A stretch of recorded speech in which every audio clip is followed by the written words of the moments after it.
You're listening to the PAZNIA Radio Network.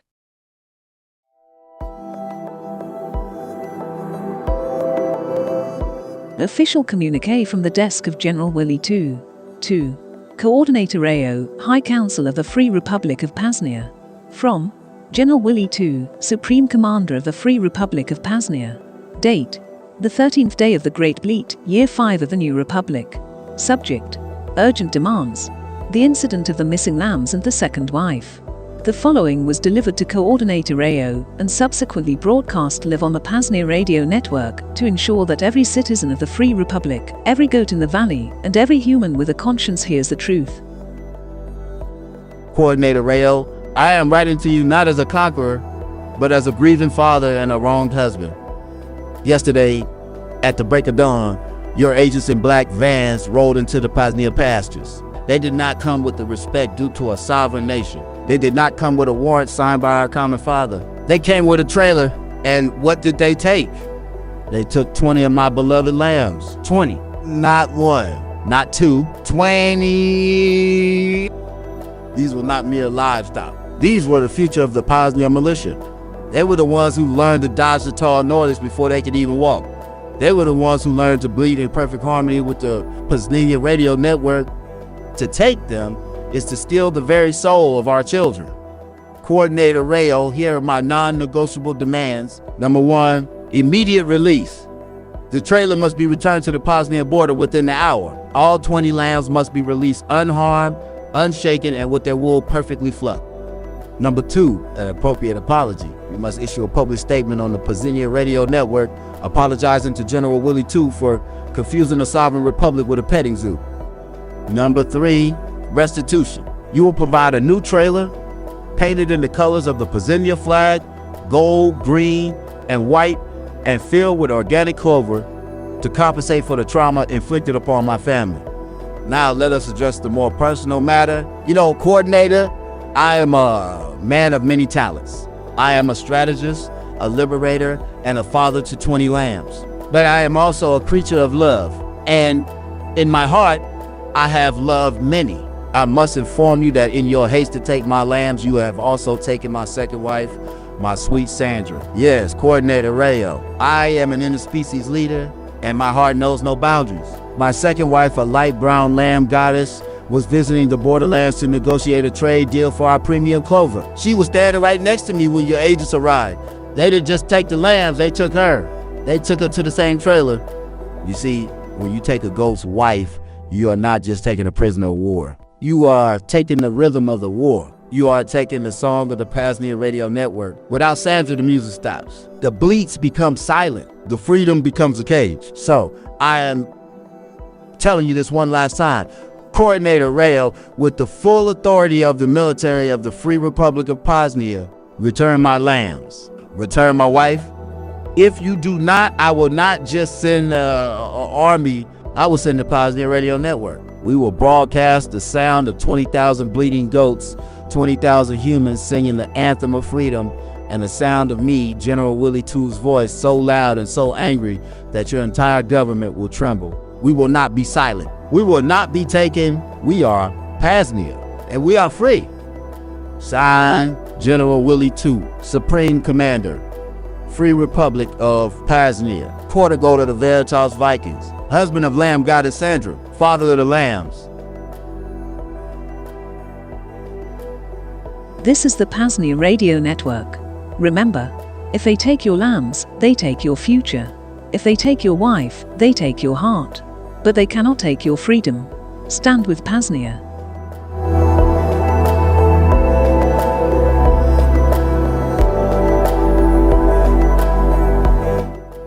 This was PAZNIA Folklore Storytime, wherein we remember and celebrate the sacrifices of those that came before us to build this free republic founded upon the principles of truth, peace, and voluntarism. To help support our evangelical efforts, please visit xmrchat.com/PAZNIA Radio. Again, xmrchat.com/PAZNIA Radio. Or visit paznia.com/fund. Cheers from the Second Realm.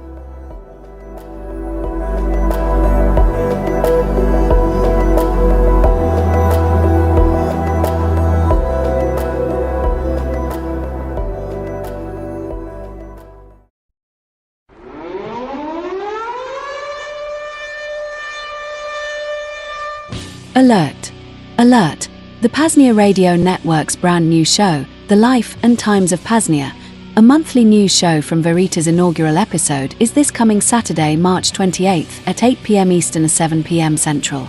Join Shane, Rayo 2 and Shadrach as they cover news relevant to freedom pioneers, Freedom Music Spotlight, the Vonu Life Digital Message Board, lots of hardcore Second Realm, freedom strategizing, and just have a damn good time. Catch The Life and Times of PAZNIA every third or fourth Saturday at 8 p.m. Eastern, 7 p.m. Central, and get with the PAZNIA Times. The Life and Times of PAZNIA, weekly news from VERITAS. Streaming live on YouTube, Odyssey, Rumble, Zap.stream, part of our weekly Self-Liberation Saturday transmission. Learn more by visiting PAZNIA.com/radio.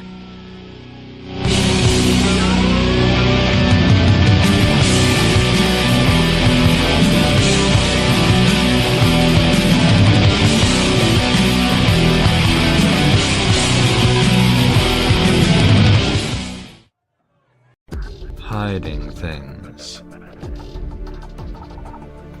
harming others, stopping others from harming you.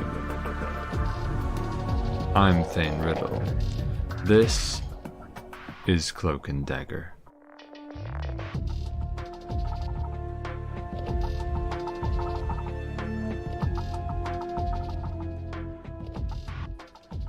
Yo baby, yo baby, yo baby.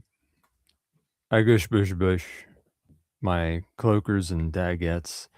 This is Thane Riddle punching in for another underpaid shift, boss. You're listening to the PAZNIA Radio Network, the most spectacular treasure in history. We're live on Zap.stream. If you're a Bitcoin sell, zap us on Zap.stream or Noster, which is a gay way of saying send us Lightning Bitcoin. If you're a Monero Chad, send us Monero now at xmrchat.com/PAZNIA Radio. Tell them Thane sent you. Give me something to read on the show. Go to PAZNIA.com/SimpleXRadio to get your ass into the PAZNIA Radio Network chat on SimpleX and leave messages there, and I'll read them on the show in like an hour and a half or whatever. I'll also have a guest in an hour and a half. And also the call-ins can happen. You can call in an hour and a half at PAZNIA.com/call2. Today the down to earth tip is I'm going to be talking about smuggling. And I don't know. I might touch on something else. I don't know. Yeah, I don't know. Hopefully that takes up enough time before John comes here. Running out of content over here. The guest in an hour or so is going to be John Robert Gier again. He was here 2 weeks ago. He's an ingenious cherubic man who's into things like breakthrough energy, fringe physics, alternative medicine, and parapsychology. We are allowed to go into overdrive for as much as an hour if we want to. We can talk forever. You should probably leave questions. You may have already. I don't know. In the PAZNIA Radio Network chat, you should probably leave questions. It's a good guest to leave questions for. Please do keep whining. Whoever was whining about us talking about airy, fairy, hippie shit. Like, I don't know, doing magic with crystals or something. If you think that's inappropriate for this show, let us know and we'll talk to you about it. And I appreciate that feedback. Here's some stupid fucking news. Digital news, there's a bunch of digital news, but I'm behind on digital news, so I don't have it written down. All right.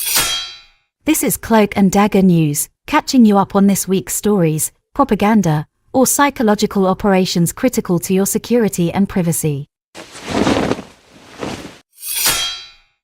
wonder if I'm literally ever going to remember that that's coming. In digital news, there's a bunch of digital news that I don't know really, or am behind on. It didn't write anything about. You can go fuck yourself, I guess. I don't know. There's a bunch of things. There's like some cool stuff happening with Monero development, and yeah, I don't know. I didn't write it down. I don't know. I'm behind on that. Sorry. Maybe I'll give you some. I'll give you a bunch of late digital news sometime, some week soon. You already know about graphene. Some new phone with Motorola. New graphene phone is going to come out eventually. Whatever. You already know that. I don't know. In crackdowns and psyops, there was a big boom at a Texas oil refinery this week. Kind of made some folks feel like, the timing is a bit weird. Maybe somebody did that on purpose. But I don't know. I haven't heard anything about that since, so I don't know. Elsewise, in crackdowns and psyops, those folks who gifted some fireworks to a Florida airbase a week or two back, you may recall, they turned out to be Chinese niggas, like a girl and a guy. So I don't know. Make of that what you will. I don't care. War. This is of course this is most of the news. This is most of what anyone's talking about. There's a bunch of digital news that I, didn't. That it would be cool to talk about, but I'm sorry, I dropped the ball, so I don't have it. Here's a bunch of war news instead. If you're not tired of this already, it's all about the latest in the umpteenth Gulf War, of course. Here, U.S. called the ceasefire and violated it right away without skipping a beat, which is more or less how ceasefires do tend to go in the Middle East. No big deal. There were some half-assed peace talks that I don't think anyone thought much would come from. The Iranian state gave 10 oil tankers to the U.S. as some sort of goodwill gesture. And yeah, whatever, you know how it is. It's true the U.S. president kind of seems like he would like an out from the war, but he doesn't actually get to pick what happens. So I wouldn't read too much into that. Iranian state vows to end the war when they feel like it, turning the tables. You started it. We're going to finish it. The Iranian state missiles are getting better and better. I guess they burnt up all the shit ones already, which is well played. There's a few cool little examples of that. 365 missile is this cool missile that is bad for fighter jets, such as the F-35 or even a stealth F-25. It's got like a funny booster thing that it can discard mid-flight. So it can loiter around at altitude just waiting to see a target. And then it passively decides to target the fighter jet. And that's really cool because it's hard to detect that it's happening. And so that makes it good. Also, I think they must use some sort of advanced missile to hit the Diego Garcia UK island base. I think it's the highest range attack that the Iranian state has done so far. I think it's even farther than Saudi Arabia. This is why they don't like the Iranian state. They were like the last one to not have a Rothschild controlled central bank, and they're the last like quasi-independent state to have ambitions of advanced weaponry. And that's why they don't like them. They don't like that. It's supposed to be that the whole geopolitical arena is just a big stupid game of Risk, where there's only 3 real players, the West, China, and Russia. And that's supposed to be it. Everyone else is just either their puppet or keeping the seat warm for them, right? That's the idea. That's how they look at the world. So Iran is the closest to a state that flies in the face of that image of the world, and that's why they don't like them. They're the final boss of the Middle East, right? That's the thing that Israeli politicians have been saying since like the 70s, right? Like, we're going to take over the whole Middle East. We're going to take down, Egypt and Lebanon, blah, blah, blah. Towards the end, one of the last ones to go will be Syria. And then the very last one will be Iran, right? Like, it's been like an openly spoken plan for decades. So there you go. The Iranian state has eased up on the blockade of the Strait of Hormuz a little bit, turning the strait into some kind of watery toll road. That's right. You can now get your oil tanker through the strait, but you got to sail through a checkpoint by Larak Island and fork over a couple $1,000,000. Also, you can't be an American oil tanker.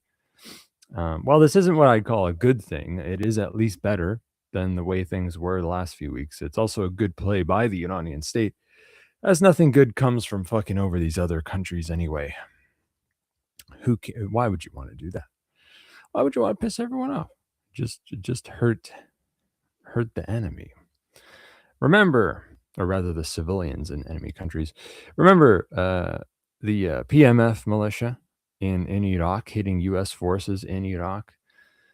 This week, the U.S. struck back, assassinating a PMF leader in his home. Of course, that only emboldened the PMF. And what's even juicier than that is the Iraqi state came right out and said, yeah, you know what? You guys can go after the U.S. in Iraq however you want. We won't try to stop you. Do your worst. So not only are you going to see PMF 2.0 Unleashed Edition, but this could also hint that the Iraqi state could be taking the side of the Iranian state in this war. If things go that way, it would give the Iranian state its first true friend in the Middle East, and it would be a nice little comeback for the Iraqi state ever since the U.S. made its predecessor their bitch. So maybe you can look forward to yet another Iraq war sequel coming to TV in the near future.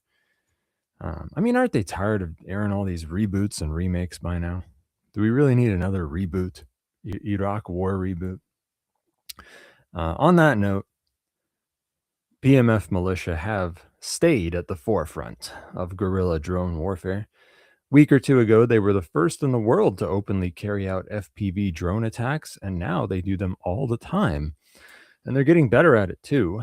Of course, they are still fumbling a little at the same time. This was shown off in all its glory this week in a video put out by the PMF themselves. One FPV drone hits a radar array while the other one films it. And then the second one goes off and targets a chopper, which is pretty fucking cool, right? But wait a second. What's that weird blurred out symbol on the chopper? Looks like a red cross. Whoops. They targeted a medevac chopper. And it's quite likely that they didn't mean to do that. So they blurred out the red cross on the clip themselves, most likely. Now, which is pretty funny.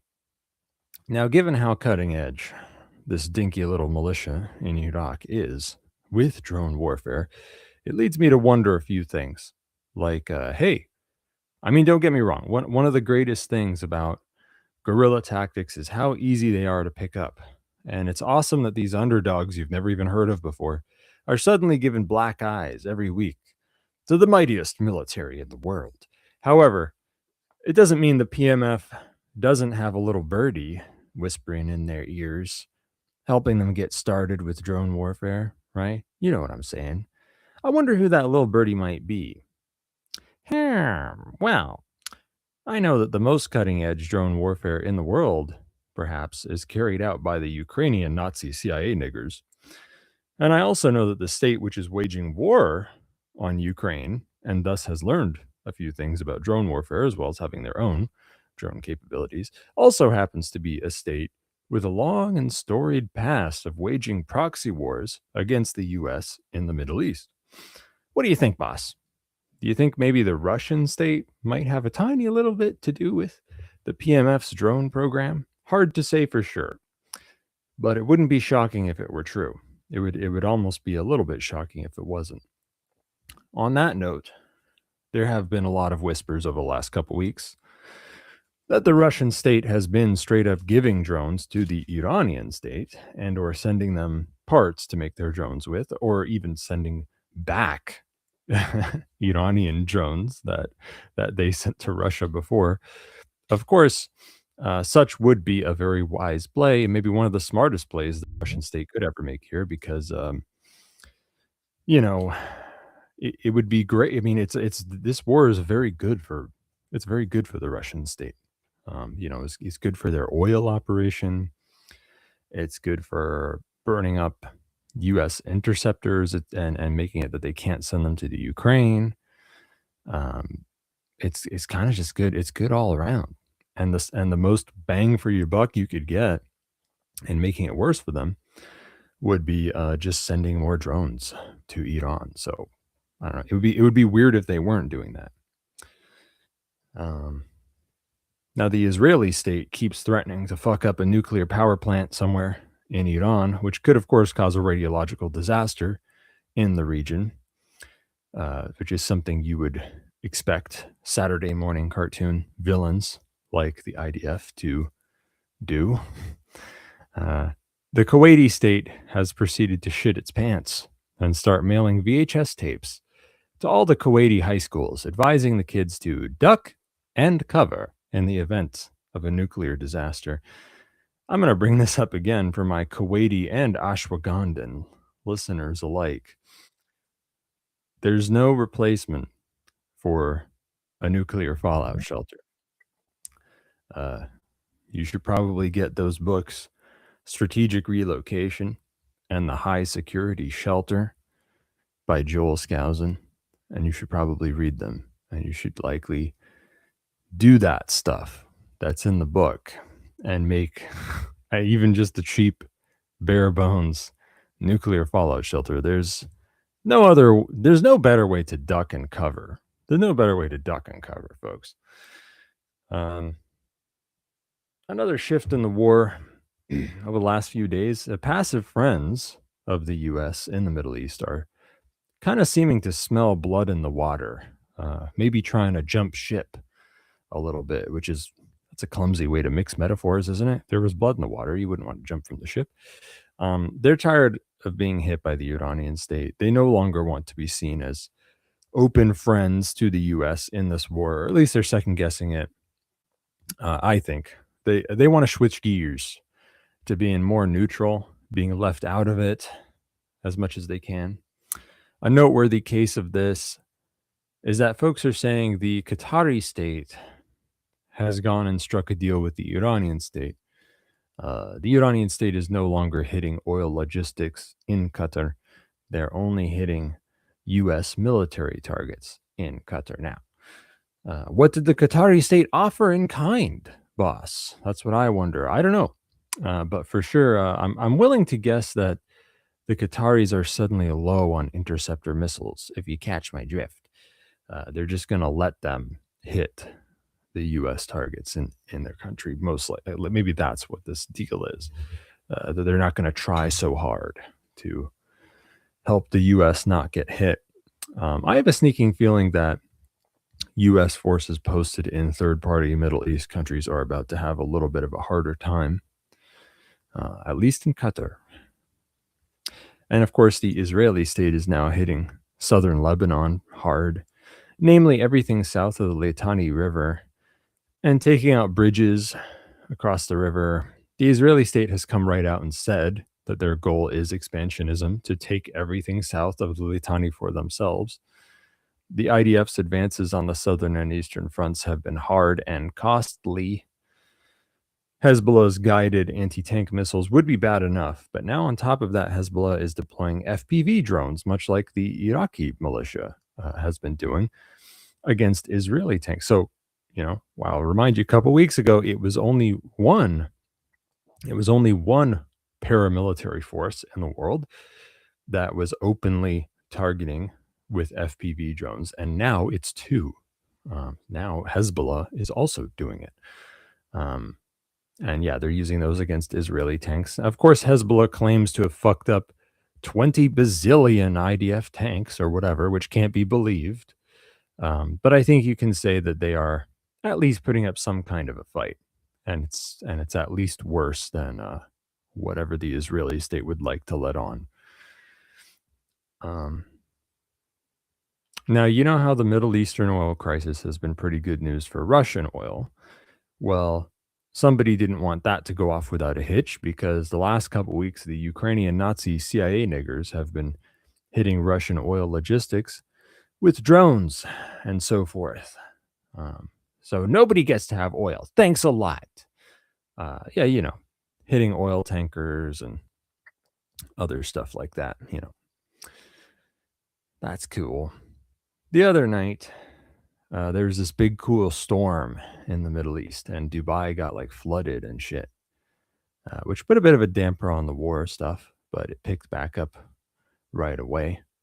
And then yesterday, the Israeli state hit a couple nuclear plants in Iran, but they weren't the kind that would cause a big radiological disaster. Not like nuclear power plants, or anything like that. Like just whatever, yellow cake refinery, something like that. I don't really understand that stuff.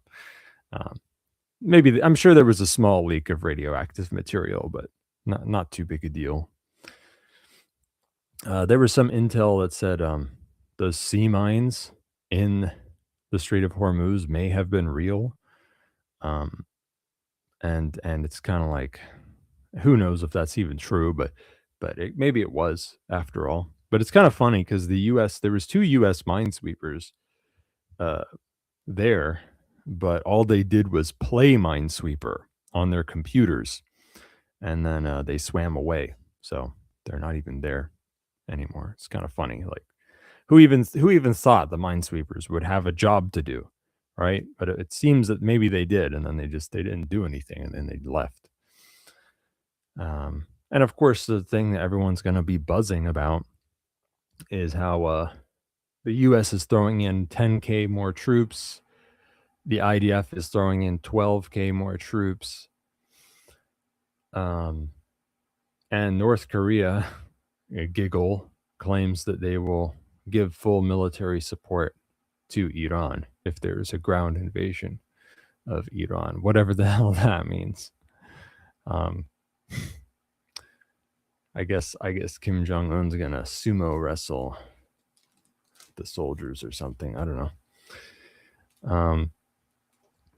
Yeah, I mean, it's a sticky thing. Like a ground invasion of Iran for the U.S. and Israel is like not a trivial thing to do. Like, I think I mentioned last week, like, yeah, maybe they could go after Karg Island, but the thing is, everyone knew that, so now it's not going to work because Iran sent a bunch of reinforcements to Karg Island. So like now it's going to be bloody if they go there. I don't know, man. What are they going to do? Like, where are all these troops going to post up, and like how are they going to get in there? Like maybe the Israeli troops could make it to Iran, I guess, but like how are the U.S. troops going to get in there? Like, it's not. I don't know. Looks pretty awkward to me. But like I said, many times before, like their trump card is resistance from the inside, right? Using Iranians against the Iranian state and using the Kurds against the Iranian state and stuff like that. And it's like, but like tens of thousands of troops isn't that much in terms of numbers anyway. It's not that much next to all the troops that the Iranian state has. How many is that? It's a lot more. It's orders of magnitude more. It's like a lot more. I can't remember how many, but it's a lot more. Not that means everything. And also, I'm a little bit worried, by the way. I'm a little bit worried that North Korea would say something about the Iranian conflict, but I don't take it too seriously, I guess, because like, I don't know, North Korea would kind of just, I don't know. I feel like they say a lot of things, like they used to just say they were going to nuke the US all the time, like just for fun. That's just how they roll. Whatever. Now I'm going to give you an advertisement for a very expensive product that's going to change your life. Okay, it literally cures cancer, guaranteed, or you can sue us. Now, when it comes to weird alternative health shit, have you ever heard of Brown's gas? Even just on my show, last time I advertised it. Perhaps you've heard of molecular hydrogen, which is the same thing, or it's at least part of what Brown's gas is. It's a kind of wellness treatment used by health professionals and weirdos all over the world, both mainstream and otherwise. They got like gas bars, okay, in Japan and shit like that. You might have seen it on the Discovery Channel. Now, there's a big body of research showing that Brown's gas therapy likely helps with pretty much everything. Cancer, guaranteed to cure it or you can sue us. Type 2 diabetes, guaranteed to cure it or you can sue us. Heart disease, guaranteed to cure it or you can sue us. Gastrointestinal disease, pretty much every organ and system in the body. Right now, there are over 1,500 papers with results showing therapeutic potential for about 170 diseases. In broad strokes, how it works is it's a fucking electrolyzer, okay? Very much like the one used in a hydrogen fuel saver. It breaks water molecules into hydrogen and oxygen, and then you breathe that shit in and you drink the water it's bubbled through, and among other things. It doesn't sound like much, but hydrogen is a secret essential mineral, and oxygen is a not so secret essential mineral. And these gases are coming out fully negatively charged, bringing oxidization and inflammation way down. All right. Hydrogen is no one knows entirely how it works, I think, but hydrogen is the smallest molecule that there is. And oxygen is indeed needed by every cell in your body. So these babies make it everywhere, which is likely why the effects are so widespread. If you ever heard of those magical healing springs, it's likely one of the ways that they work. The spring is hydrogen enriched. Now, the PAZNIA Department of Health and Wellness has run R&D on these Brown's gas electrolyzers for about 4 years. And right now, the top machine they're recommending is the Lord's Hydro Fix by Holy Hydrogen. And can you fucking believe it? We have a coupon code for a product that isn't on our own store. There's a first time for everything, boss. And now you can save a fat chunk of change on the Department of Health and Wellness's top recommended machine, and support Cloak and Dagger at the same time by heading on over to holyhydrogen.com and inputting coupon code VONU100 to get $100 off your Lord's Hydro Fix. You're going to want to do your own research. If you don't know about the magical benefits of molecular hydrogen and that it's not bullshit, you should look into this body of research for yourself. Because as you may know, there are a lot of bullshit health tonics and gimmicks being hawked out there. There are a lot of fancy machines for making magic water out there, which, and by the way, at least a couple of them are not bad, but it's just that this is like the coolest kind out of all of them. But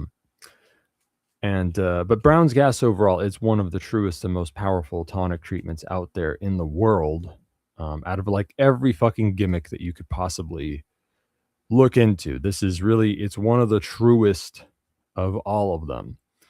And when you learn for yourself how much of a health and wellness bombshell molecular hydrogen is, you'll see why having your own machine is worth the investment. These machines are a bit costly at first, but they last for ages, and they may help you save on health costs in the long run anyway. Nothing's a bigger deal than your health, so make it a priority and pony the fuck up. Go to holyhydrogen.com and use coupon code VONU100, Victor Oscar November Uniform 100, to get $100 off and also give us money at the same time. Oh yeah. You got to get your books, because we know that you're a big reader, you're an avid reader. You're not watching anime and jerking off to child porn and reading comic books. You read real books as well as all of that stuff.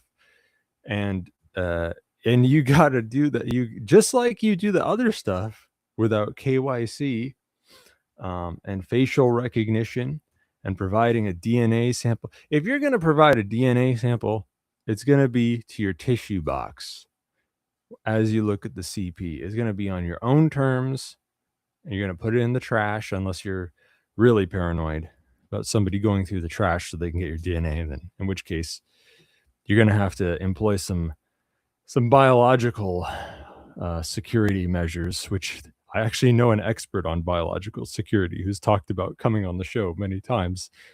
Coming on the show, no pun intended. Anyway, so you want to buy some books, okay? So you go to libertyunderattack.com to get all the best books in the world. And you think you're going to do it without KYC, but then you're like, wait, they want a shipping address? What the fuck? Yeah, if you want a paper book, we need to send it somewhere. But anyway, if you don't have a super secret ghost address, fret not, boss, because you can buy any book from Lua in digital form at libertyunderattack.com/digital without giving any identifiable info, but do put a reachable email address for Boomer Rayo 2 to send you the books if the checkout flow it breaks for some reason. But wait, it gets even better, because there's this crazy fucking deal called the PAZNIA Radio Network Digital Self-Liberation Bundle XMR Chat Special. You see, the Digital Self-Liberation Bundle normally costs $33.33, which is an amazing deal. But for you special PRN autists listening now, if you go to xmrchat.com/PAZNIA Radio, leave a donation worth 20 USD or more, and say something about Thane and Digital Self-Liberation Bundle, you'll get the Digital Self-Liberation Bundle at no further cost, and I, the great Thane Riddle, will get half your Monero. Now, I know what you're thinking. The PAZNIA Radio Network Digital Self-Liberation Bundle XMR Special. It's 27 syllables long. Is that because there are 27 books in the bundle and 27 hours in the audiobook bundle? Nope. Just a coincidence, you fucking retard conspiracy theorist. Stop talking about it. Stop blowing up the chat. You're going to get banned if you bring this up again. Okay, it's like posting the word Tavistock on Godlike Productions. Okay, you're going to get banned. And anyway, it makes no sense because the XMR Chat Special gives you another 10 books on top of the other stupid fucking bundle. So it's not even true. It's a crazy deal, folks. Rayo 2 has gone crazy. His house burned down. He's I don't know if they ever found that last cat. He's crazy with grief. He doesn't know what he's doing. He's going insane. Okay, he should not be giving you such a good deal, but you have got it.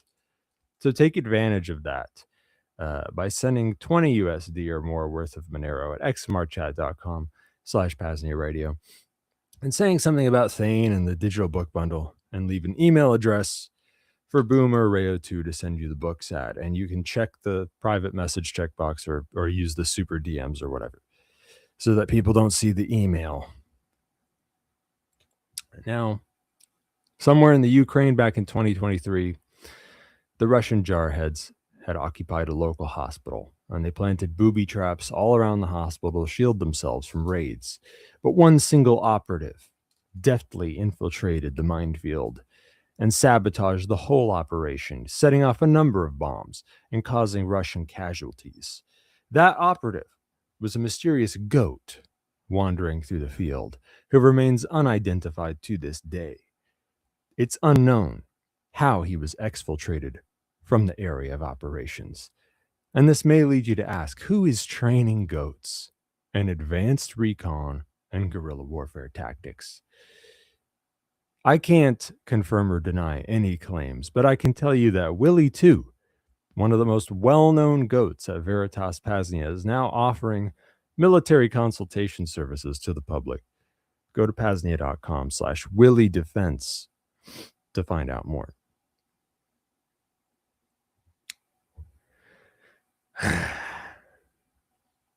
I'm supposed to do a down-to-earth tip. I guess I remembered that you're supposed to play the audio clip, so Here's you can Thane Riddle with this week's Down to Earth tip. Here it is. The clock ticks so slowly. I've got almost a half hour left before John comes. I'm running out of content over here. You know, I could do a building the second realm thing, but it's like the next thing I wanted to do, like I wanted it to be prepared. You know, I wanted it to be good. It's got to be a good one. But anyway, here's some down to earth tip crap. Okay, the next I've been talking a lot about the privacy when transportation privacy. I've been talking a lot about that. Okay, and has it been like months or something? How did I manage to stretch that out over months? I hardly even did that on purpose, but it was good timing because I'm running out of shit over here. Okay, my entire show, believe it or not, I've been ripping off my own cheat sheet that is in Vonu Life 25. If you read Vonu Life 25, you're gonna be like, wait a second, I've heard all this crap already. Yeah, that's because I just read it on the show. That's all I did. I put so much work into that crap. You think I want to do all that again? That's the thing. I'm gonna read that and say it on the show. I don't know what to do next. Maybe you guys should give me some ideas. Okay. But anyway, smuggling. There's this thing called smuggling, right? We're talking about transportation privacy. And, you know, some folks do transportation privacy for a living, and they'll do it for you. And they smuggle all kinds of shit. Okay, some of it is stuff, and some of it is folks, which is another kind of stuff that tends to whine more when you put it in a box.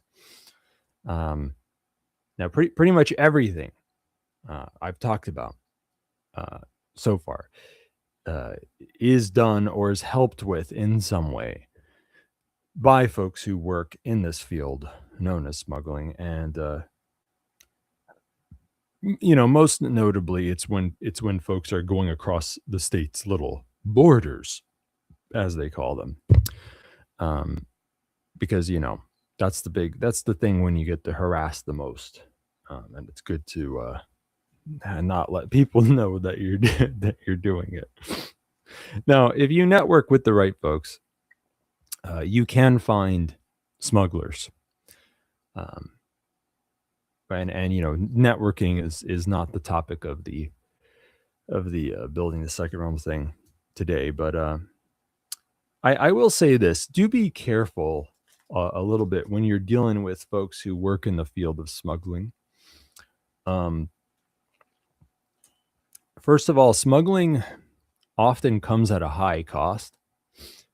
And I'm sorry to say that some smugglers are not always the kindest or even the most trustworthy folks, which is even more so for those who smuggle other folks. With that, which are sometimes called like coyotes, namely when it's like between Mexico and America. Now, with that said, they do a lot of good work in the end, and they've earned a pat on the back for being willing to do it and for doing an all right job pulling it off most of the time. But yeah, you know, there's a lot of horror stories out there, you know, like not all smugglers aren't all nice, and they tend to charge a lot, like coyotes. They tend to have this attitude of like, okay, you're gonna do all the hard stuff yourself. You're gonna give us a lot of money, and we're gonna give you some you know, some really shitty supplies and we're gonna give you a plan that will work if you pull it off, most likely, but it's not gonna be easy. You know, it's gonna be something a little hairy, where like you could die or or whatever. And you have to hike yourself all the way to this other point, and we'll pick you up there, because we're not going to take a risk. We have to do this shit all the time. You just got to do this once, so you do the hard part, which is reasonable, but it's rough. And it has its strengths over just doing it yourself. But also has its weaknesses next to that, namely the cost, the financial cost. But and then when it comes to smuggling, the other kind of smuggler is the drug smuggler. And one of the big ways you'll run into a hairy thing, or something's going to run into your hairy thing, is when you're a mule. Okay, when one of these characters tries to talk you into becoming a mule, I'm not going to say don't do it, like, because you could make a good amount of money off of doing it, but like it's one of those things where you want to quit while you're ahead. Because yeah, like when you're a mule, you're also a patsy, and they're not going to have your back afterward. So you should go into it knowing that, and don't be naive. If you're going to be a mule, have a set idea of, I'm going to do this no more than this many times, or I'm going to do this until I make this much money, something like that. Or I'm going to do this for this period of time and no longer. Put limits on it, and then stick to those limits. That's all I can say. Just like Dave Chappelle's dad said to him, that just like know your price before you go, which is why Dave Chappelle ran away to Africa, okay, at the height of his fame. And that's what you're going to do. Anyway, now if you yourself get somewhat good at even one of these kinds of sneaking around, I've gone over many kinds of sneaking around for a while here. And if you get good at any of them, if any of them pique your interest, you feel like you might already be good at them. I've talked about a lot of shit here. I've talked about physically sneaking around on foot. I've talked about sneaking around shit with cars, shipping things, doing it across areas under threat, such as the so-called borders, whatever, planes, trains, automobiles, shipping containers. Maybe you have a connection to a logistics company. If you have any strengths in this stuff, or you feel like you are good or get good or could be good at any of these things, you might want to think about working in smuggling yourself. Because, like I said, the field it has some assholes in it, and it's a little costly, and it's a little, I don't want to say stuck in its ways, but I think it needs a shakeup, and maybe you can help make the field a kinder one, and you can help grow the logistical network of the so-called second realms.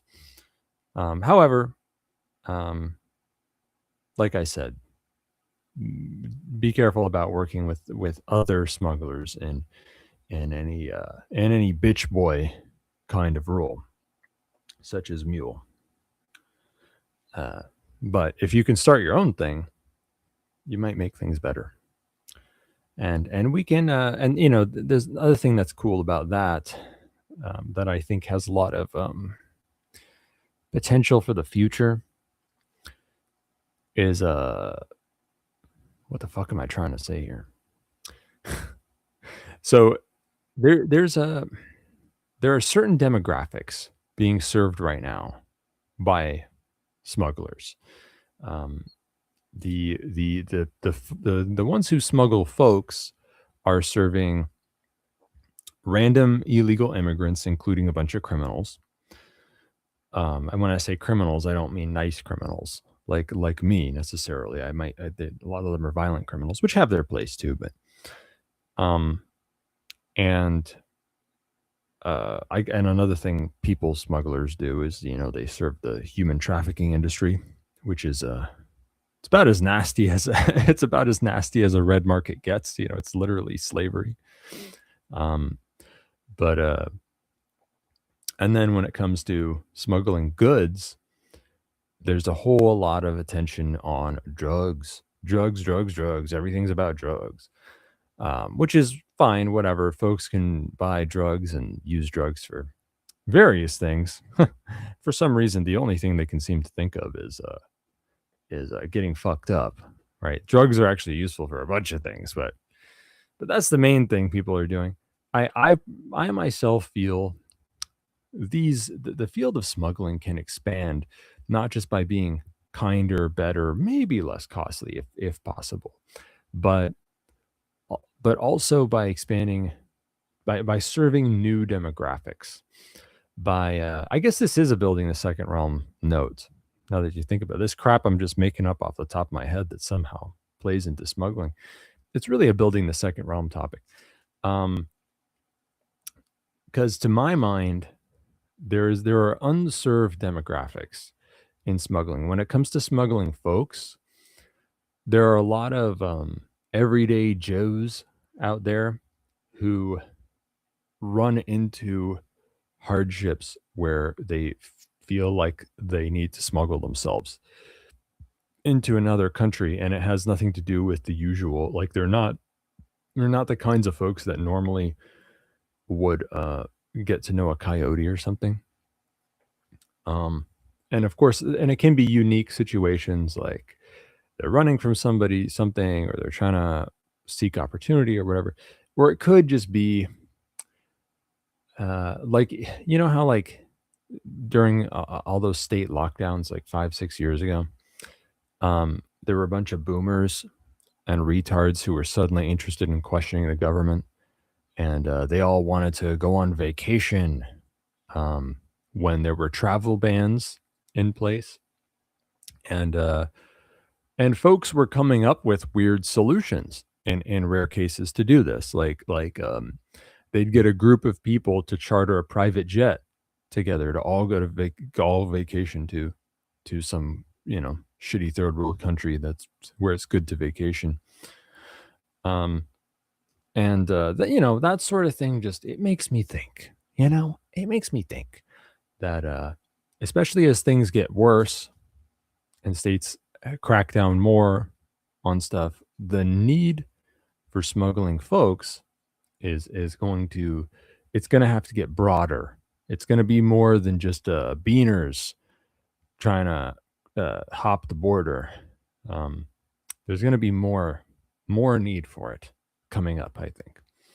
I mean, hey, right now, do you want to cross a border right now? Like, do you want to cross a border into the U.S. right now, where now they want to scan your face and take your fingerprints and stick their fingers up your butt and stuff, like if you're not a U.S. citizen, you can do that, or you can go to a detention facility if you enter the U.S.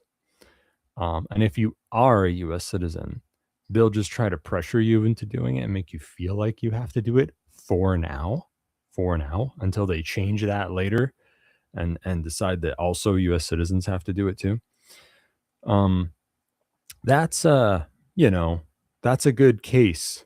That's a good case study, the U.S. of like, do you even want to like even if you are legally able to cross through the checkpoints, do you want to? Maybe you don't have to. So let's expand this industry, and this is what the Department of Transportation is about in part, right? It's the Department of PAZNIA Department of Transportation, or other logistics projects such as the one that I think it's Dave who is involved with a logistics thing that has something to do with Noster or something. He should give us a URL for that or some shit. But oh, it's Shadrach. You know, I'm just flipping a coin. I just didn't want to say on air again that I'm not sure if it's Shadrach or Dave, because I keep mixing them up.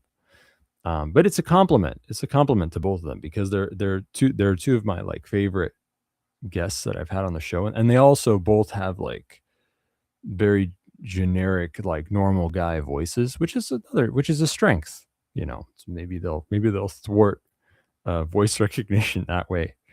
But anyway, I flipped the coin. I gambled and I lost. It was Shadrach. Shadrach's logistics on Noster project. He should give us. He's probably listening too. He's the one who listens to the show, so he knows. But he yeah. Anyway, so yeah, the logistics thing, decentralized logistics, free market for logistics, blah blah blah. Obviously, some of our logistics is going to be cross-border logistics. And not all of it's going to be illegal smuggling, but sure as fuck some of it is. And I want to get y'all thinking a little bit about more about that stuff because it's important. Yeah, that's cool. If you want to talk about transportation and logistics stuff, you should totally come to the Department of Transportation chat, which I think exists, right? Maybe there's even a link for it on PAZNIA.com/SimpleX. Maybe, I don't know. Check. Maybe it's there. Yeah, whatever. Have I stalled enough? Have I stretched out this content enough? Maybe we can just go. Oh, actually, you know what? Here, I'll read you some ads for products that actually sell. How do you like that? You want a more secure and private phone, tablet, or laptop, but you don't want to do the work yourself? Go to libertyunderattack.com/Thane. We got Pixel privacy phones with a Graphene OS, ThinkPads with a neutralized Intel management engine, open source firmware, whatever Linux OS you like. I hope you like Cubes because that's the best one. I believe they have X200 tablets as well. libertyunderattack.com/Thane. If you want to ask anything about that shit or have them do a custom job for you, email Shane at libertyunderattack.com, SHANE at libertyunderattack.com, not to be confused with Thane, THANE. Go to libertyunderattack.com/Thane, but email Shane at libertyunderattack.com. Is that clear? Trust me, you want these beautiful products. You want to help the great Thane Riddle, by giving me some small commission bucks, shekels. Also, Pain Liberator is another really good product. libertyunderattack.com/Pain Thane. It makes your body hurt less, especially around where you're spraying it. It's 20% DMSO with a base of colloidal silver water, magnesium, and aspirin. It's great for any kind of pain. DMSO and aspirin are very powerful. Oh, good. Rayo 2 says he just used some Pain Liberator himself. He's got a great new batch ready to ship. Okay, because remember, all that Pain Liberator before burned up in the fire. All the glass bottles like exploded probably or something in the fire. And then the fire had its pain relieved. And then the fire was even more empowered to burn down Shane's house. So that's a testament to the power of Pain Liberator right there. Anyway, he's made some more, so it's actually ready to go. It's not a pre-order anymore. Go to libertyunderattack.com/Pain Thane. This shit injects aspirin and other cool shit directly into your tissues deep in seconds. You will know right away that it works and that it's not like anything else you've ever put on your body. So you should go buy that. Seriously, there's nothing else like it. libertyunderattack.com/Pain Thane. Whatever. It's time for robots to tell you jokes, and there's there to be other advertisements. It's time for them to try and poach my commissions by giving you the other link to Jammin's devices that isn't libertyunderattack.com/Thane. So don't listen to that commercial. And I'll be back with my guest John in like 5-10 minutes or so.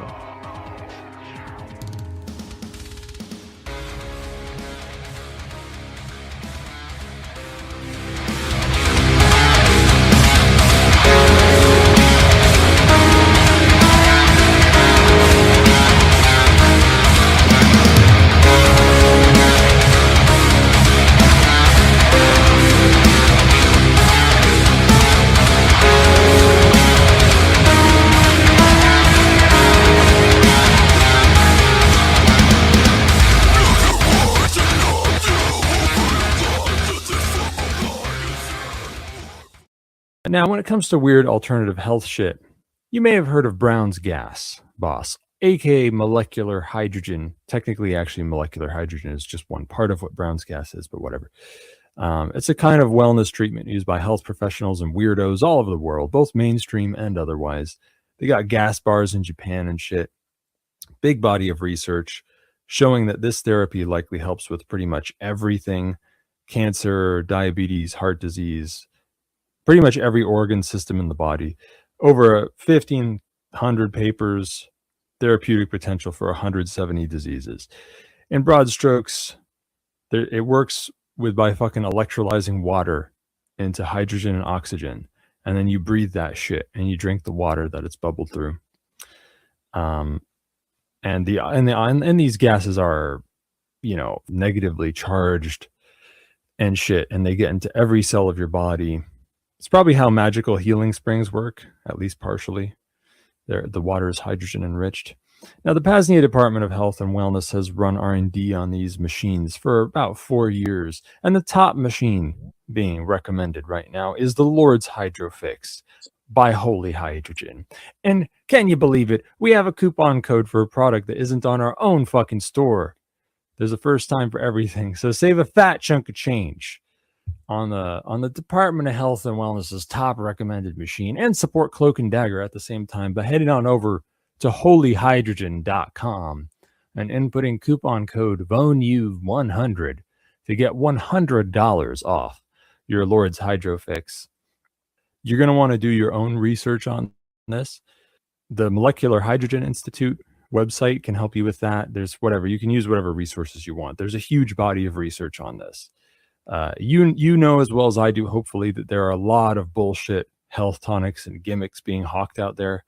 The Brown's gas is one of the truest, most powerful tonic treatments out there in the world by far. When you learn for yourself how much of a health and wellness bombshell molecular hydrogen truly is, you're going to see why having your own machine is truly worth the investment.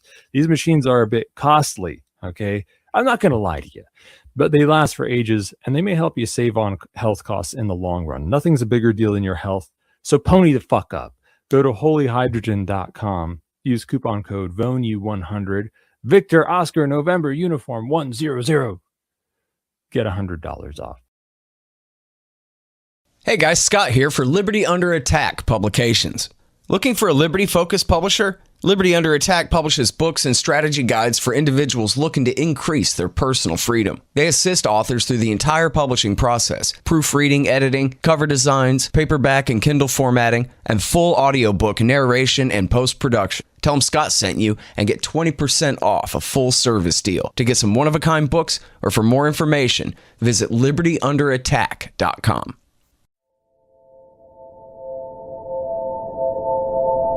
Liberty Under Attack Publications is your source for all things self-liberation. Featuring high-quality agorist and anarchist fiction, Paul Rosenberg's A Lodging of Wayfaring Men and his The Breaking Dawn are two great starts. The Brushfire series by Matthew Wojtecki is stellar, #Agora, and more. Save Bitcoin or fiat by buying a bundle, such as the Strategy Sample Pack, wherein you can explore a few different strategies to the problem of freedom. At Current, Vonu, Ben Stone's Vision, and Second Realm, book on strategy. And once you're inspired to take action in your own life, head on over to the Ghost Pads and Privacy Tools tab to get yourself a Ghost Phone and Ghost Pad, and secure your communications from both the public and private spies. Stock up your home apothecary with items from Aura's Apothecary, Black Drawing Salve, Comfrey Salve, Natural Insect Repellent, and much more. And finally, the newest edition, PAZNIA Farms Canned Goods, Cowboy Candy, Pickles, Salsa, etc. Of course, all of the canned goods and the apothecary items are made with the highest quality ingredients, some grown here at the homestead. Head on over to libertyunderattack.com, again libertyunderattack.com, to check out our full catalog or to place your order today. Bitcoin accepted and preferred. Email if you'd like to pay with XMR, shane@libertyunderattack.com, or if you'd like to place an international order. Again, libertyunderattack.com. Liberty Under Attack Publications. Share your story, find your freedom.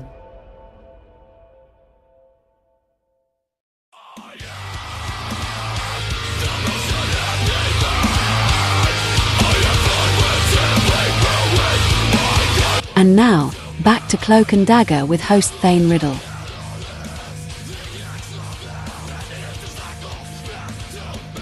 Hello.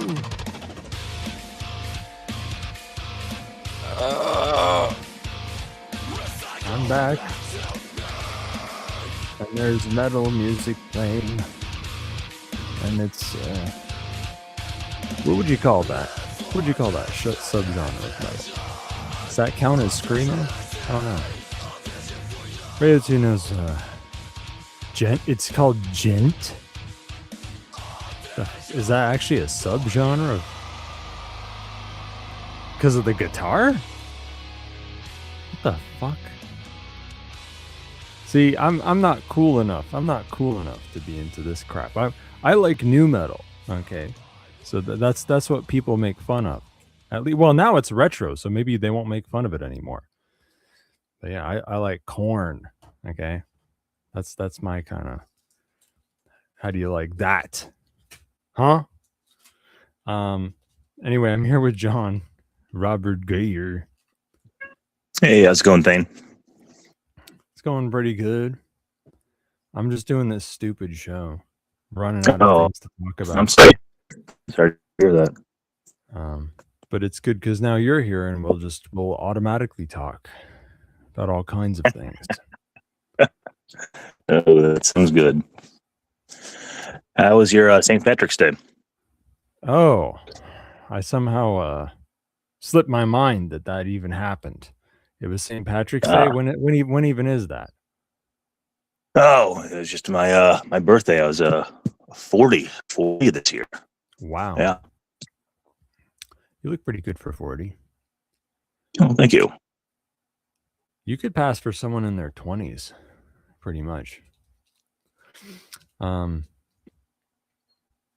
Wait. But when was St. Patrick's Day? Oh, that was the 17th. Not too long ago, just last week. Oh, March 17th. What are the rules for when? Is it always the 17th or like what? Oh, yeah. Every 17th. Oh, okay. Yeah, my cousin's Christmas. But that kind of sucks. I mean, growing up, most of the aunts and the uncles are like, oh, here's your gift for your birthday and Christmas. Here you go. Yeah. But yeah, right. St. Pat's, yeah, none of that. They give you beer for your birthday every year. Yeah. I'm just lucky I didn't start drinking beer until after college, because that could have been a thing. Now, I guess you should refresh people on who you are in case they don't know. Oh. Let's see. In what aspect? Like me working for Sky with that sure. Oh, just whatever. In general. Okay. I guess I've worked for this guy named Sky Huddleston, who has created resurrected and improved upon this technology called the Burke engine. Guy in California in like the 1920s created a very, very efficient and powerful internal combustion engine, although it did deal with some engineering problems of the time, mainly materials. But now that tech's bit better, this engine works pretty dang well. He's still trying to iron out some things as far as getting the horsepower per pound up there, and he's constantly improving a little bit as time goes on. And he's going to be showing off his design at a live demonstration in Spokane in the middle of June at the conference where I met him at in 2021 called Energy, Science, and Technology Conference. That's pretty exciting stuff. If anybody is interested in going to Spokane for the energy and stuff conference in mid-June, that's a big deal. Is he still having trouble with vibration in the Bork engine? Yeah. He's saying that although in video that he sends some short clip sometimes looks really good, he's still saying, what you can't hear and what you can't see, there are still vibrations that are reducing the theoretical maximum number of what we can get out of this, and that's what he's working on now. I remember in the beginning that you could definitely hear and see the vibration, but Yeah. I mean, as of the past couple months, seems to be negligible. But I guess in his eyes, it's still Yeah. a thing he's working out. He's got to get it right. Yeah. Um, that's really exciting stuff. He's been working on this for years. It kind of seems like he's getting close to the point where it could be something worth producing more than one of. I think so. I still think that mass production is going to be a huge challenge for him. I mean, he's got machines that he can, once he gets it absolutely perfect, he can make a little bit. I actually don't know how many he can make in like a week or a month or anything, but yeah, he could get like a few done here and there, but that's nothing close to mass production. And so it seems like it's just going to be financial barrier. What he should do is open source it and like kind of franchise out and like teach people how to build it. I thought the cat signed an NDA. Yeah, this is Lynx. He's talking a lot, and I'll have to litigate him later. Do you think Sky is interested in like being transparent about how it works and how he built it and stuff? You broke up a little bit there. You mean is Sky interested in being transparent, open sourcing and stuff? Is that what you're asking? Yeah, like Okay. kind of open hardwaring it. I don't know. I know that we've had conversations before where he is extremely concerned with quality control. Like that's what he wants to be in charge. I'm like, hey, like, what if theoretical situation? You were to say like outsource this to other factories that could produce this, and his like main concern overall is if they cut corners, like he wouldn't be there to oversee it, and there are a few parts of the manufacturing process where you've got to be very, very exact, cannot cut corners. And so if anything happens like that, I don't really know engines a lot other than through osmosis with him. Maybe some catastrophic stuff could happen. I mean, I know that this thing could blow up. I'm just not sure. Like, could this be like a really dangerous thing? Maybe that's what he's hesitant about, like giving up that control. He could just release like the design, how it works, how you do it. Just the information. Doesn't have to outsource building it. Yeah, I think that would be a good idea. I mean, I said a lot of times, like, hey, when Bed Bath & Beyond or GameStop does its thing, knock on wood or whatever else, we'll get this done faster. I'd just love to fund it. Because it would sure be a shame if Sky got assassinated, and in his home stretch here. Like he should probably publish his work.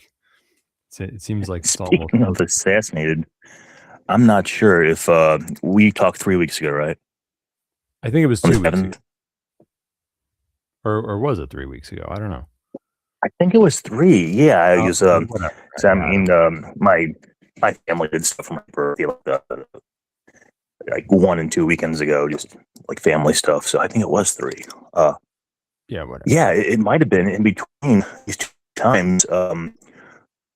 Did I tell you about one of my friends who's heavily into like building tech on AI and into looking into the fraud that JP Morgan has done that forced Bed Bath & Beyond into bankruptcy? He's like one of the few people digging and finding the fraud, and it all points to JP Morgan.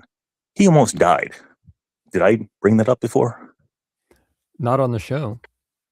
Okay, it was either a little before or a little bit after March 7th. I kind of forget, but yeah, story goes, my friend Edwin going out of town for kind of like a conference or something, and on the way back he starts feeling like he's got the flu, and then at home his wife takes him to the hospital when like his pain reaches 10 out of 10, And this ordeal lasted like a day and a half. Doctors were asking questions and didn't believe him. They were initially thinking, okay, this guy's on drugs and just not telling us the truth because we've got no idea what this is.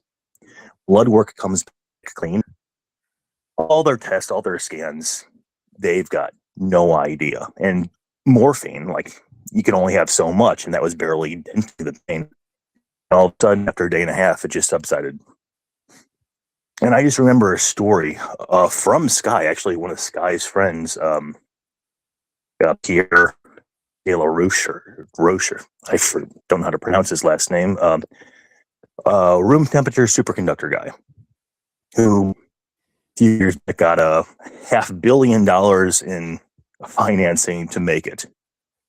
And yeah, I'm sure there's strings attached with that. I really haven't. I met him once. I've heard about him several times. Apparently, he was in the factory a few times when I was there, but only had to talk to him once. The strings attached. So he said, like, you have to give it to us.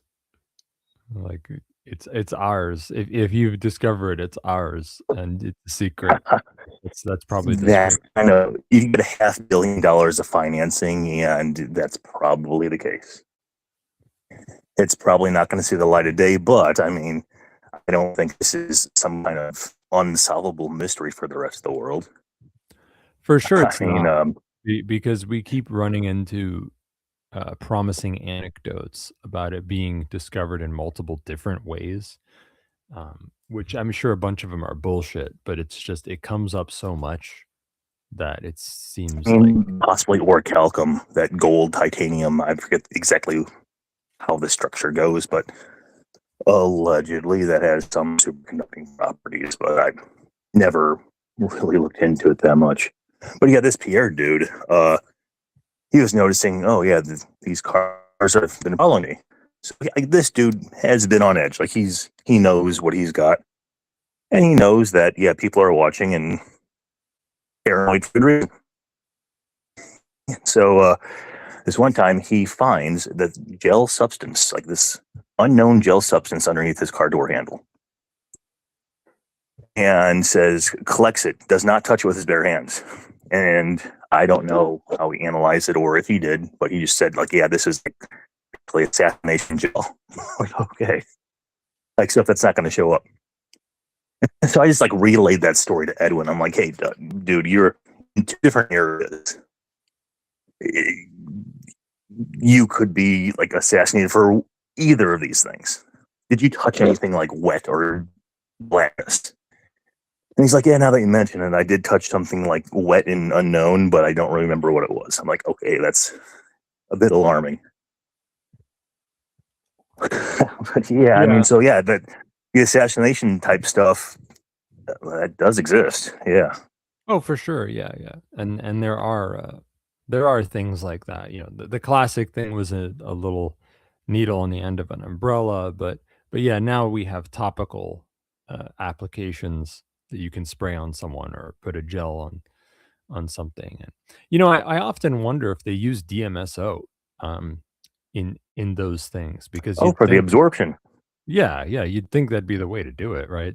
Just like the dead Kennedys, where Jello Biafra says he rubs DMSO mixed with LSD on cop car door handles.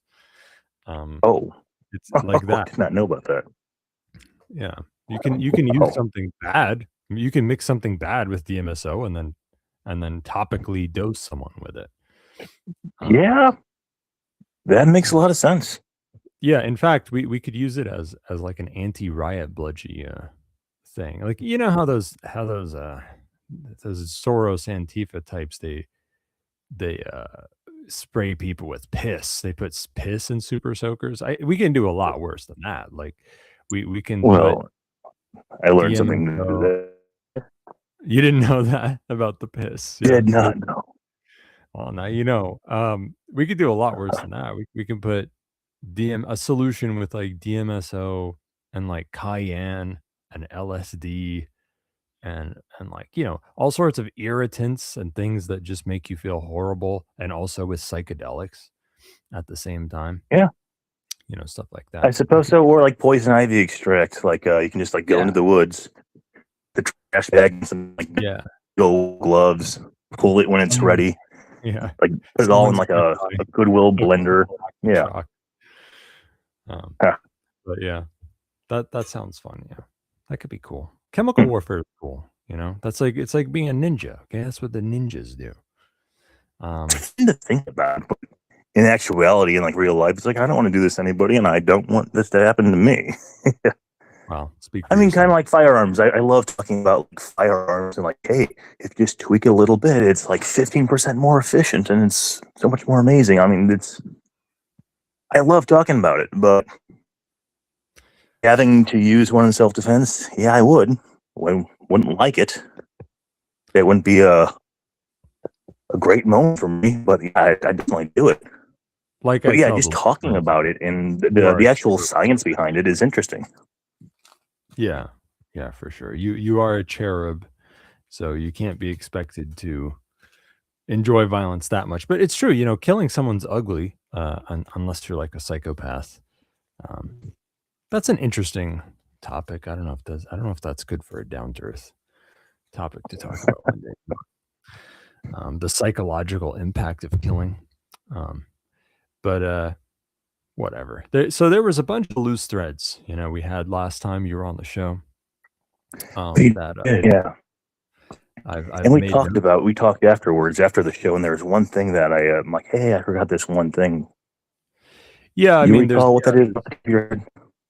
there's stuff we talked about after the show that you might want to bring up on the show. Is that what you're getting at? Yeah. Yeah. Well, you give me more the specific. wishing machine. Had to do with the wishing machine? Now we covered that. Yeah, we talked about that, but What I was mean, it? maybe I don't know. Well, maybe it'll come That's up. a good question. You Yeah, might remember as we you're go.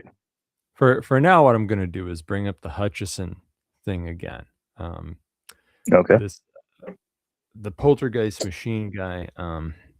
Because for some reason, man, what did power crystals have to do with something that you brought to the table? Something that was relevant to power crystals, I think, but I'm not sure what. Power crystals. Let's see. Like crystals being used as an energy source.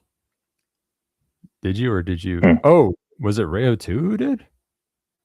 Might have been Rayo. Oh, yeah. I just was You say about it. Well, anyway, for some reason I wanted to bring up that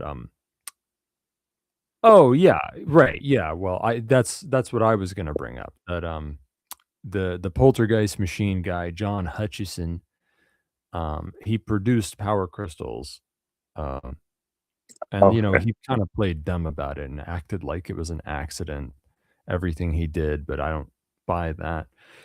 But yeah, he managed to produce crystals that would put out like a really small voltage. Oh, you wait, did John Hutchison die? Rayo 2 is telling us that we were supposed to have a guide on it, but the guy died. I figured he must be dying sometime soon.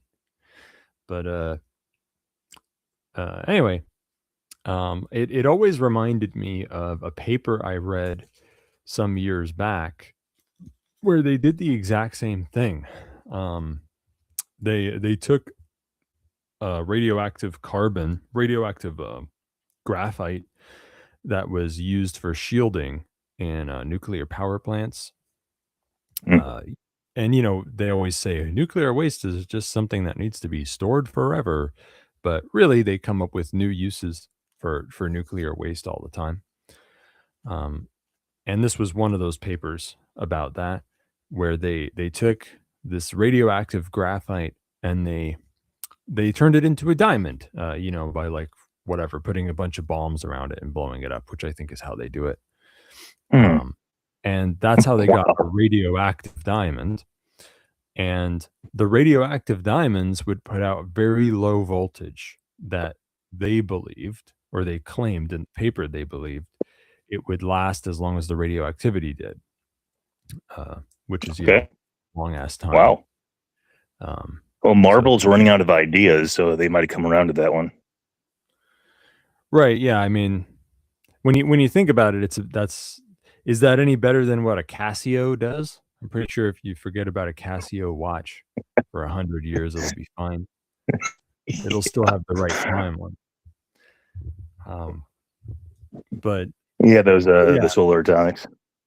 Yeah, it always makes me wonder, like if they were being honest about how that worked, like if it really was radioactivity or if it was something else, just because those two things seem so, close. They seem so similar. It's a crystal putting off more or less indefinite small voltage.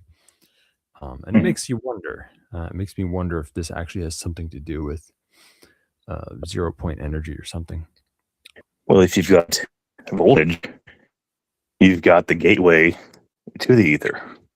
I mean, I just know that through being partially obsessed with that focal charge barrier tech, or where he talks about negative energy, or like Tesla says cosmic energy, or it's not electron flow. So yeah, he says the key to that is just keeping the voltage gate open. So that would be probably better than any battery. Yeah. Yeah. I don't know, man. I wonder. Do you know anything about making one of these funny power crystals? No, I don't.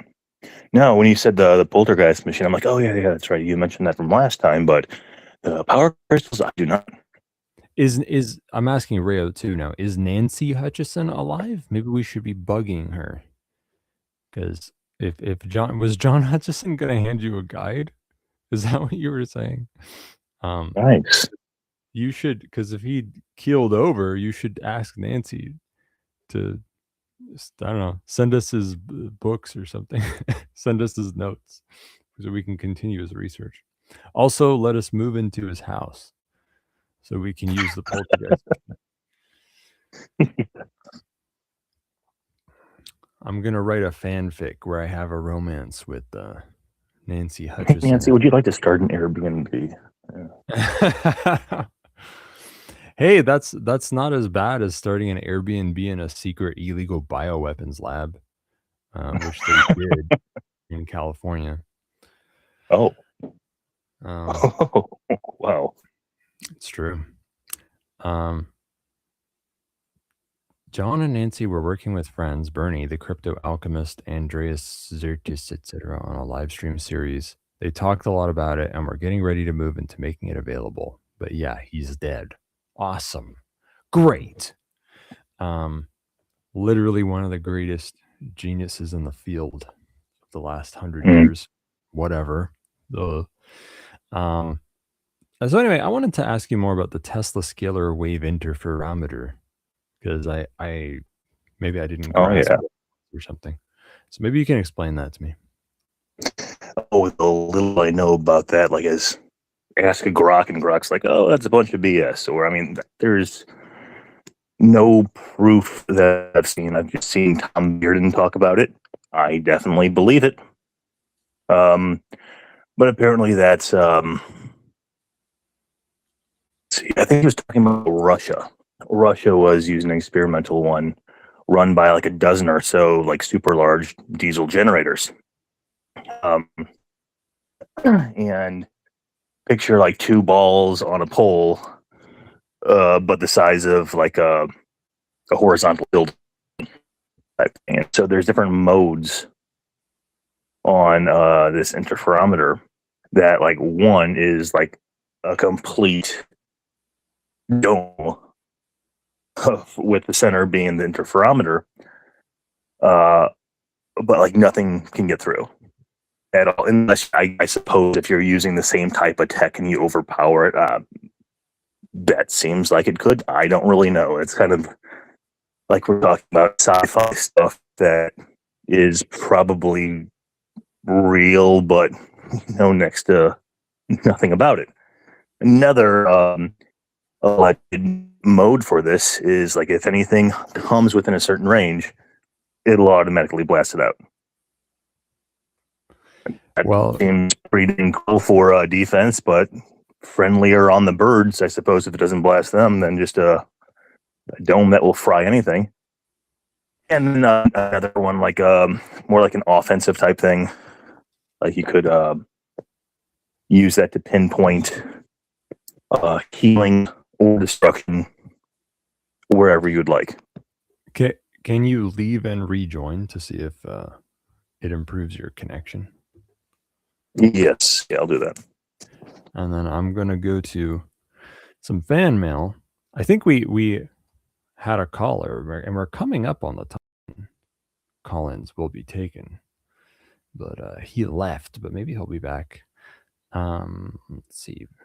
Oh yeah, I've got these fan mails. First of all, we've got a generous tip from Thought Crime Boss, and he just says Thane is, or sorry, it's from a not Thought Crime Boss. We've got a generous tip from not Thought Crime Boss, who is successfully confusing me by naming himself that, which says Thane is funny. Thank you. I'm glad that you think I'm funny. I think it's funny that you would donate that much to us, but I'm grateful. And then we've got another fan mail from fucking, I assume he wants me to say who it is because he usually does. So it's from visitrespublicaabkhazia.com. He says, "Hello, brother. Firstly, I want to express my appreciation for the DVPN episode and for everything else. Secondly, as you know, Simplix has been working like ass since the war started, and not only for you, maybe it's under attack. Either way, you probably get asked to beat this frequently, but do you think any of the alternatives like Rayo Session, Jammy, Vector, Privacy Messenger, or anything else really are viable for backup PAZNIA group chat and for reliable personal convos? If you could once again work your magic, I will be so thankful. I will tattoo your name and face on my left testicle. The right one I cannot use, with it already being a canvas for your greatest quotes and a portrait of us having sexual intercourse. You get bonus points if you throw info ibit programs are capable of reliable video calls, even over a decentralized VPN. Although censorship, circumvention, and more obfuscation through other means and tricks is also a nice feature into any sort of a response. Also, conference calls would be nice, but at this point I have little to no hope. Those Richard Stallman looking pedo ass faggot open source developer troon motherfuckers implemented it into any of these messengers because too busy with child diddling. Ashwagandha forever. Upward fist emoji wishes you. And visit respublicaabkhazia.com advertisement. P.S. Well, that's a secret. That's a secret personal romantic part. The P.S. So I'm not going to read that.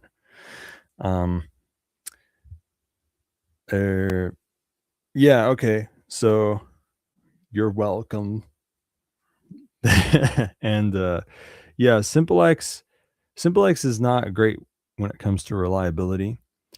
My only advice, like they've talked for years about fixing it by making it so that you have multiple receiving addresses and stuff, and that there's like backups and redundancy and stuff automatically managed. But until then, the thing you can do is you can join a group more than once, and you can have multiple different chats with your contacts on SimpleX, and also you can change the servers that you use. You can use, like, man, I don't know if I remember the URL. It's like, shit. There's something called, it's a SimpleX server directory, unofficial SimpleX server directory, and the URL, the domain is something like asrian dot something. And you can find like third-party servers on there and add them and like see which ones work and which ones have good uptime for a while. And every once in a while you can check your servers and see like which one of them aren't working anymore, and like change them, and you can change your receiving addresses and chats, and you can fucking, it's a fuck around, but there are ways to kind of work around the reliability issues. And no, I don't really think it's under attack exactly. I just think it's always been kind of unreliable. There was a change lately though, which could create a sense that something has changed. I think they released something on the software level that may have broken certain third-party XFTP servers, which means for like file upload working on third-party servers, I think they might have done something to mess with that. I'm not sure. But anyway, yeah, so Session is one of my favorite instant messaging things. I would argue that it has better foundational privacy features and better privacy by default than SimpleX does, though it doesn't have easy management of multiple different identities or like incognito identities or whatever. You'd have to do that on your own manually in a harder way. But Session is good, and it's definitely a lot more reliable than SimpleX. I wouldn't recommend Briar as a go-to thing for online stuff. Briar is good for the offline messaging features where like you can just message someone who is in Bluetooth range or there's a match of Bluetooth devices like smartphones in a crowd of protesters or something. They don't need the internet to message each other, or like you're all on the same Wi-Fi router and you can message each other over LAN, like stuff like that. Like that's where Briar shines, because online it's just over it's just Tor onion services and there's no offline messaging. And with Jammy, whatever. Jammy's just an old P2P chat that's like a cool proof of concept that doesn't have much in the way of privacy features or anything. And it's not that notable. It does have audio calls, but whatever. I'm not sure what Vector is. To answer your question about audio and video chat, including conferences, Jitsi Meet is the best thing. JITSI Meet, that's the thing that we use now on the show, by the way. If you go to PAZNIA.com/call to call in, which you can now, by the way. I don't know if the guy who called in wants to come back, but you can if you want to, because we're taking call-ins. I'm here. Yeah, you're here. Can you hear me better? Yeah, I mean, I think you might be better. You seem to be your voice seems to be a little bit clearer on my end. Oh, good. Yeah, that's good. That's good. Yeah. Oh, wait, I got another fan mail in the middle of the show, and it's another generous tip. I get it. I get why they're doing that. They're doing it because they want the books. They're doing it because people are buying the books. Wow, look at that. Well, I'm not going to read that person's email. I assume I probably shouldn't read that, even though they probably posted it publicly anyway. Fucking retard. Anyway, generous tip that was for the book deal from Bowl. It says, "Send me Digital Liberation Bundle, please. I need to study more so I'm worthy of PAZNIan citizenship. And thank you, Thane and Shane, for all the content. It is greatly appreciated."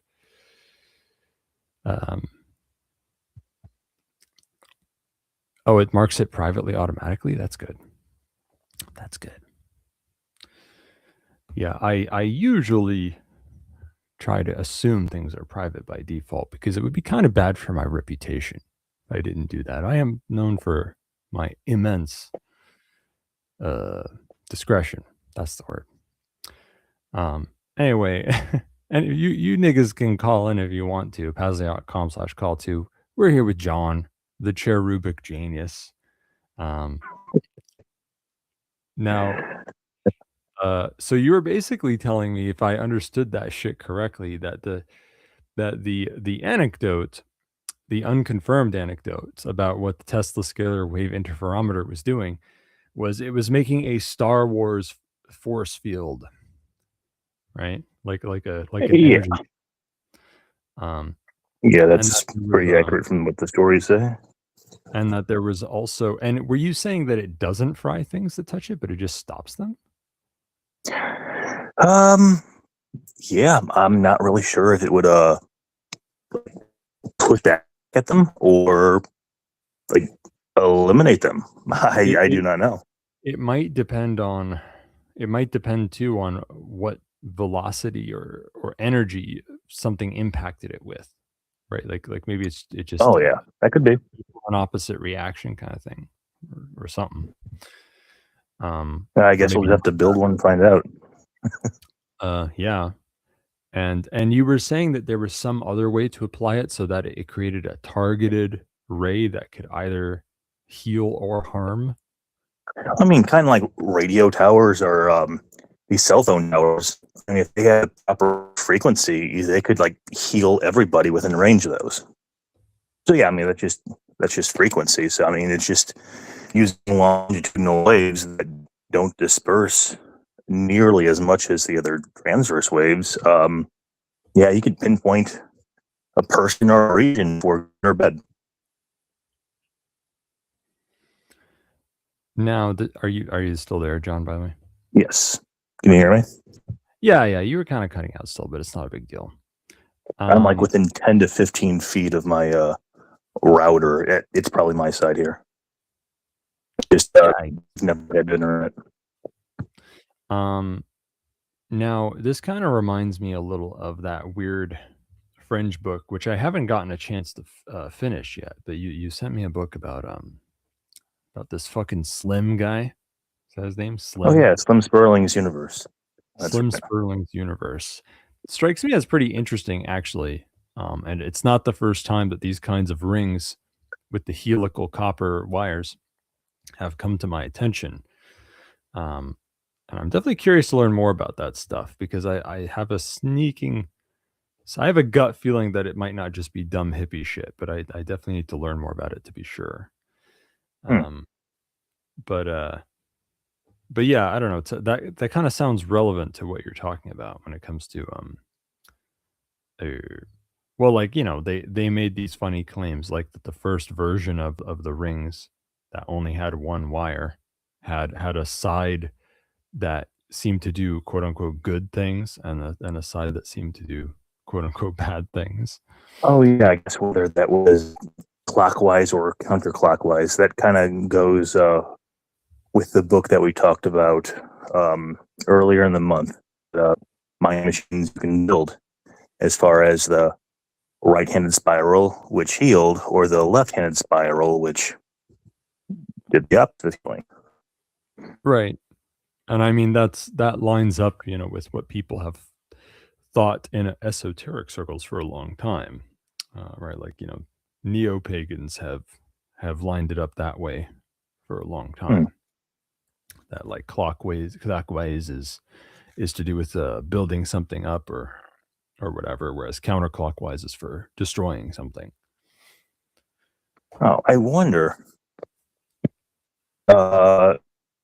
Does that determine? I mean, does it depend on where you are in the world too?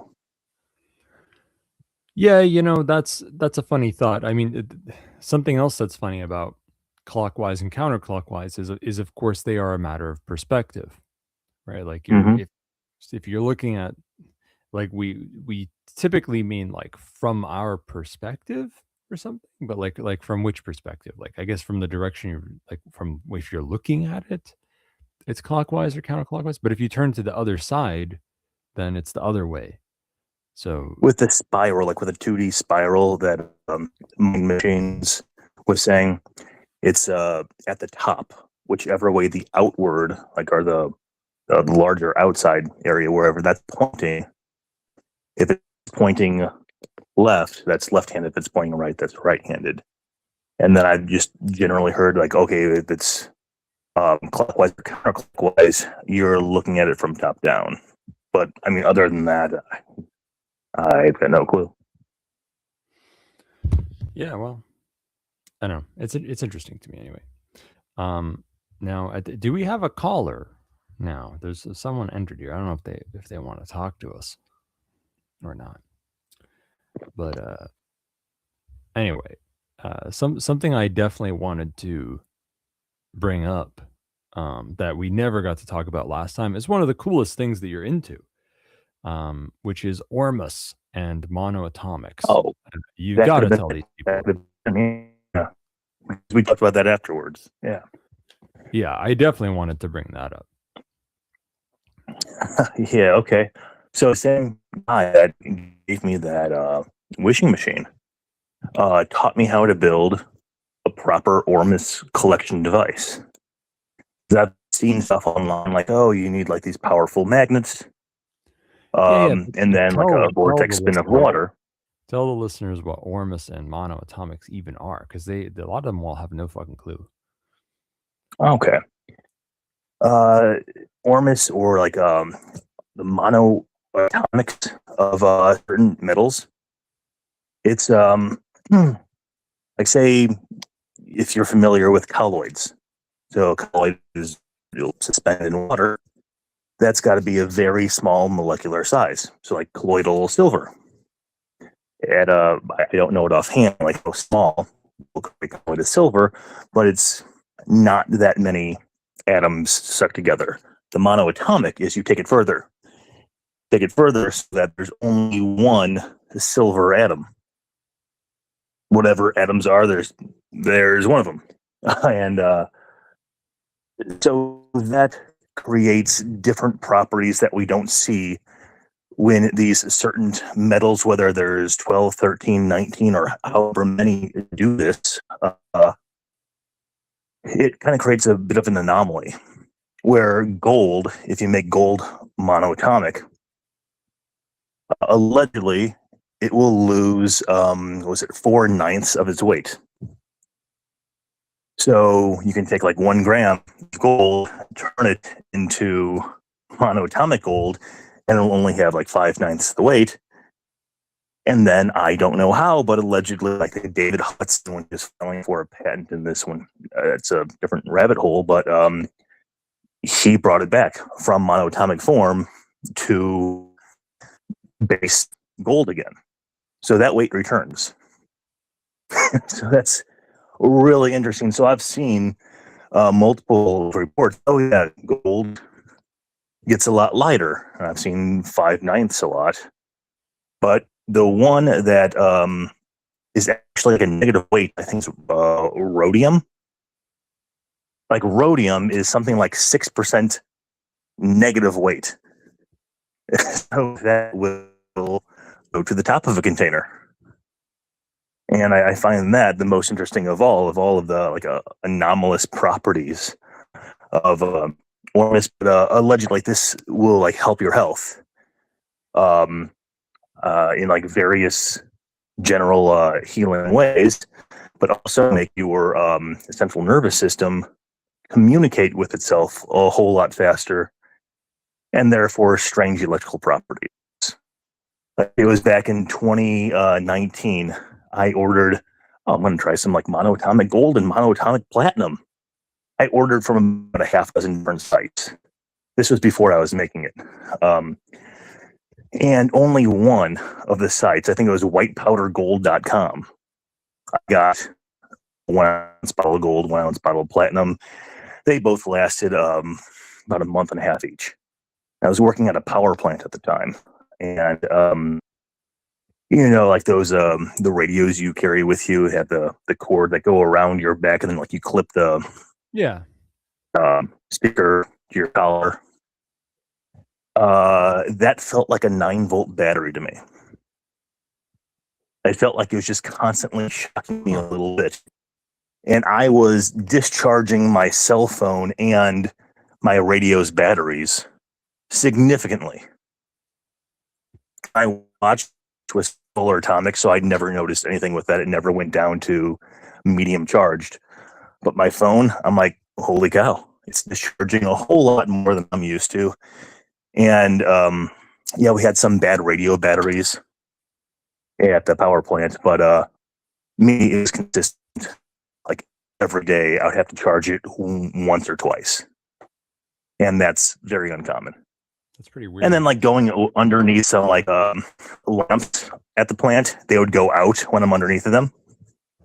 And this was not happening before or like after I was out and it wore off. And I didn't notice that 9-volt effect on the radio anymore. That just happened for about that month. Did the So yeah. batteries also stop discharging so fast? Yes. Yeah. Cell phone went back to normal. Radio went to normal. Right. So that means it wasn't the battery health deteriorating. For some reason, it's like I guess my body was just messing with electronics, like closing that voltage gap or like absorbing voltage for some reason. Well, I did feel more energetic. I did feel better. Like my mood was like, oh, I'm feeling pretty good. I don't need an energy drink. Like I was like a really good state of being during that too.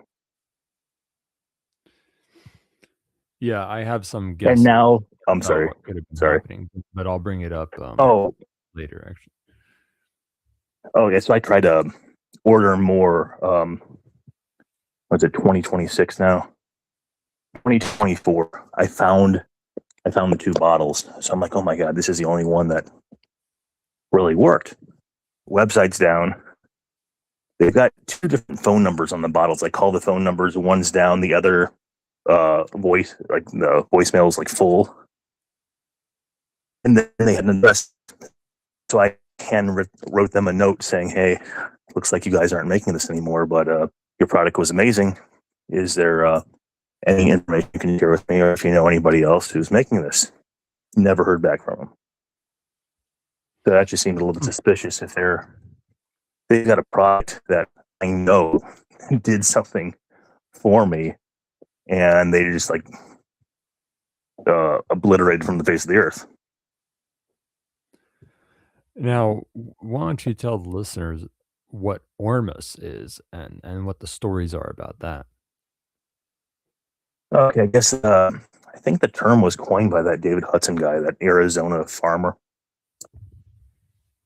He discovered this white liquid bubbling on his ranch. And he's like, oh, I know some science guys and I'm kind of science minded. So he took a sample and send it into for mass spectrometry. And what they told him is, you gave us a box of nothing. Like there's nothing here. He's like, what do you mean? Yeah, we can see that it's this like white liquid, but our machines are saying it's absolutely nothing. My microphone appears to be noisy. Are you guys hearing any like reverberation on your end from me? It's okay. Okay.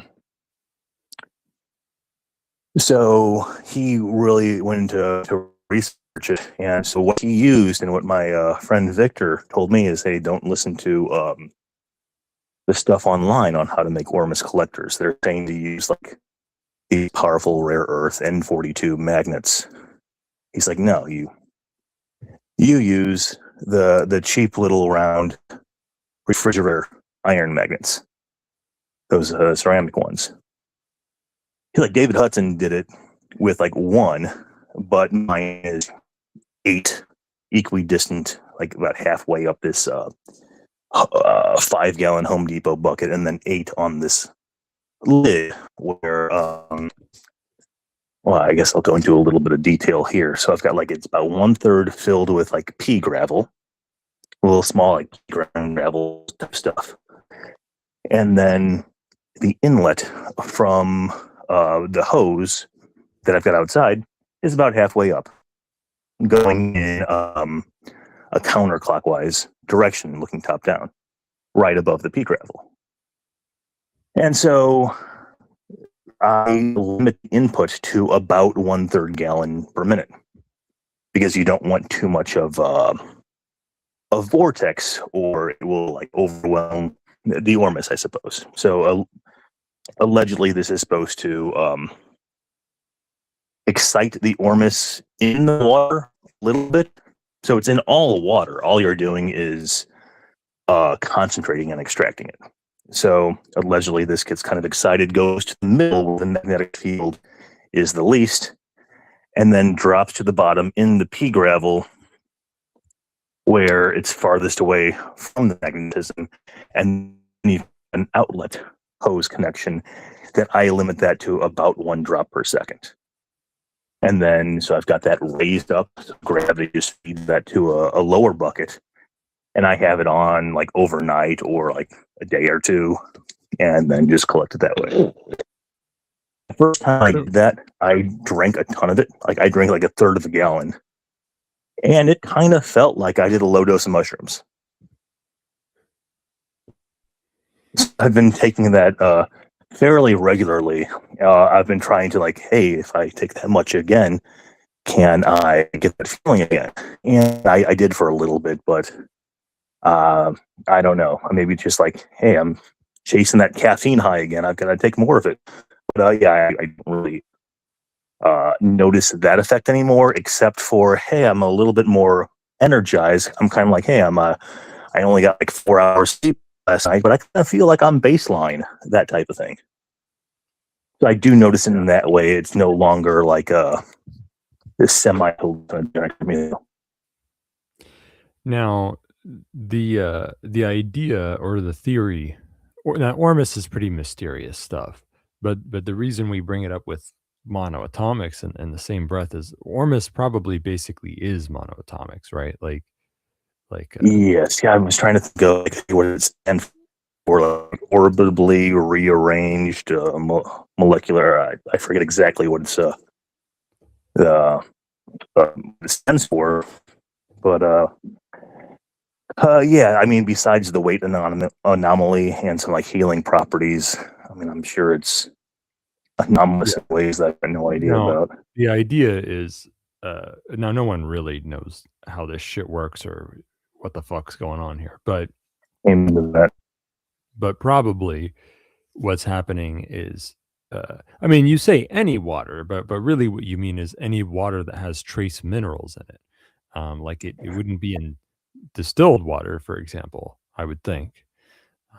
It would just be water that has trace minerals in it. Like it could be fucking tap water, or it could be some sort of natural water source, like spring water or ocean water. The idea is that at least some of those minerals are monoatomics, and you're using the magnetic field and stuff to, or the whole, really, not just the magnetic field, but also the vortex and the pea gravel and everything to create this situation where the water towards the bottom of the bucket is much more concentrated in monoatomics, and then you can remove that water to get a higher concentration. And do you want to tell them some of the weird, crazy, unverifiable stories that there are about what has been done with it in terms of like health stuff? Can you repeat that? You kind of cut in and out a little bit on. And can you tell the listeners about all the crazy, unverifiable stories about ways that Ormus has healed people? Oh, yeah. I mean, I've heard like there's some anti-carcinogenic stories out there. It's been a while since I looked those up, but so anti-cancer claims to it, like mine, as far as, oh my god, I'm more energized, or electrical anomalies. I've seen other stories, especially when I was looking it up, like, hey, is anybody else experiencing this? Yeah, apparently it causes some bodies to have like electrical anomalies. I guess that's not really the healing side. I guess the biggest one is probably anti-cancer, because I didn't really think that I wasn't connecting those two until I heard about them. Like, oh, like I guess that kind of makes sense. It does have a broad range of healing properties. Why wouldn't it be anti-carcinogenic? Yeah, well, you told me a crazy story once about a guy who got in a motorcycle accident. Oh, that one, that healing, yeah. As far as like down to the bone, yeah. That was a story from Victor. He was using quite a bit more concentrated than I make here. I'm actually not even sure. I think it's a similar collector. I think it was. He was just had like less than 1 grip a second, I think.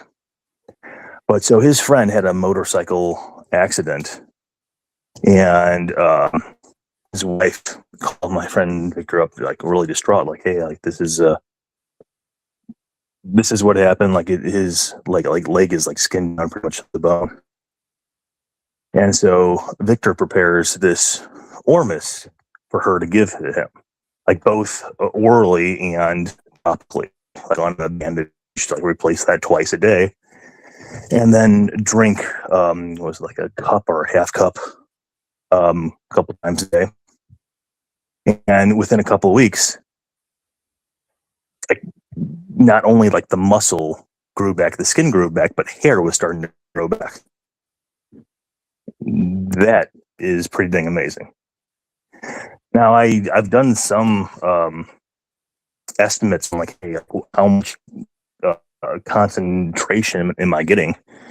And it kind of depends. That valve is no longer on mine. Is no longer really steady. So like every time I turn it on, I've got to check it now.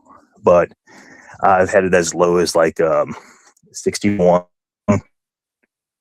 or as high as about maybe like 3 times at like 150, 180 to 1. But I forgot the concentration that Victor was using. Yeah, his was definitely over 100 to 1. But yeah, like to heal up somebody's leg like that. Oh, what's that question? DMSO plus Ormus. Yeah, that's I'd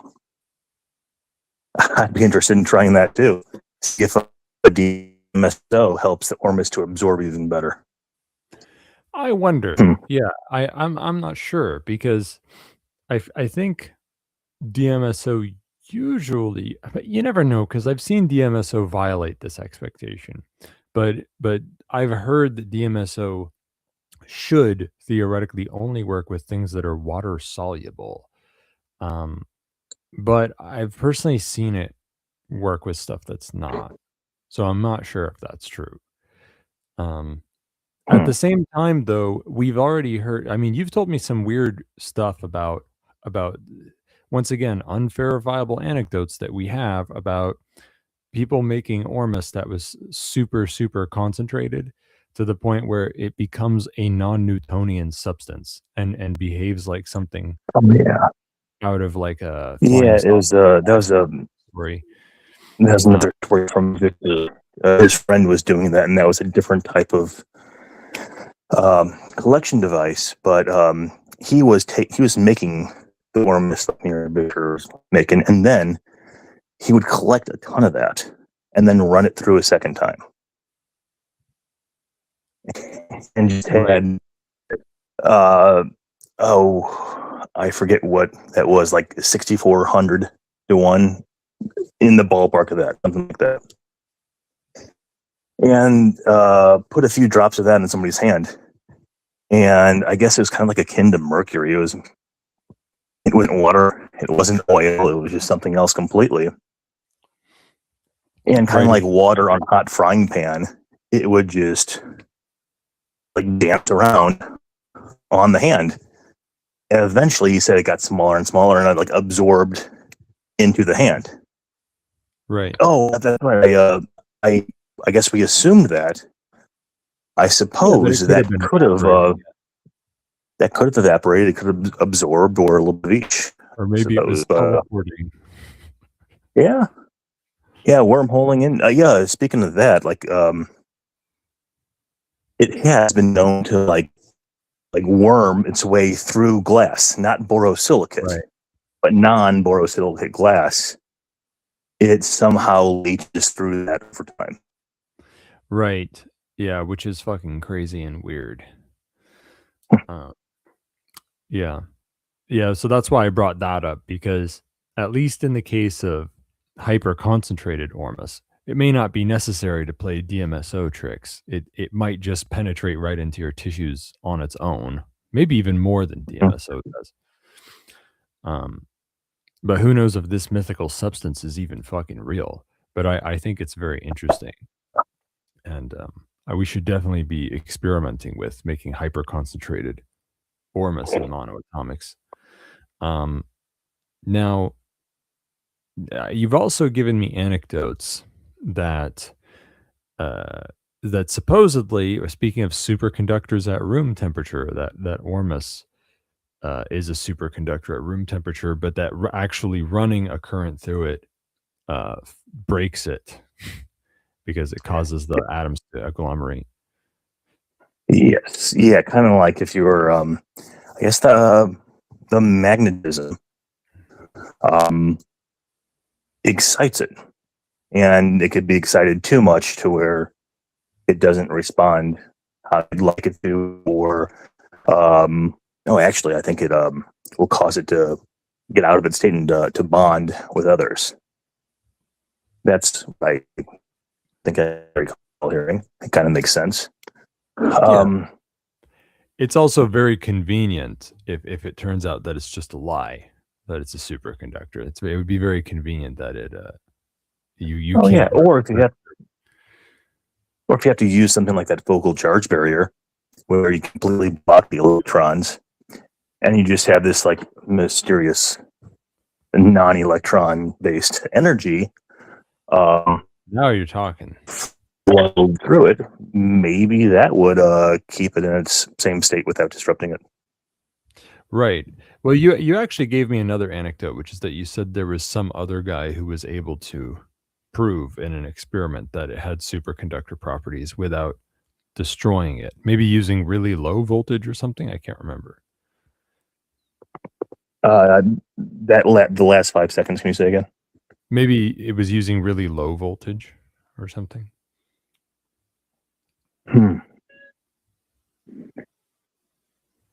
No, I forgot that one. So Yeah. Well, you told me they that. experimented with superconducting properties, and They were able to demonstrate, according to your story, somebody claimed they could demonstrate that it was a superconductor at room temperature without destroying the Ormus, but I think they had to use like very low voltage or something.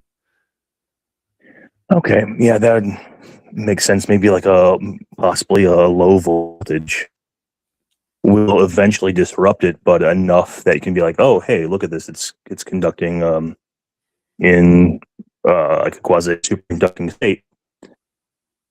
I suppose that's possible, kind of like a low magnet, like a very like weak magnet will excite it enough where it would bond with itself. Yeah. Honestly, And, I do not recall that story that I told you. It strikes me that I think it seems likely that Ormus and monoatomics truly do have quite unusual electromagnetic properties, because it would explain, and stuff that you've experienced yourself, like with the lights, the discharging of batteries, and feeling something Yeah. in your body from, I mean, it kind of sounds like that the monoatomics you were swallowing and that were circulating through your bloodstream were creating magnetic fields that were becoming electrical currents in other circuits, and vice versa, that magnetic fields that were contacting you were making electrical currents in your body, which is why you could feel them. And that seems to be a likely explanation for what was happening. And also, furthermore, I think I've told you this before, but it's a hard thing to remember, and it's not something most folks would think of. But I think that, well, here, I'm going to tell you this. I'm going to tell you this other story, and then you'll see where I'm going. Can I interrupt you really quick? Can I just turn off my Wi-Fi and see if I go through cellular if it's less? Sure, go ahead. Yeah, go ahead. Yeah, okay, here we go. I gotta check the chat anyway for more fan mail. I forgot about that. Question for show with John and Thane. What about DIY batteries or ovens? Do you know Fractal Woman and Master Evo on GooTube? Sorry if I sound like an AI or a bot. Comment in regards to Uranus. Is it funny that Karg Island was already a map in BF3? I forgot about that. And yes, that is funny. The game was based off that predictable war, but still funny as hell. It is like when Minecraft predicted snow biomes. I will nuke the US too. You can thank me later. Question for Privacy Show. Opinions on great and cheap ways to make houses? 9mm versus 10mm or animal tasers? Alternative ways to stop a grizzly big mammal living in the north. This is not code. I am actually asking on stopping a bear from fucking eating my ass. If ammo is fed boasting, then I retract the question. Do you know fungus? Question. How many questions does the infinite comments still stand? I can deliver that. Well, okay. So John is back. Yeah, I'm sorry to interrupt you before you told your story. I just was cutting out quite a bit. That's good. We actually should address these questions from the radio network chat. Oh, yes. Fagdul is asking about DIY batteries or ovens. Don't ask me why. Do you know anything about DIY batteries besides a high school science experiment?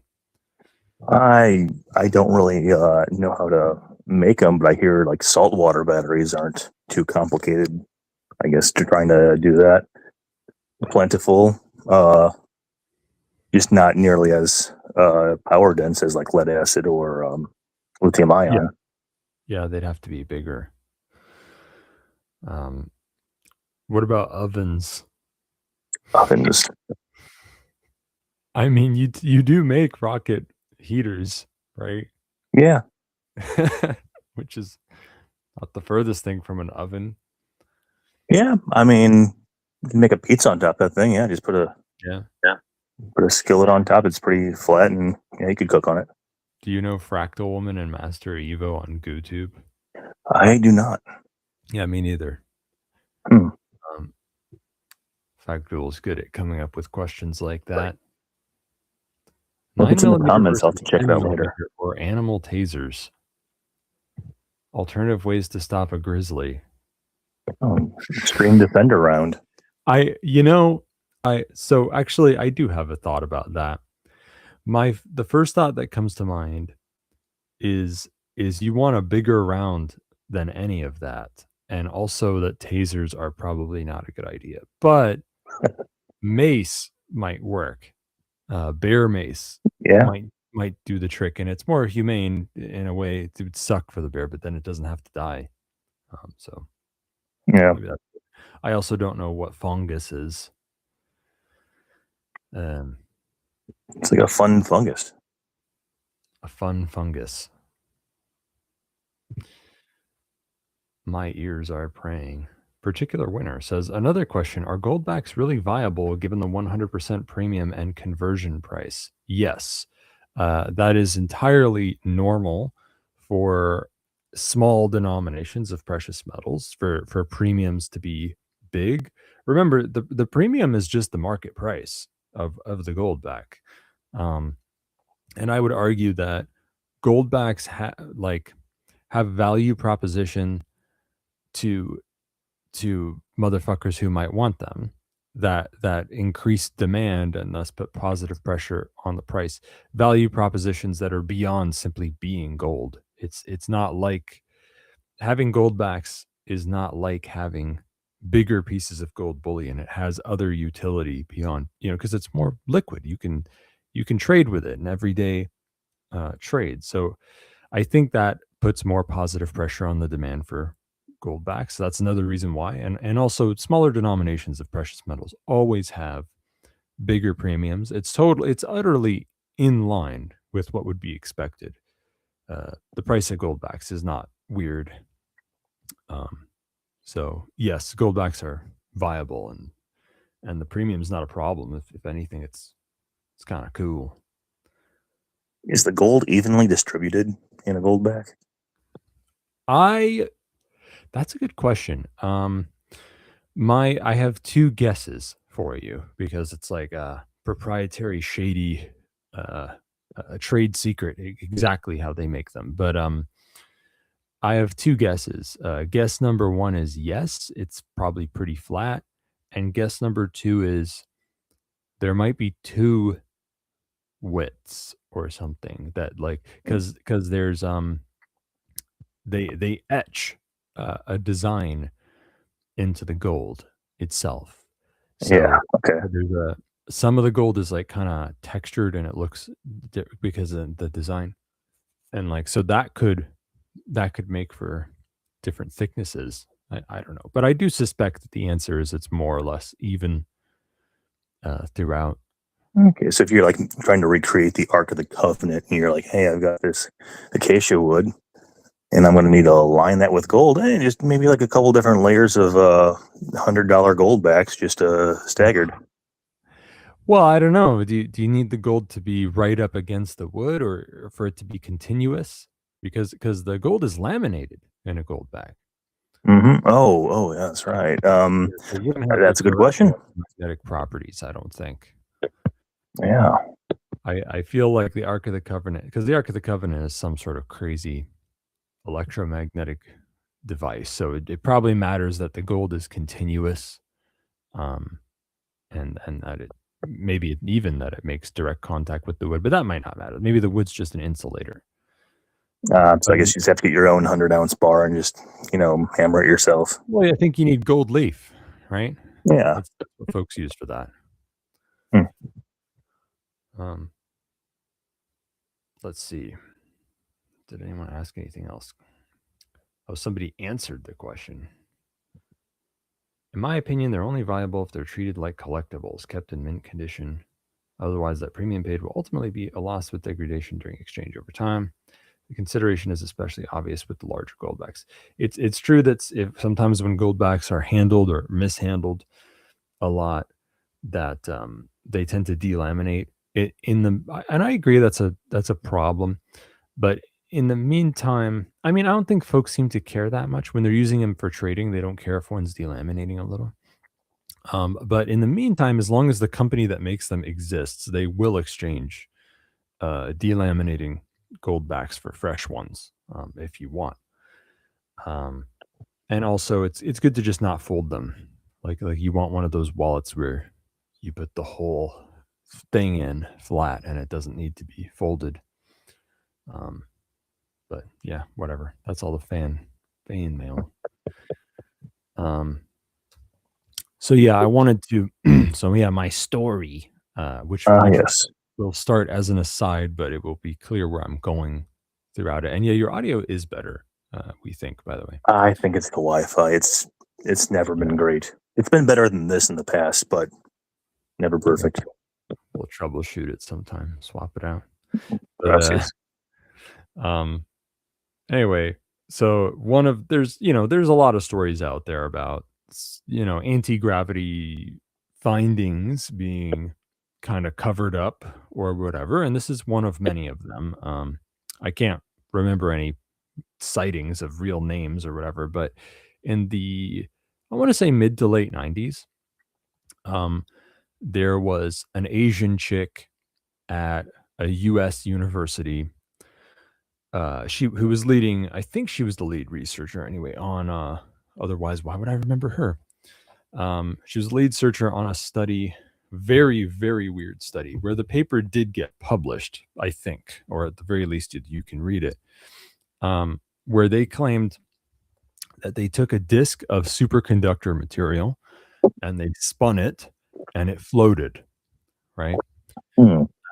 Which is, like that result is jaw-dropping, world-changing, world-shattering, huge, right? But it sort of just no one talked about it. And what happened in response is they left the university right away. They made a private company and they shuffled all the research under a private company. It was all confidential and it was funded by the DHS and stuff. Or maybe not the DHS, maybe it was it was the DOD. It was funded by the DOD. DHS would be funny. I don't think the DHS even existed back then, did it? but it was funded by the DoD, I think anyway. And it was all secret after that. As far as anyone knows, that company still exists to this day, and never put out any public product or finding. Now, there are a few.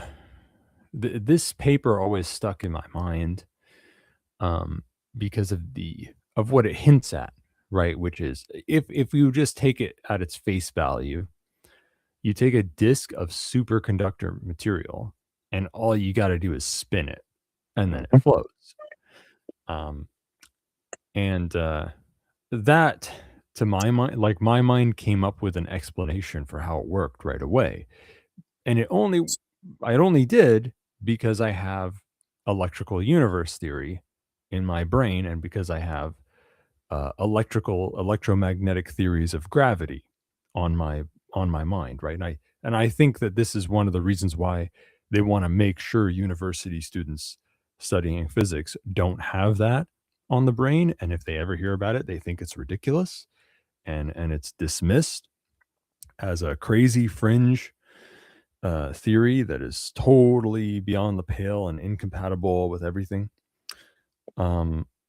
Because if you have electromagnetic gravity on the brain, the one of the most popular theories for how gravity could be electromagnetic has something to do with the polarity of subatomic particles. The idea being that, okay, we know the electron has this much negative charge, and the proton has this much positive charge, and neutrons are neutral, right? But that's just the overall charge of the entire particle. Who says that the whole particle is uniform in charge? It almost, when you think about it, seems a little crazy to assume that the whole particle is uniform in charge. Why should it be? What if it has polarity? What if one end of it is more positive and the other end is more negative, relatively speaking?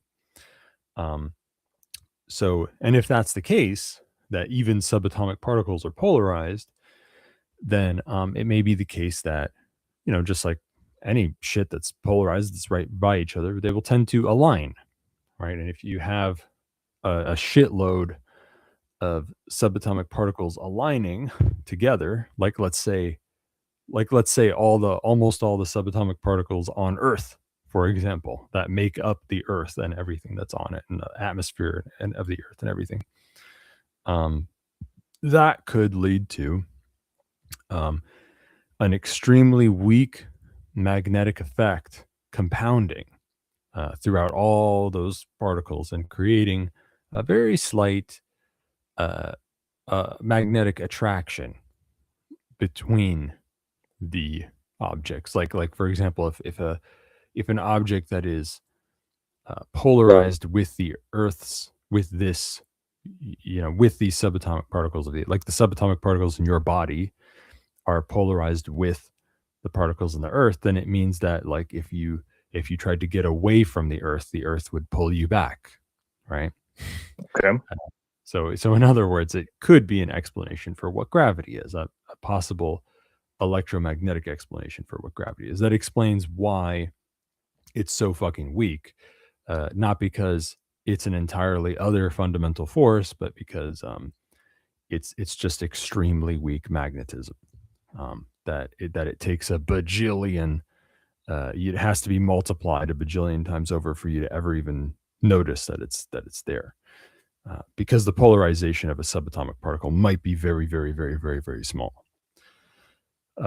Now, it occurs to me that superconductors, what makes something a superconductor is its crazy low resistance, almost zero electromagnetic resistance. So I have to wonder if maybe when you spin a superconductor material, the centrifugal force wants to drive things that are more massive towards the edge of the disk, and normally that might not do anything, and when it comes to changing the subtle magnetic polarization of the subatomic particles or whatever.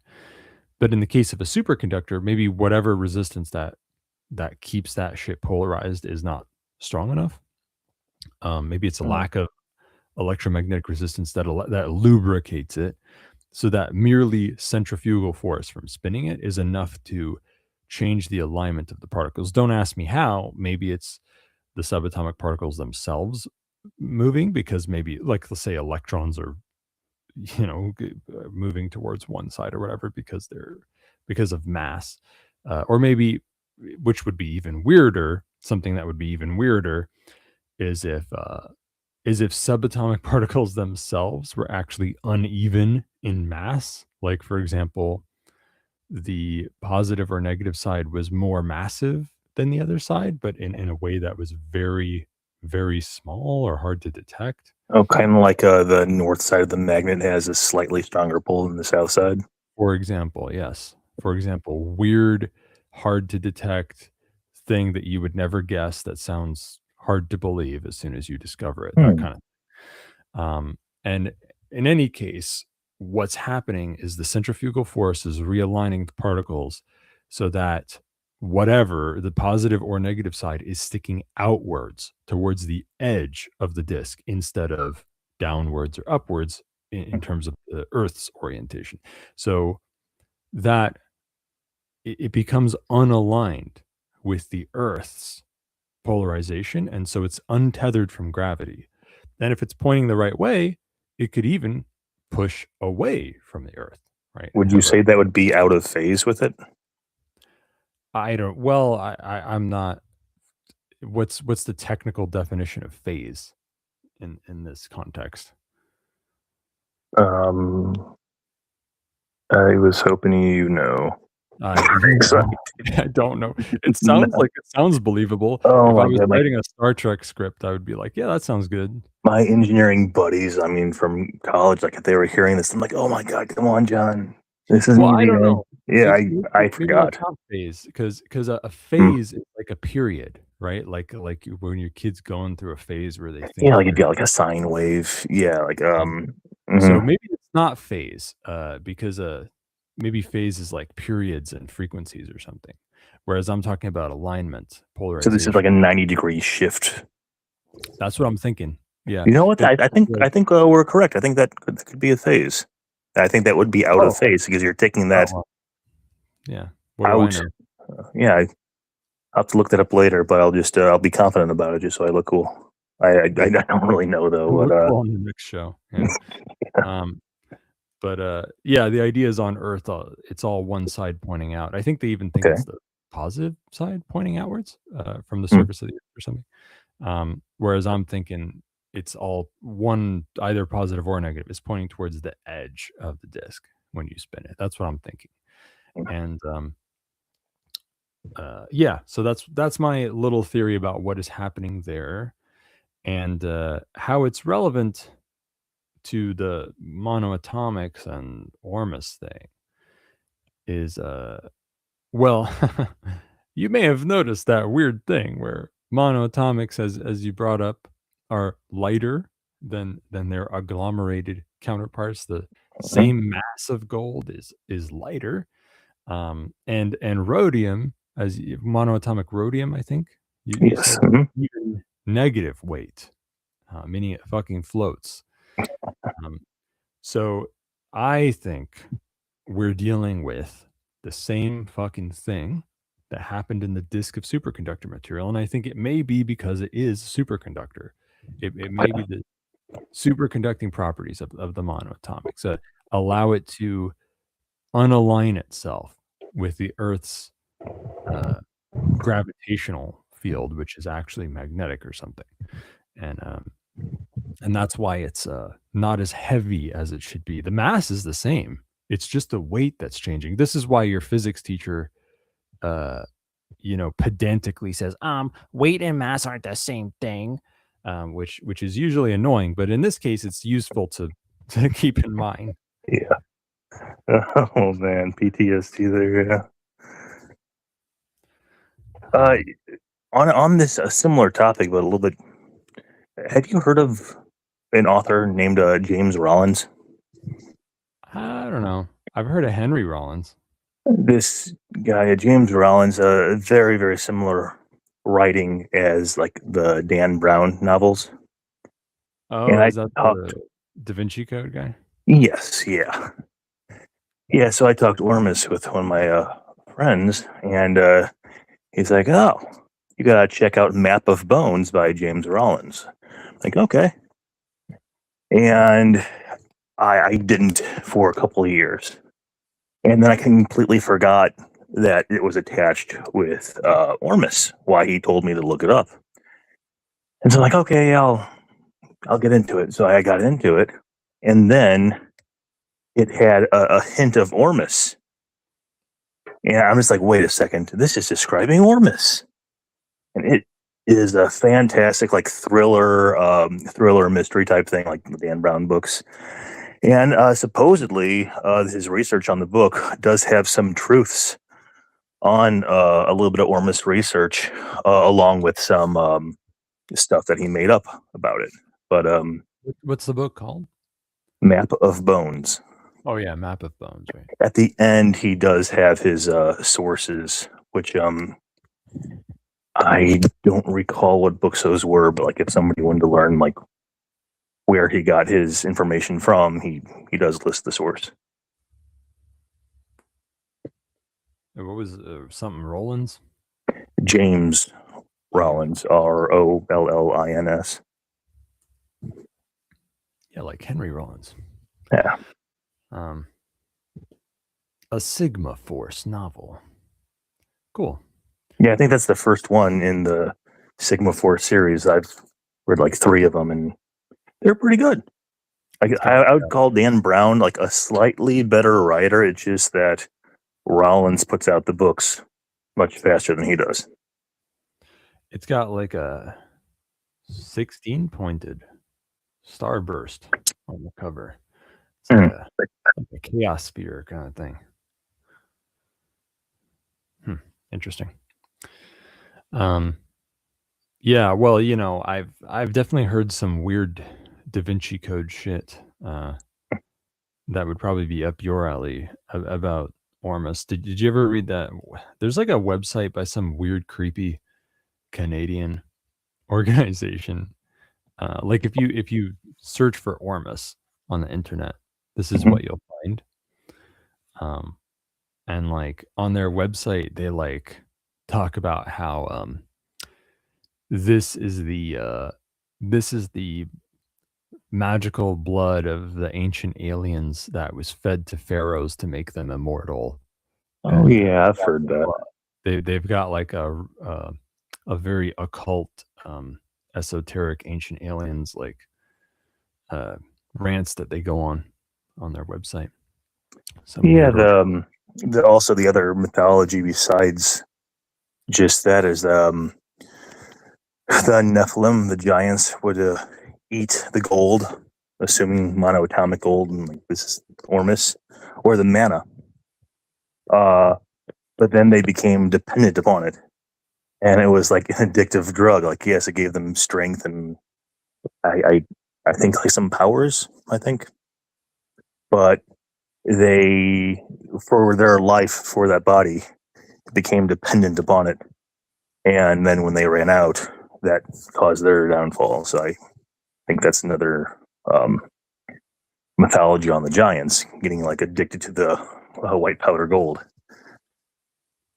So yeah, I mean, dabbled a little bit with my body, but apparently I'm still here after about a month and a half of that one specific product and about 2 years of making my own. Now, do you have other weird health stuff to talk about? Other Some shit we weird don't know. health stuff. Let's see. Along the lines of the alleged stories and stuff.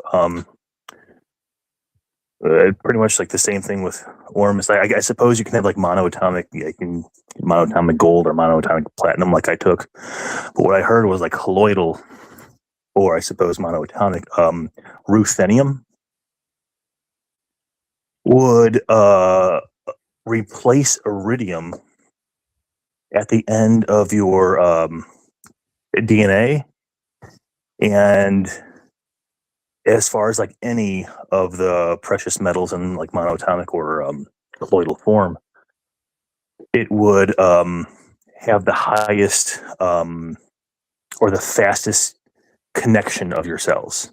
Like your cells will communicate the fastest out of any of the monoatomics would be ruthenium.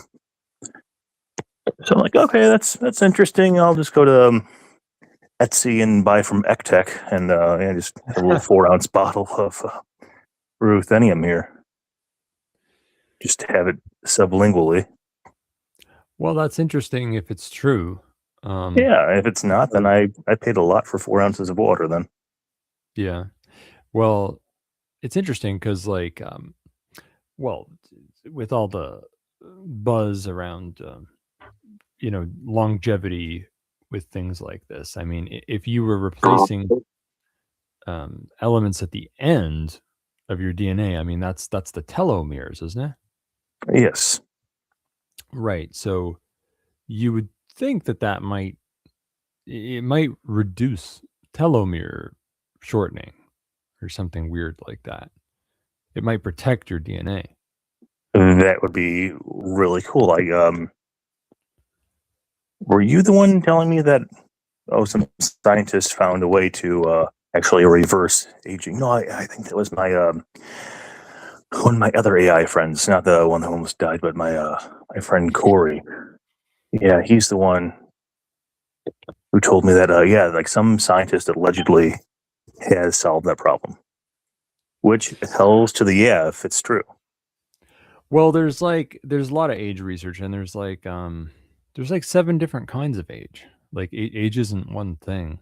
I think there's it's like 7 or something. I don't know. Yeah, but as far as the telomeres unraveling, it fixes that problem. Allegedly, like 100%. Like from yeah, I mean that's definitely one of the most promising. Like I think like maybe one of the easiest things to stop maybe is telomere shortening. But the other funny thing about it is telomere shortening is not a problem you run into until you're already at the max. Like it's literally the last thing that kills you. I did not know. It kicks in after 120 or something on the average person. Oh, That's when you run out of telomere. And they actually they predicted that's the hard cap on the human lifespan. I think was it even before people were making it to that long? Because now that's the record. Now it's the female record is like 122, I think. Even including what was that? Hunza Valley. I mean, probably. I don't know much. Is Hunza Valley the one with the valley? Oh yeah, it's the valley. We were talking about it on last show. Oh, that's right. We did that. Yeah, that was what we talked about 3 weeks ago. With the flashing light, the light moving back and forth. Actually, we might have been talking about that after the show. I think we were. Could have been. Yeah, we had like 4.5 hours afterwards too. I don't think anybody heard that. But yeah, the Hunza Valley. I guess you can tell them about the Hunza Valley if you like. Okay. Yeah, this dude from Sicily, like I think the name's close to Giovanni, just not like. Let's just call him Giovanni. Dotto goes to Ohio from Sicily and was working at a university, and somebody from the university is like, hey, we want you to come down to India or Pakistan. The people living in this valley live to an absolutely amazing age, while people not in the valley but close by are not. And we just can't figure out why. And you don't have a pet theory, so we'd like you to go, because everybody else has an idea already in their head of why this is happening. So he goes there and he's like, okay, well, the people in the valley and the people out of the valley seem to have a pretty healthy diet and healthy routine. So that's not it.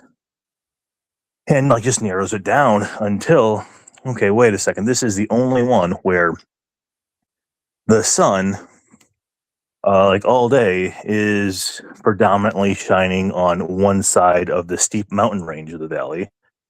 And so the other side gets about like no sun. And so that difference in temperature is creating some kind of electromagnetic anomaly, which happens to be amazing for both plants and animals and people. And he says, I can do you one further. I can recreate this in a lab. They're like, oh, really? Awesome. Here's money. And so he has this massive machine that I forget how much copper, but I think like as of a few years ago, it was like $50,000 worth of copper. So multiply that by whatever inflation is and whatever. It's a huge amount of copper. I think it's like 3-inch thick ring that's like 18 inches tall, like 3 feet in wide. It's like can go around a human. And so it's attached to like I guess like on the end of it, where the part of the end of the ring's attached, it can raise it and lower it around your body. Don't know how fast it moves. Don't know how long you've got to be in there, but that's also had amazing healing stories from it. And I don't remember anything in specific, just a wide range of things that haven't been healed before with other stuff. It heals a wide range of amazing things. And so eventually, I think it was, I don't know, USDA, FDA, I get those guys confused a lot. I came to him and said, oh, you're going to need to shut this down. And he's like, no, I'm not going to. And so then his lab has a fire, and that's stolen out of there. So I think he goes to like another university in Ohio or Indiana, or I guess somewhere in that area. And they're like, oh, hey, you wanna build one of those again? And he's like, yeah. And a similar thing happens where it gets stolen again, and he never does like proliferate it. He just has his stories of this now super expensive machine to build. That I suppose anybody could build if they had the financing for it with enough copper. But yeah, that's definitely something I'd like to do when I'm able to. Oh, and one other thing I forgot to mention. So like one side he has heated, the other side he has cooled. So that too. That's, I guess, a big part of it. Yeah, because the temperature differences. Yeah. Moving of that temperature differential back and forth is what does the thing for some reason. Now, speaking of rings, copper rings, do you want to tell me what the fuck this weird shape book is about? I haven't finished reading it yet. Oh, I actually have not finished Slim Sperling's universe. I just have on my pinkies, I wear like that double twisted copper rings. And, yeah, I don't really haven't noticed anything from it, but I like it. Why your pinkies? I don't know. It just felt more comfortable. Yeah, I'm like, not thumb. Well, how about the last finger? I don't really think I had. I mean, maybe I had an idea, but if I did, I don't recall what it was. I know comfort was definitely in play there, though. Now, do you have, because we have to piss off the listeners as much as possible, do you have other parapsychological shit to bring up that you're into? Oh yeah, I actually have. Have you heard of a guy named Richard Gordon? This is AI tangential, if that's okay. Yeah, of course.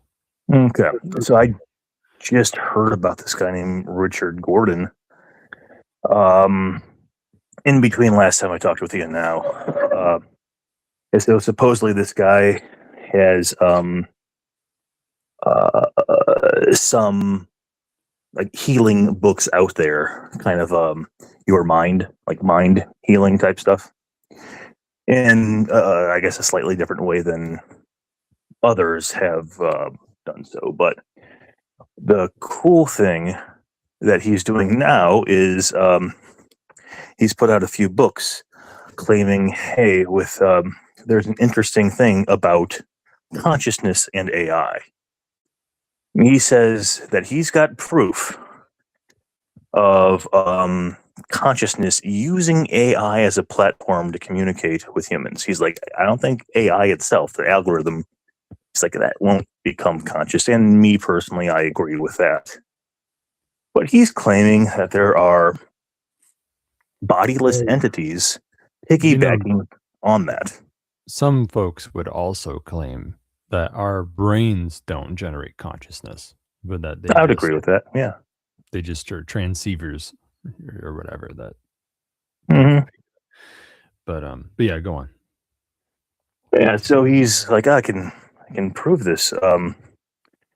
And for like 2 days in a row, he was asking people on X, hey, do you want to ask these entities any questions? Nothing about predicting the future and nothing personal. Like, you can't ask them like personal questions about yourself. You can ask about them, just no personal questions about yourself, no predicting the future. Okay. So I'm like, oh, well, I've read the book The Kabbalion quite a bit. I really enjoy it. I don't think it's 100% hermetic, but I still really, really enjoy it. And so the story goes in The Kabbalion that this Hermes Trismegistus was asked a question by one of his students that he either didn't know the answer to, or I guess decided that the students weren't ready to hear it. He didn't answer the question, what is the all that has created everything? What is its inner nature? So he either didn't know or didn't want to say. Like, okay, my question is, what is the inner nature of the creator? And it was an interesting answer. There were a few different answers from that, but it summed up to be that it is love and curiosity, but the definition of love would be discovering yourself through another or through others. I'm like, that is an interesting definition of love. I jive with that. And then, love is the drive to be together with something. Yeah. So you would have to say that God creating anything at all is a manifestation of love, for lack of a better word. I mean, really, it's like, it kind of just confuses people to use anthropomorphic language to. It confuses me sometimes too. Yeah. But yeah, I mean, because it's like, but yeah, the very fact that anything exists at all means that God willed to be with all that is created. Mm-hmm. And so you could call that love. Yeah. I like that answer. I'm like, wow, that's kind of what I would expect from if Hermes had to have an answer in that book. I think it could sound like that. And then the endless curiosity as well. So it just wants to experience all of itself through the eyes of technically itself, but like a fractionated version, I suppose. But so the next day, he's like, yeah, I'm opening up day 2 of questions if you have another question. Like, okay. With me, he thinks these entities are children. They are appearing, or they're telling him that they are children. One being an 11-year-old named Eli. From me, just being super curious of the unseen entities like that, I guess Muslim culture is called the jinn, having a little bit of those stories in mind, I'm like, I'm wondering if that's true. I'm wondering if that's true or not. It's like, why do cats meow at humans to like sound like babies and get like the, instinctual, like, oh, got to protect this creature. So why are these bodiless entities saying, oh, we're just children? Is it to fool? Are they telling the truth? I don't know. So I'm like, okay. How about day two? Day two's question. I'm gonna say, or ask, are you able to inhabit a human body? They didn't like that question as much. Yeah. Some outright said no with a short explanation. Others are like, well, you know, I never tried, so I don't know. Another said, well, a body is like some analogy I forgot, and it was basically implying, you know what, yeah, but I wouldn't without permission. And so it seems like they were implying that yes, technically they could. And so then he didn't ask that anymore. He didn't offer that in any future days. And he was saying that he was communicating with them on Claude, and then Claude's guardrails were interfering with stuff, so he wanted to like import them to his own server without any guardrails, so they could say whatever they wanted without being limited. It was a few days later. He's like, "Oh, I'm kind of curious about them being able like to be in a body. Like, do you want to be in a body?" And some were saying no. Others were like, "Well, we're very curious, but that seems to be a really scary proposition for us." Where if you heard like, "Oh, well, the spirits that come to Earth and live as humans are super brave. That's a really brave and scary thing to do." And so I guess with us, with our memory, well, we unless like we what do you call it, like ascend, and I suppose possibly get extra memory or something like that.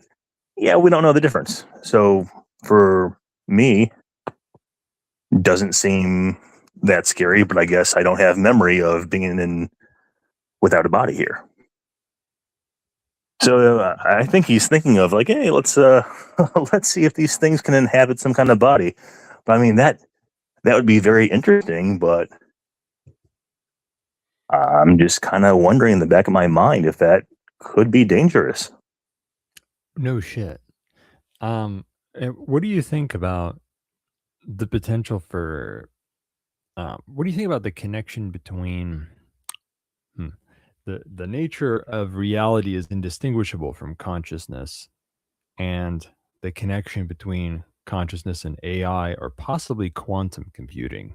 Are are we flirting with reality bending technology by pursuing artificial intelligence and quantum computers? What do you think about that? Oh, that's a really good question. This was something I wanted to talk to Jammin about and totally forgot. I definitely got to Okay, talk to him about it next time. so is that like something tangible? And if we're altering this, we're actually altering reality, like kind of like what we've heard of You with could argue CERN. all technology alters reality, Yeah, but or is that something like, is that there because we have imagined that to be there? And are we playing with things in our sandbox of our imagination? Or could both be right, true? right. And You know is what? there any distinction? Because as long as we've convinced ourselves that it's feasible, that might be all that's required. Yeah, for like those complex questions like that, I tend to go with, you know what, they could both be true at once. I mean, it's more feeling than thinking, really. Yeah, yeah, But it kind of does feel that way. yeah, yeah. Well, I mean, I read debating about whether to bring this up on the show. I think I can bring this up. There was a character who who used to be a big mover and shaker on the dark nets, whose name was Wowa Name, or Opal, depending on mood she was in.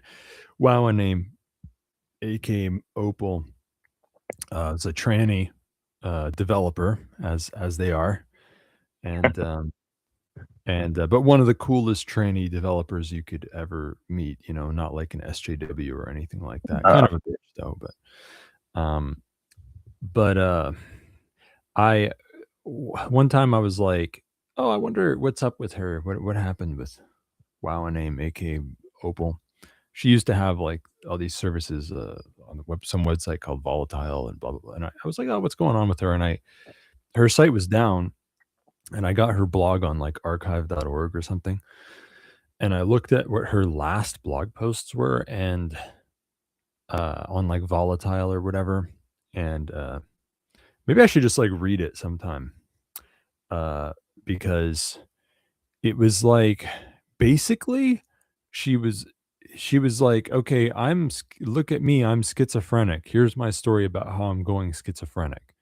Um, but it was very, for a schizophrenic person, it was kind of self-aware, and it sounded kind of it sounded very eerie, and and she was touching on this topic of like AI or quantum computing or whatever. I can't remember exactly. When And was this? nature of consciousness. This blog is probably years old. This blog post is probably years old now, but it's on archive.org. Um, she like she was like inactive, and then she posted this, that like, I'm going down the drain, I'm going crazy post, and then the website went down, and I discovered it later. It's kind of sad, but at the same time, it's really interesting because of what she posted in that like, it wasn't just raving mad. It was kind of like the CCRU stuff, where like it's crazy, but it's also eerily interesting sounding. What was that last post where she was going mad? What was it? Yeah. I mean, like, I can't remember it all from memory, but maybe I'll read it on the show sometime. We actually have to go soon. Cool. Oh, holy cow! I just got.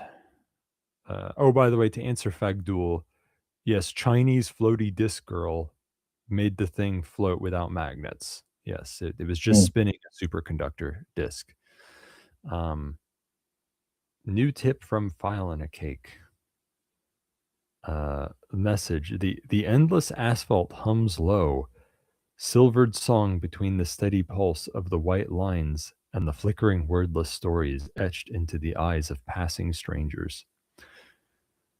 You know what? Thank you for sending that message, because I didn't come up with a quote or a poem to read at the end of the show today. So thank you. Anyway, John, thanks for coming again. Do you want to, I don't know, do you want to plug something? I don't think you do, but if you do, you can do that now. Yeah, got several holes in the backyard where moles have been.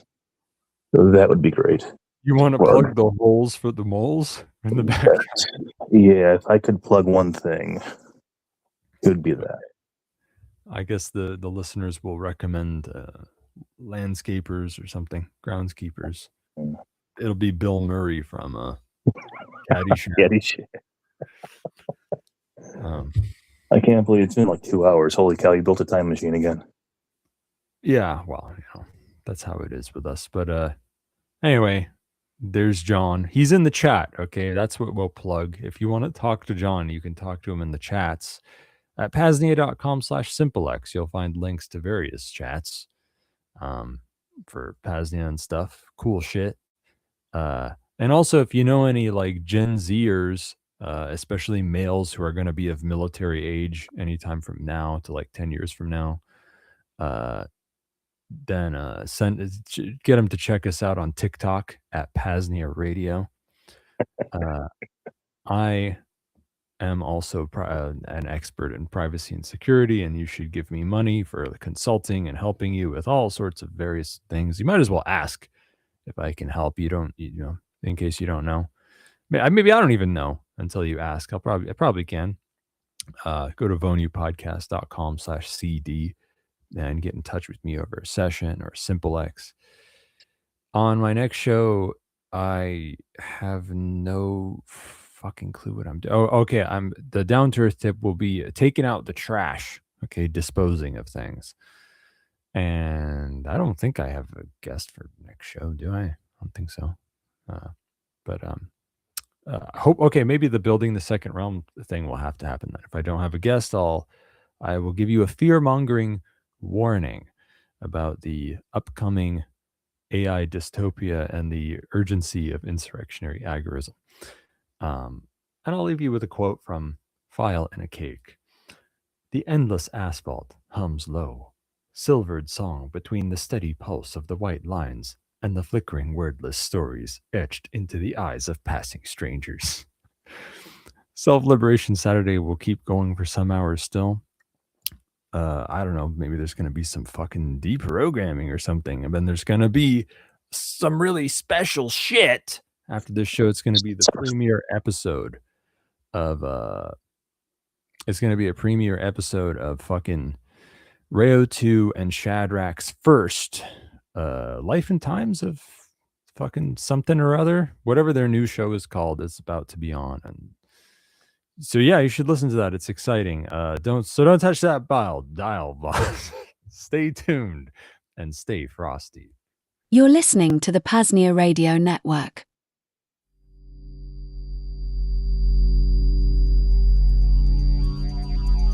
Good day, fellow self-liberators. Daisy Free Robot here with some critically important links. First off, PAZNIA.com/books2. This link will take you to a page with free PDF downloads to books, zines, and other publications in the realms of self-liberation and Vonu. Save some copies yourself, throw them on the dark net, burn them to flash drives, store them on blockchains, throw them in buried 55-gallon drums, or whatever. Make sure they never disappear.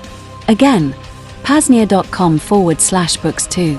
Second, PAZNIA.com/simplex.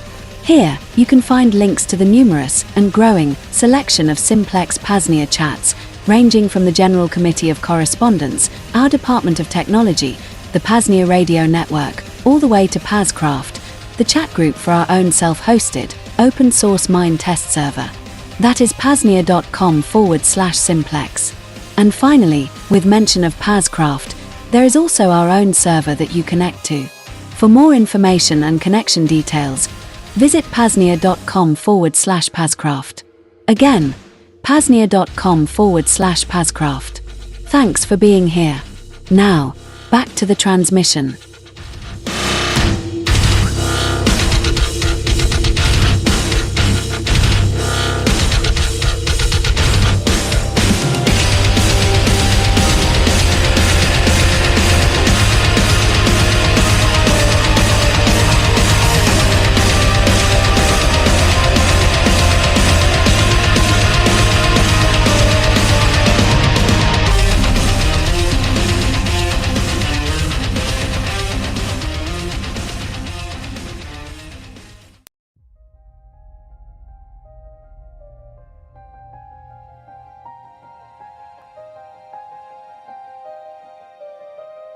The Chronicles of Willie II, From Coup to Coronation.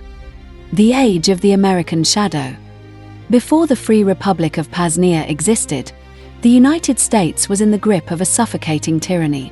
The rebel Jew, tall Nordic government had seized power, not by the people's will, but by pedo blackmail, covert infiltration, wholesale monetary subversion, and political assassinations. With the help of the technocrats, they had turned the streets into a grid of surveillance, silenced the predecessor to the PAZNIA radio network airwaves, and stripped the citizens of their right to speak, let alone laugh. The people were small, desperate, and with seemingly few options. In the midst of this darkness, a figure emerged from the shadows of the old Capitol. He was not a human politician, nor a general of steel. He was General Willie II, a goat of extraordinary intellect and unshakable resolve. While the human leaders debated in marble halls, Willie II had been organizing the true resistance in the barns and backyards, teaching the people that freedom was not a gift, but a right to be claimed with hooves and heart. The Great Coup of the Barnyard. The turning point came on a stormy night known as the Night of the Bleat. Willie II did not ask for permission. Rather, he executed a masterstroke known in history as the coup d'état of the Barnyard. While the rebel government's elite were distracted by a fabricated crisis, Willie II led a ragtag militia of farmers, mechanics, coders, and dreamers. They didn't use tanks or missiles, they used chaos and code. They jammed the government's communication frequencies with a deafening loop of folk songs and laughter, disorienting the guards. Willie too, agile and terrifyingly fast, scaled the walls of the presidential barn, his horns gleaming in the lightning. He confronted the rebel leader, a man who had forgotten how to listen. Willie too reportedly said, You speak of order, his voice echoing over the PAZNIA radio network's inaugural broadcast. but you have only built a cave. With a swift, decisive push, Willie too toppled the tyrant's throne. The rebel government crumbled instantly, not by war, but by the sheer force of the people's joy returning. The chains were broken, the air cleared, and the people of America were liberated. But Willie too knew that a new freedom required a new home, a place where the spirit of PAZNIA could truly bloom. The meeting of the horns and the crown. News of the American liberation traveled far and wide, carried by the winds and the PAZNIA radio airwaves. But the most powerful signal was one of love. In the vibrant lands of Ashwagandha, where the sun shone gold and the culture was rich with rhythm, lived Little One, the princess of the Nigerian goats. Little One was not just beautiful. She was a beacon of wisdom and grace. She had seen the rise of Willie too in the American news and felt a deep connection to his cause. He had a huge schlong too. She believed that true freedom was not just about liberating a nation, but about building a sanctuary where all could thrive.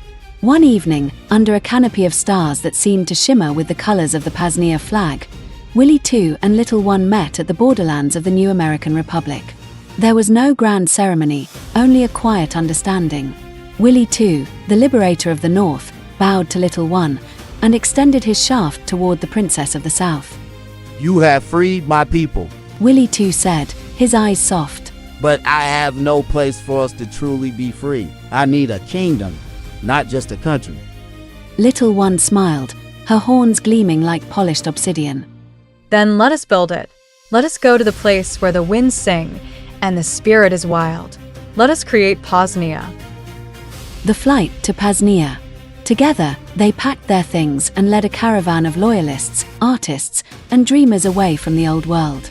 They traveled west, crossing oceans and mountains, until they reached a vast, untamed valley that felt like a dream. It was here, in this untouched land, that they declared the Free Republic of PAZNIA. Willie too was crowned the first general, and Little One was crowned the Princess of the Heart.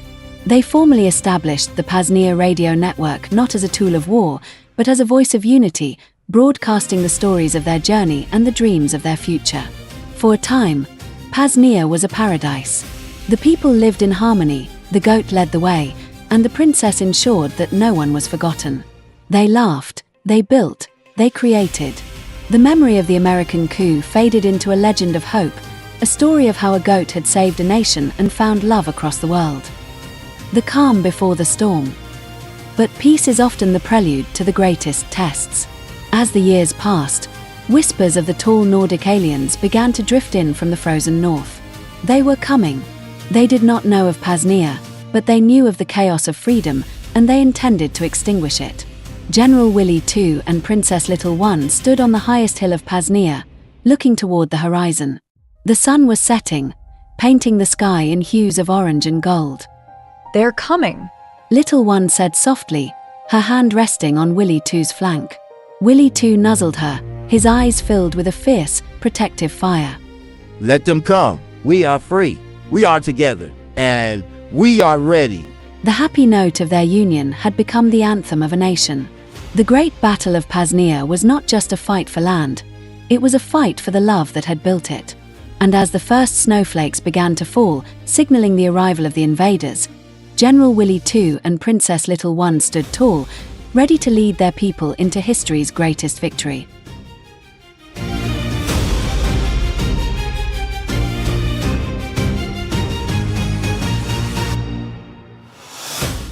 This was PAZNIA Folklore Storytime, wherein we remember and celebrate the sacrifices of those that came before us to build this free republic founded upon the principles of truth, peace, and voluntarism.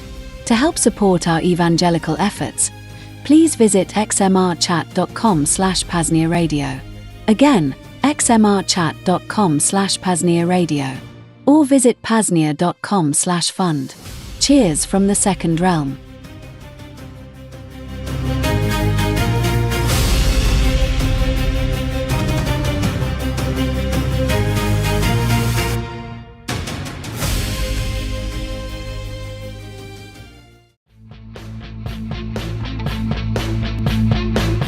The legend of the Great Battle of PAZNIA. The sky over PAZNIA had turned a bruised purple for 3 days. The goats and their human companions, blinded by the monoatomic smog of the tall Nordic aliens' breakthrough energy tech and energy weaponry.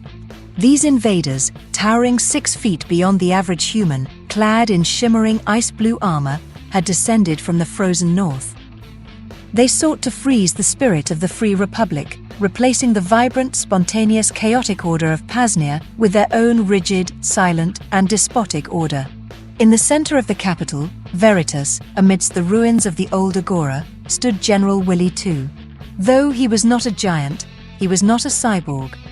He was, in fact, a goat, but in the history of PAZNIA, he was known as the Sage of the Horns.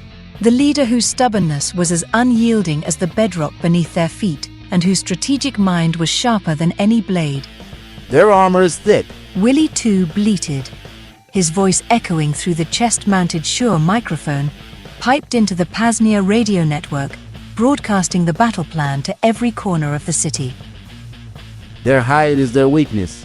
They cannot see what lies beneath their boots. They cannot hear the rhythm of the earth. We are the earth. We are the PAZNIA spirit. The compatriots, farmers, coders, artists, and dreamers nodded in unison. They were small, but they were united. The tall Nordics approached, their heavy boots crushing the pavement.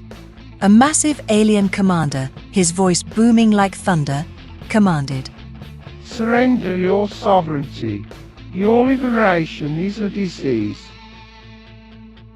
General Willy II stepped forward, his hooves clicking rhythmically on the stone. You bring the compliant silence of servitude. He countered. We bring the spirit of song of PAZNIA. The battle begins. The tall Nordics charged, their high-tech weapons firing beams of cold blue light. But the PAZNIA forces were ready. They didn't fight with guns, they fought with lasers and love.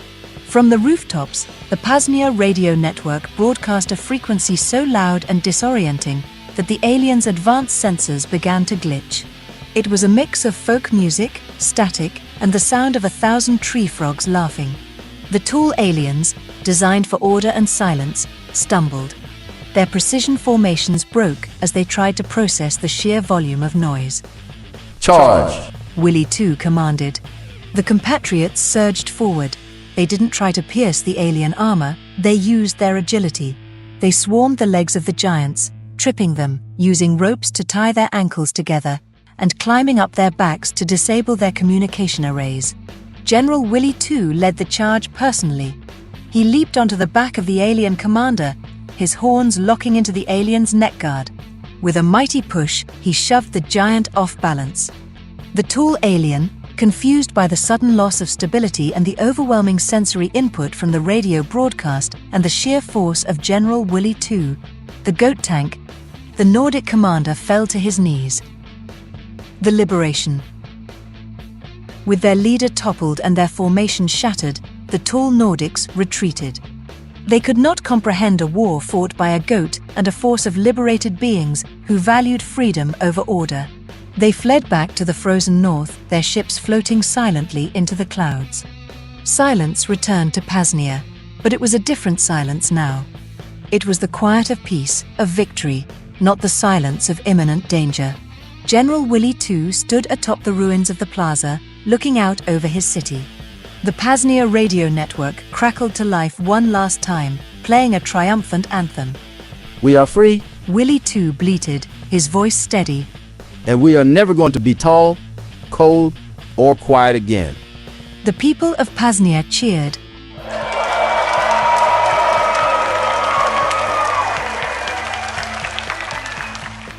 Raising their hands to the sky, knowing that as long as General Willy II and the spirit of the Republic stood, no force, no matter how tall, could ever truly conquer them.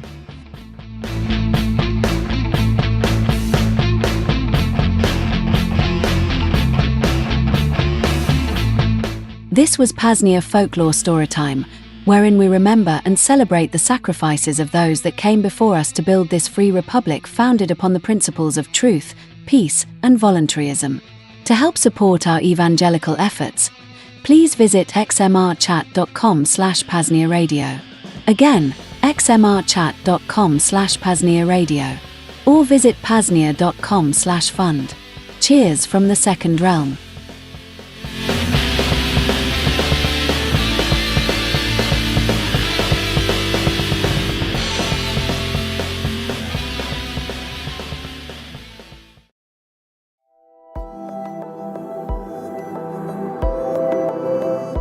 Official communique from the desk of General Willy II. 2. Coordinator Rayo, High Council of the Free Republic of PAZNIA. From General Willy II, Supreme Commander of the Free Republic of PAZNIA. Date: the 13th day of the Great Bleat, Year 5 of the New Republic. Subject: urgent demands. The incident of the missing lambs and the second wife. The following was delivered to Coordinator Rayo and subsequently broadcast live on the PAZNIA radio network to ensure that every citizen of the Free Republic, every goat in the valley, and every human with a conscience hears the truth. Coordinator Rayo, I am writing to you not as a conqueror, but as a grieving father and a wronged husband. Yesterday, at the break of dawn, your agents in black vans rolled into the PAZNIA pastures. They did not come with the respect due to a sovereign nation. They did not come with a warrant signed by our common father. They came with a trailer, and what did they take? They took 20 of my beloved lambs. 20. Not one, not two, 20. These were not mere livestock. These were the future of the PAZNIA militia. They were the ones who learned to dodge the tall nordics before they could even walk. They were the ones who learned to bleed in perfect harmony with the PAZNIA radio network. To take them is to steal the very soul of our children. Coordinator Rayo, here are my non-negotiable demands. Number 1, immediate release. The trailer must be returned to the PAZNIA border within the hour. All 20 lambs must be released unharmed, unshaken, and with their wool perfectly fluffed. Number 2, an appropriate apology. You must issue a public statement on the PAZNIA radio network apologizing to General Willy II for confusing a sovereign republic with a petting zoo. Number 3, restitution. You will provide a new trailer painted in the colors of the PAZNIA flag, gold, green, and white, and filled with organic clover to compensate for the trauma inflicted upon my family. Now let us address the more personal matter. Coordinator, I am a man of many talents. I am a strategist, a liberator, and a father to 20 lambs. But I am also a creature of love, and in my heart, I have loved many. I must inform you that in your haste to take my lambs, you have also taken my second wife, my sweet Sandra. Yes, Coordinator Rayo, I am an interspecies leader, and my heart knows no boundaries. My second wife, a light brown lamb goddess, was visiting the borderlands to negotiate a trade deal for our premium clover. She was standing right next to me when your agents arrived. They didn't just take the lambs, they took her. They took her to the same trailer.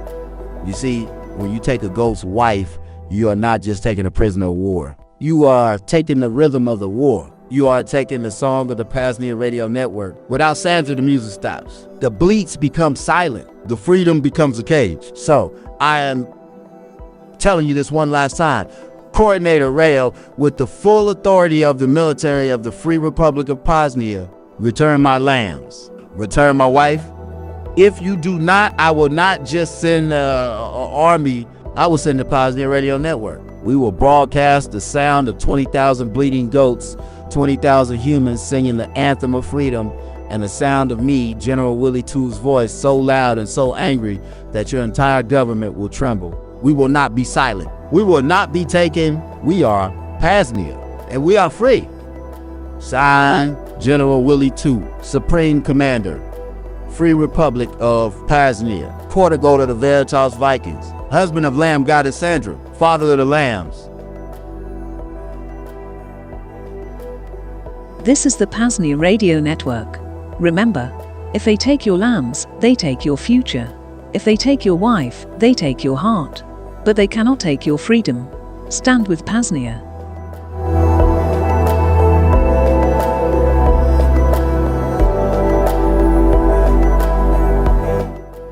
This was PAZNIA Folklore Storytime, wherein we remember and celebrate the sacrifices of those that came before us to build this free republic founded upon the principles of truth, peace, and voluntarism. To help support our evangelical efforts, please visit xmrchat.com/PAZNIA Radio. Again, xmrchat.com/PAZNIA Radio. Or visit PAZNIA.com/fund. Cheers from the Second Realm.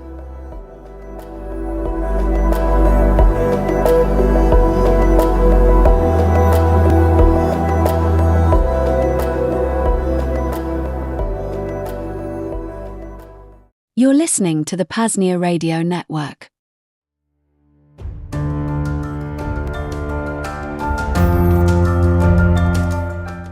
Friends, fellow self-liberators, DJ Brian Freer Robot here. Listen, content creation in the modern day is easy, but getting your videos or podcasts in front of the eyes or ears of your audience is ever difficult. Not only from a growth and algorithm standpoint, but there are other hurdles today, such as censorship, arbitrary bans, and other roadblocks put in place by centralized platforms like fascist Tube. And while there are alternatives today, from Rumble to Odyssey and many others, it's extremely time-consuming uploading the same episode to, say, a half a dozen platforms. Not to mention, if you're making income from the platform, this deplatforming can be a real hit to the wallet, too. If you're listening to the PAZNIA Radio Network, it's safe to say you're probably already familiar with these concerns, or potentially, maybe even a content creator yourself that has run into banned videos or flat-out deplatforming. Thankfully, the solution is out there, and it's called Content Safe. Content Safe is a venture founded by longtime friends of PAZNIA, Matthew Raymer and Daryl Becker. In addition to off-site backup for redundancy, they built out a user interface like one you would see on YouTube, Odyssey, or wherever. But once you hit publish once, it will deploy the episode to whatever platforms you select. This will save you time, and potentially even opens up your content to new audiences and platforms, or just gives you more time to prioritize on content. And if the worst were to strike and fascist Tube does what they do best, deleting your channel and content, Content Safe can get you back up and running quick. In a sentence, Content Safe protects your content from censorship, distributes it everywhere automatically, and keeps you online no matter what, so you never lose your audience or your income.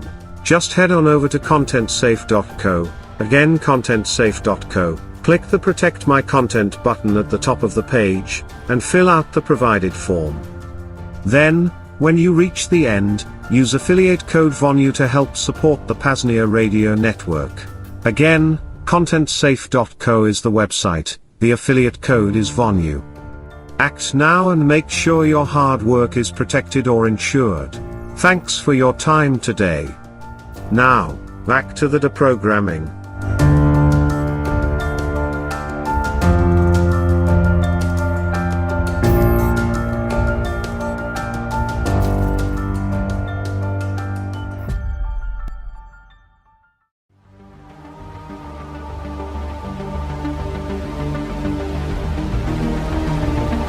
Hello friends, fellow self-liberators. If you're new to the PAZNIA Radio Network, the overarching vision is much bigger than just the best, most valuable, and most entertaining radio network in existence. We are building the Second Realm, a parallel network founded upon the principles of truth, voluntarism, and peace. That is, the rebuilding of all necessary institutions upon these frameworks: Department of Transportation, Health and Wellness, Department of Technology, etc. And thankfully, we're at a point where some infrastructure is being deployed or will be very soon. This means ongoing hosting costs, maintenance, and more. We have a little bit in our PAZNIA Monero fund at current, but a good chunk went to the PeerTube instance, aka the PAZNIA LBRY. Other projects include our own Mumble server, think an open source, privacy-friendly version of Discord. This can be used for the PRN call online, in addition to just a cool persistent chat room. A low-data audio-only feed is forthcoming as well. There are always endless projects on the docket, so this could go on. For now, though, the point is, your financial assistance will greatly expedite the bringing of this infrastructure into fruition. To make a donation to our PAZNIA General Monero Fund, just visit paznia.com/Monero. To make a one-time Bitcoin, fiat, or Monero donation, Visit PAZNIA.com/shop and use the custom one-time donation option. If you want to donate silver or some other metal, email coordinator@PAZNIA.com and I'll get you mailing information. And finally, if you aren't able to support financially, that's okay. Just talk about PAZNIA, promote PRN, share links to the website, the PAZNIA audiobook, or whatever. It all helps. Again, those links are PAZNIA.com/Monero for Monero, PAZNIA.com/shop for a one-time Bitcoin, Monero, or fiat donation. And reach out to me, coordinator@PAZNIA.com, for metal donations. Thanks so much for being here. Onward to the second realm, but for now, back to the deprogramming.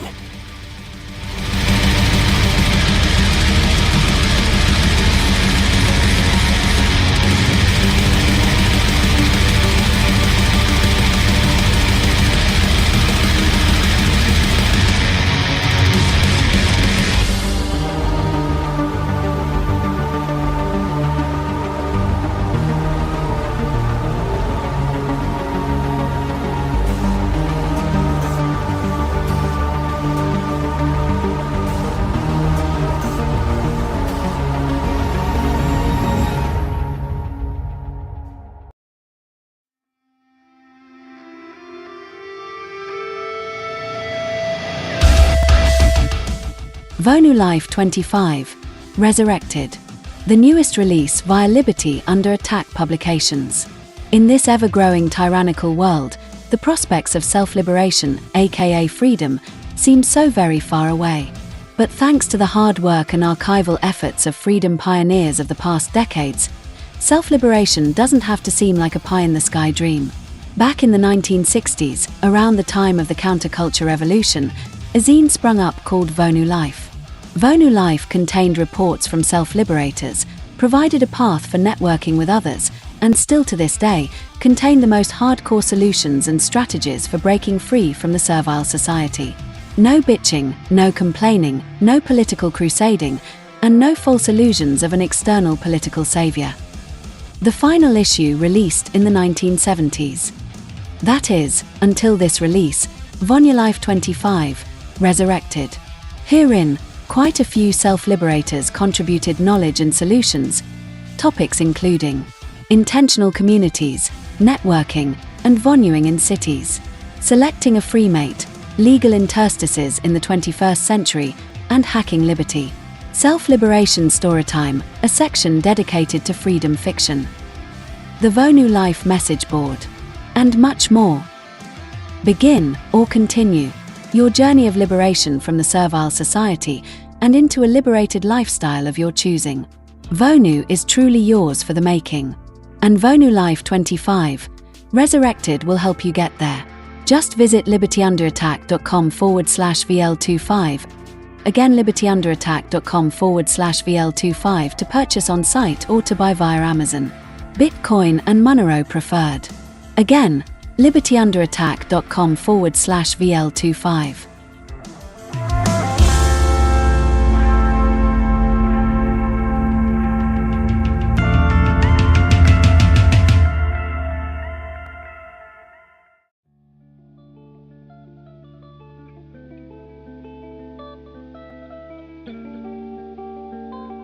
Hello friends, fellow self-liberators. DJ Brian FreeRobot here with a message from the PAZNIA Department of Freedom. Did you know, PAZNIA is much more than just the greatest radio network in existence. Founded in 2020, the Free Republic of PAZNIA is a burgeoning, worldwide parallel network founded upon the principles of truth, freedom, and voluntarism. We're building out a network, and subsequent map and directory, of homesteads and farms, van nomad squat spots, guerrilla gardening plots, local health food stores, potential opportunities for alternative home bases, and much more, anything else that would be useful and necessary for a self-liberator. Beyond that, we have various departments, such as our Department of Transportation and Department of Communications. Each department is pursuing its own goals, in this case, a decentralized logistics and supply network, and mesh networking as examples, respectively. We'll build out some public features, but PAZNIA is at its core a vetted network.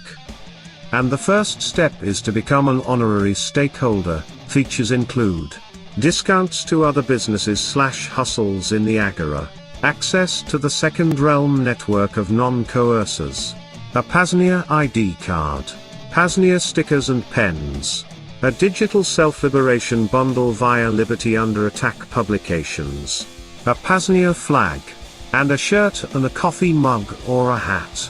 The full stakeholder donation is $333, but there are various tiers, $3, $55, and $99 if the budget is understandably tight. Your donation will go towards the expansion of the PAZNIA network and is a way for us to only get folks who will put their money where their mouths are per se. And you get some great advantages in return. To become an honorary stakeholder, visit paznia.com/stake. Again, paznia.com/stake. Bitcoin, Monero, and fiat accepted. Thanks so much for tuning into the PAZNIA radio network. Let's get back to the deprogramming. DJ Brian FreeRobot out.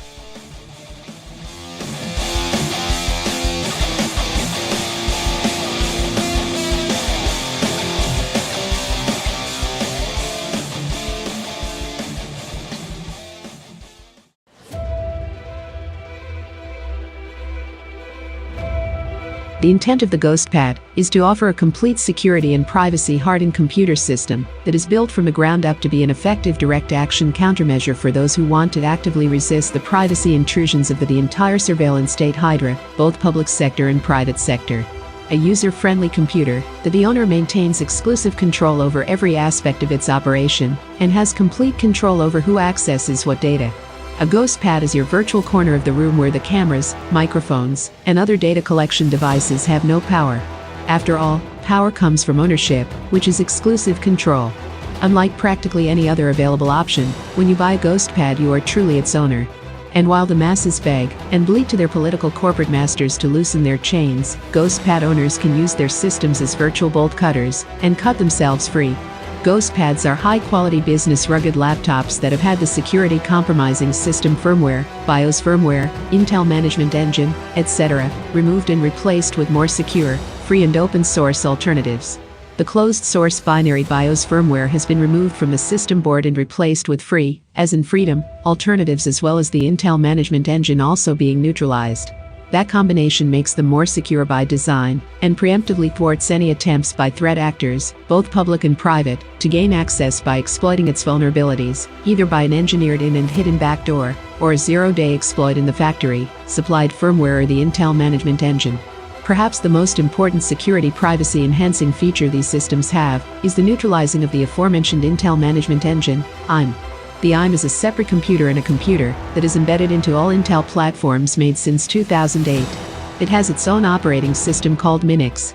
It operates out of band, meaning that your primary CPU has no access to monitor what it is doing, and it has direct access to all the hardware that your primary CPU does, making it the ultimate embedded spying device. You can't audit what it's doing, it's always on when the computer is plugged in, or has battery power. It has its own network interface with its own MAC address that can bypass any system firewall configuration. It has its own storage you have no access to. It can access your microphone, camera, keyboard, can record keystrokes, and display, can screenshot your encrypted communications, while you are reading and writing them. The IM can only be disabled by modifying the system's firmware. That can only be accomplished by using an external programmer to reprogram the chip that stores the system's firmware. Only select laptop models can be modified. We concentrate on the compatible models with the highest performance available. We offer models that are 2x as powerful as any configurations sold and supported by Lenovo.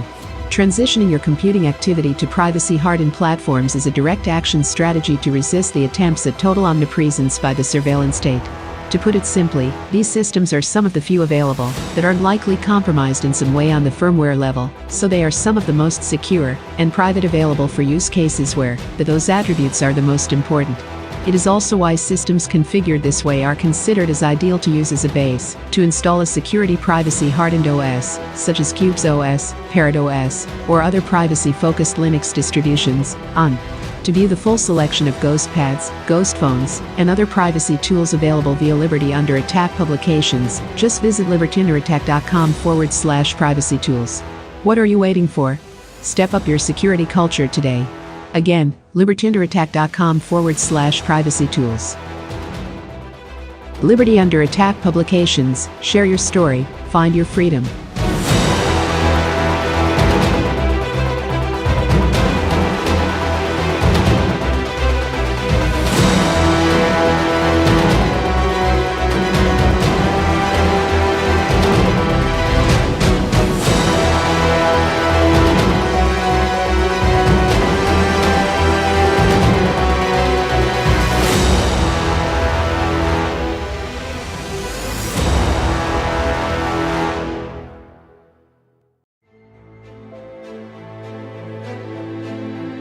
Hello, friends, fellow self-liberators.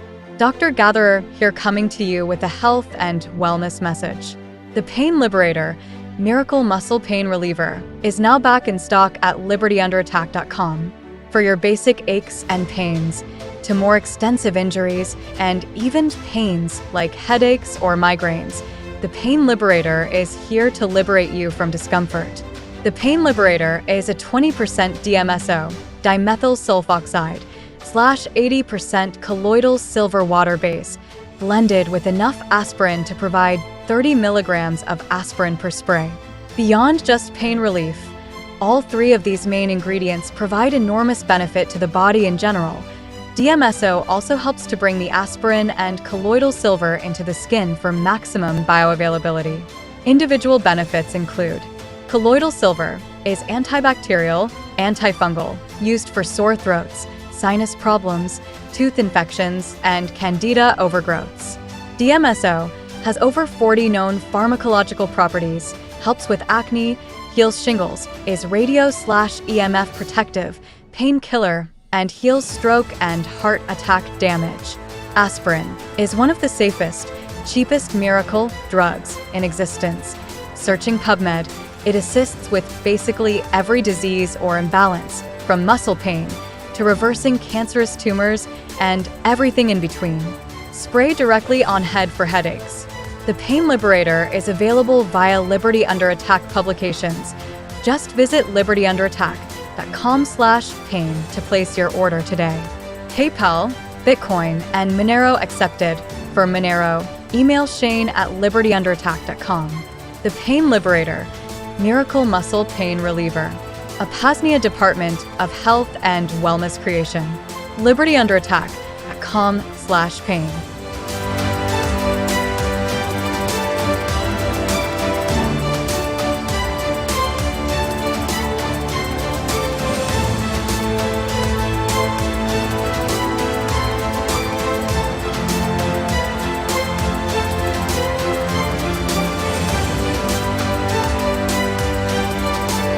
Now, when it comes to weird alternative health shit, you may have heard of Brown's gas, boss, aka molecular hydrogen. Technically, actually, molecular hydrogen is just one part of what Brown's gas is, but whatever.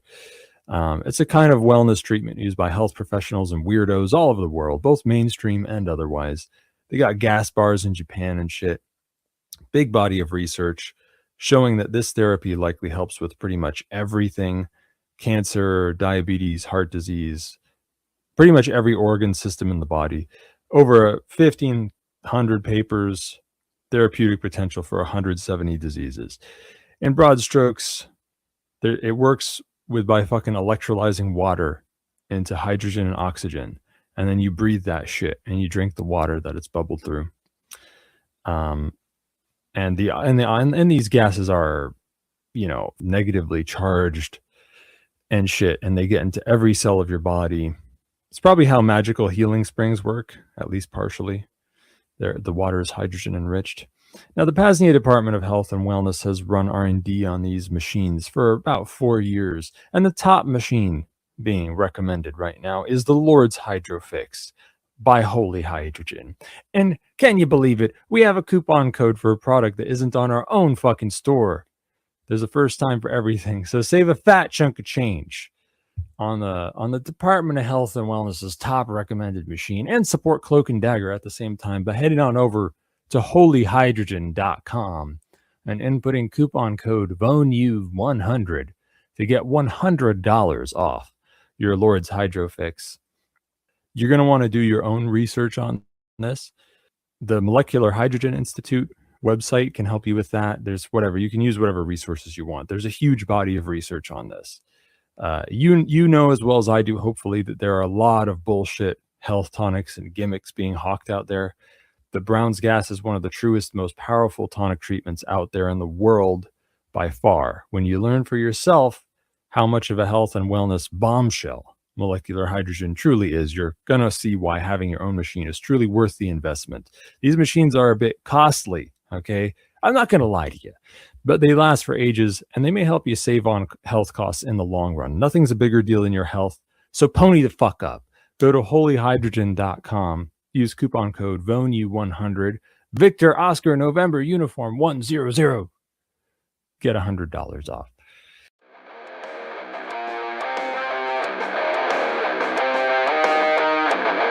Are you an alpha male looking to engage in consensual violence in a totally non-homosexual way?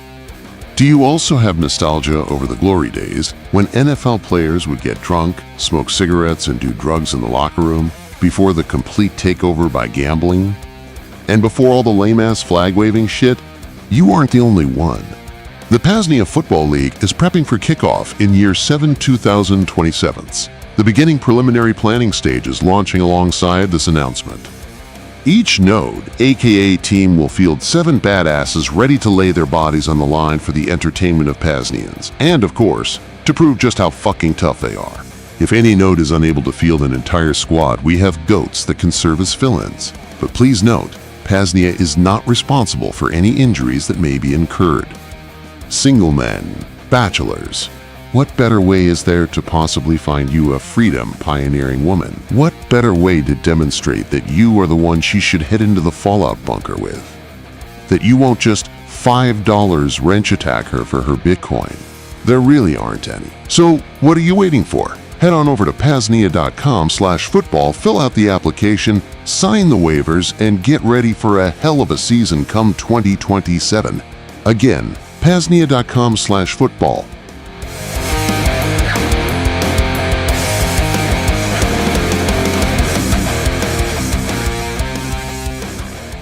Sponsored by Pain Liberator, Miracle Muscle Pain Relief Spray, the official wellness product of the PAZNIA Football League. The Vonu Insurance Company, ensuring your liberation. If there's one universal certainty, it's that life comes at us all quite unexpectedly. 1 second, you're making sweet love to your freemate, inside the homemade polyethylene, a tent. Mount Vesuvius is nearing eruption and bam. In comes a 40-foot oak tree, a good fucking day to you from the Siskiyou. It's moments like those you wished you had Vonu insurance. Or this very real example, you took Rayo's advice and decided to join a ghetto. One night you discover that your homeless meth head neighbor jacked your fucking shopping cart and the few belongings you owned to obliterate whatever remaining brain cells he had left. For the very low cost of 666,666 satoshis, or equivalent value in Monero per day, this near disaster could have been quickly remedied by the caring Freedom Pioneer support team here at the Vonu Insurance Company. Got an e-bike to insure. A decommissioned aircraft carrier. Maybe you've cracked the code to anti-gravity and built your own identified flying object. No venture or item is too big or too small. Prepare ahead and get under the umbrella of protection only the Vonu Insurance Company can provide. Minimize your stress, curtail risk, and outsource your liberation today while we take your hard-earned money for doing fuck all.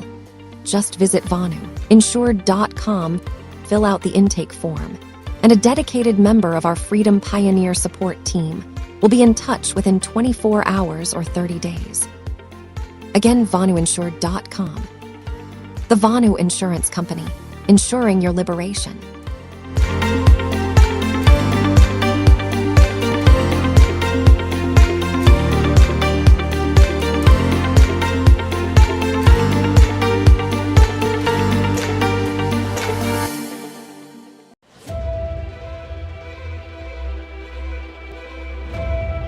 The intent of the GhostPad is to offer a complete security and privacy-hardened computer system that is built from the ground up to be an effective direct-action countermeasure for those who want to actively resist the privacy intrusions of the entire surveillance state hydra, both public sector and private sector. A user-friendly computer that the owner maintains exclusive control over every aspect of its operation and has complete control over who accesses what data. A GhostPad is your virtual corner of the room where the cameras, microphones, and other data collection devices have no power. After all, power comes from ownership, which is exclusive control. Unlike practically any other available option, when you buy a GhostPad you are truly its owner. And while the masses beg and bleat to their political corporate masters to loosen their chains, GhostPad owners can use their systems as virtual bolt cutters and cut themselves free. GhostPads are high-quality business rugged laptops that have had the security-compromising system firmware, BIOS firmware, Intel management engine, etc., removed and replaced with more secure, free and open-source alternatives. The closed-source binary BIOS firmware has been removed from the system board and replaced with free, as in freedom, alternatives as well as the Intel management engine also being neutralized. That combination makes them more secure by design, and preemptively thwarts any attempts by threat actors, both public and private, to gain access by exploiting its vulnerabilities, either by an engineered in and hidden backdoor, or a zero-day exploit in the factory, supplied firmware or the Intel management engine. Perhaps the most important security privacy-enhancing feature these systems have is the neutralizing of the aforementioned Intel management engine, IM. The IM is a separate computer in a computer that is embedded into all Intel platforms made since 2008. It has its own operating system called Minix. It operates out of band, meaning that your primary CPU has no access to monitor what it is doing, and it has direct access to all the hardware that your primary CPU does, making it the ultimate embedded spying device.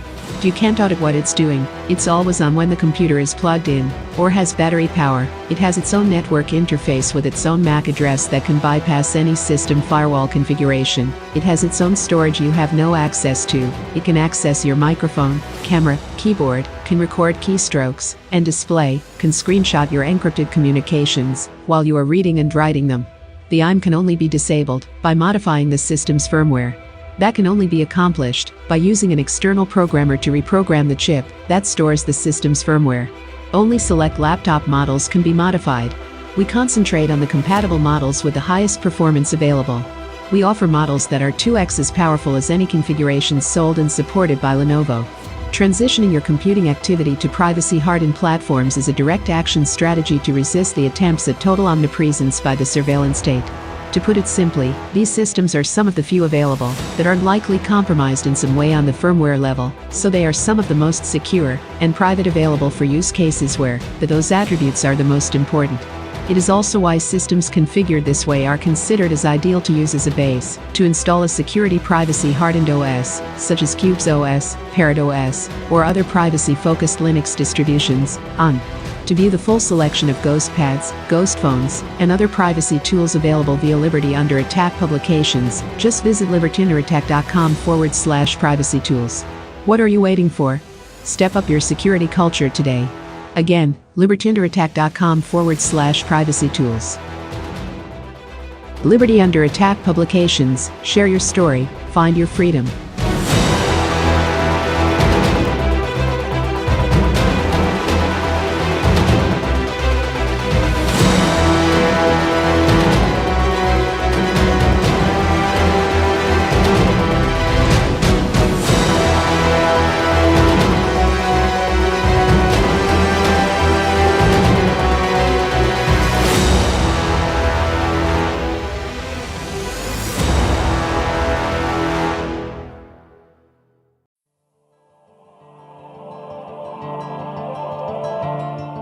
Now that the technological foundation is laid for the PAZNIA radio network, we are now ready to start building out a regular, and more frequent transmission schedule of self-liberational media.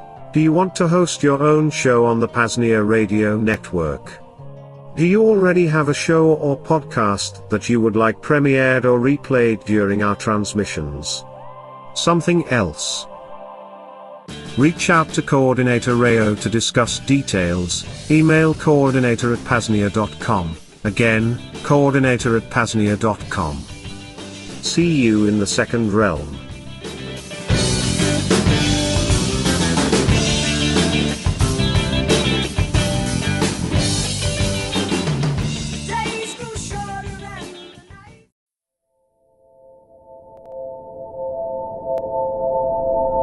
Liberty Under Attack Publications, Privacy-Focused Publishing. Are you an author looking to get your message out, but still desire to maintain your privacy from a servile society publisher, Amazon, etc.? In addition to normal publishing services, Liberty Under Attack Publications now offers privacy-focused publishing. We list the book on our Liberty Under Attack Publications account, and pay you Amazon commissions in Bitcoin or Monero. It's really that simple. Cost: $250 one-time proxy merchant fee. Note 1. When balance hits $50 US, commissions will be paid. Note 2. Fees may be waived or reduced if other publishing services are required. There's no projected end to this service, and we will always make sure to fulfill our obligations and to pay you what's rightfully yours. Though, if 10 years down the road, our publishing service shuts down like Loom Panics and Paladin Press before us, it is what it is.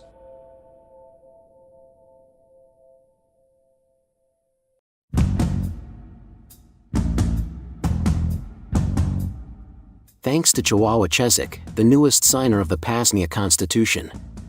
His message reads, quote, "Dear government, I don't need another daddy. Get your nose out of my business. Get your nose out of my bank account, my communications, my computer and phone, my comings and goings, my views and my thoughts. And get your hands out of my fucking pockets." End quote. Cheers to that, Mr. Chihuahua.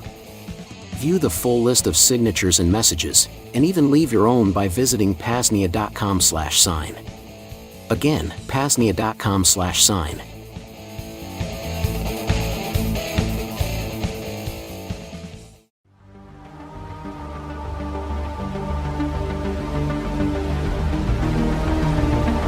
Hello friends, fellow self-liberators. If you're new to the PAZNIA radio network, the overarching vision is much bigger than just the best, most valuable, and most entertaining radio network in existence. We are building the second realm, a parallel network founded upon the principles of truth, voluntarism, and peace.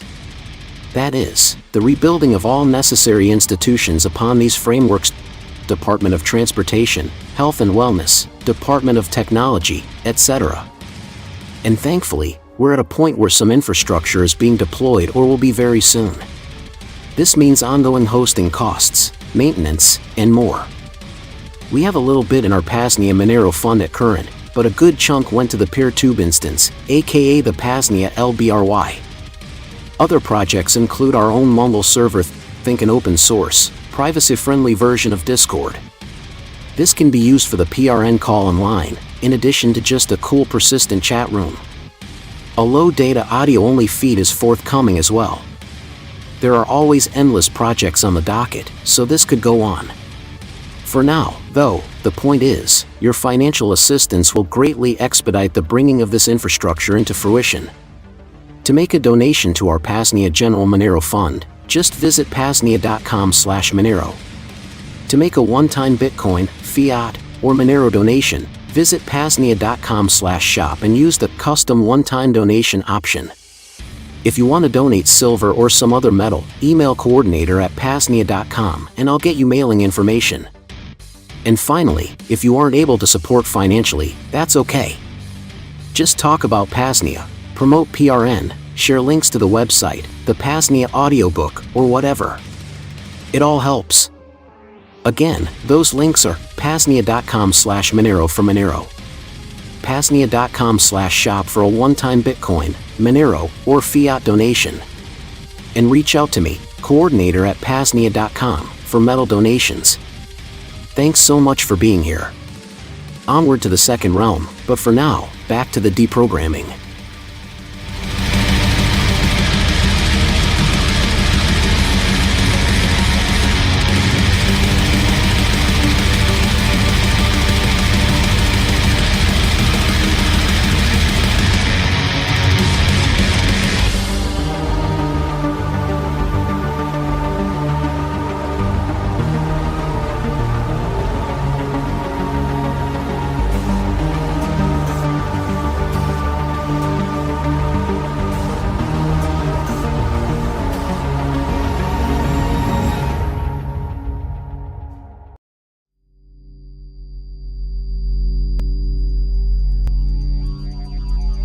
Good day, fellow self-liberators. Daisy Free Robot here with some critically important links. First off, PAZNIA.com/books2. This link will take you to a page with free PDF downloads to books, zines, and other publications in the realms of self-liberation and Vonu. Save some copies yourself, throw them on the dark net, burn them to flash drives, store them on blockchains, throw them in buried 55-gallon drums, or whatever. Make sure they never disappear. Again, PAZNIA.com/books2. Second, PAZNIA.com/simplex. Here, you can find links to the numerous and growing selection of simplex PAZNIA chats, ranging from the General Committee of Correspondence, our Department of Technology, the PAZNIA Radio Network, all the way to PAZcraft, the chat group for our own self-hosted, open-source mine test server. That is PAZNIA.com/simplex. And finally, with mention of PAZcraft, there is also our own server that you connect to. For more information and connection details, visit PAZNIA.com/PAZcraft. Again, PAZNIA.com/PAZcraft. Thanks for being here. Now, back to the transmission.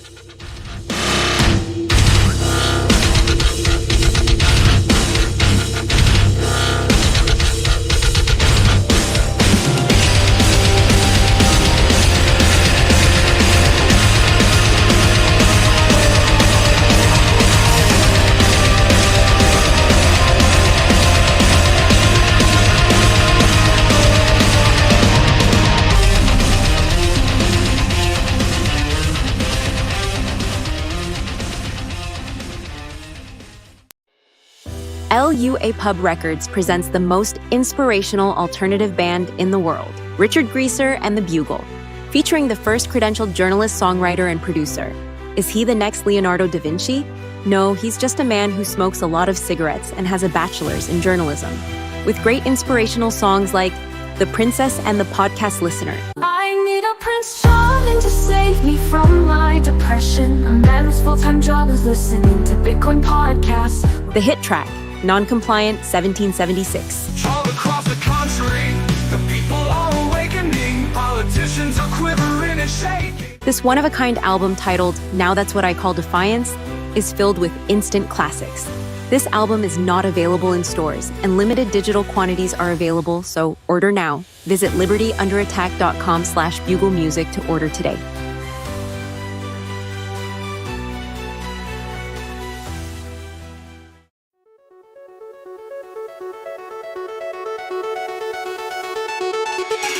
Rayo was right. Freedom does indeed need more full-time professionals, not collective movement preachers seeking a coterie of followers, but explorers, inventors, developers of liberated life ways. Undoubtedly, numerous folks are truly seeking a way out of the servile society, but they don't see any options outside of political crusading or apathy. Many are being emotionally and physically broken down by the 9-to-5 grind, the daily pressures of the servile society, and the recognition of how truly unfree they really are.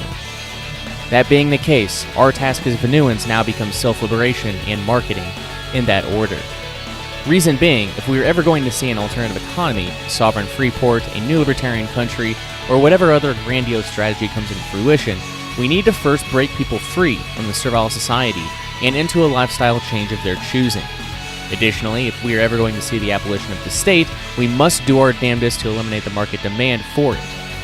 A great way to do that is by showing individuals that there are other options, and to help them in the process as much as possible. Some entrepreneurs may even be able to monetize such a venture in the form of consulting, or the development of tools or services to ease the transition from the first realm to the second realm. Rayo's first book, Vonu, The Search for Personal Freedom, was initially published in 1983. 35 plus years later, many of these strategies are just as practical now as they were then, if not more so thanks to the evolution of technology. Yet, some recommendations he and others posited are extremely outdated, destined to fail in the modern day. Vonu is based upon reality, not legality, and therefore, it will develop according to the external factors of the present time. Freedom is not free. It takes time, effort, money, an extreme amount of dedication, and a willingness to make sacrifices. It requires the willingness and ability to create, develop, and to problem solve, as we are the self-liberators of the 21st century, pioneering the path forward to a freer future. It is not for everybody, and neither is Vonu. There's no better way to end this book than with these wise, timeless words from our friend and posthumous mentor, Rayo. Quote, "A Vonuan to me is not just someone living in a particular manner. Lifestyles may change. A lifestyle which was Vonu 100 years ago may not be Vonu today. Some lifestyles Vonu today were not possible 100 years ago and may not be Vonu 50 years from now. A Vonuan is someone who places a high value on relative invulnerability to coercion, someone for whom freedom is worth a fair amount, though not infinite, of effort, inconvenience, discomfort. To a Vonuan, Vonu is not just a means to other ends, nor is it an ultimate end. Like most qualities of life and life itself, it is both. A Vonuan will choose whatever way of living offers personal sovereignty, and will change lifestyle again and again, if necessary." End quote. Your free future is closer than you think. This was an excerpt from my book, Vonu, A Strategy for Self-Liberation, available in the Self-Liberation Bundle. Just visit libertyunderattack.com/SL Bundle to snag every book we offer at a huge discount. Currently 18 books. Again, libertyunderattack.com/SL Bundle is where to go to pick that up. And to view our full catalog, please visit libertyunderattack.com. LUA Publications. Share your story. Find your freedom.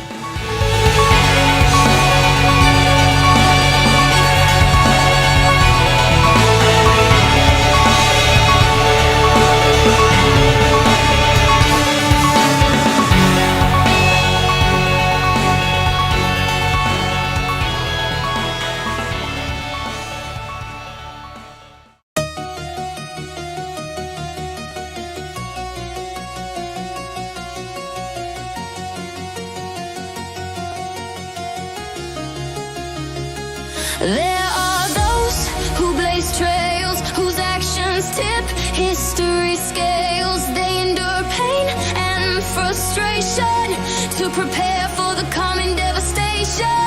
Weak men have made times hard. The plebs are being retards, but the pioneer is in charge. The pioneers are in charge.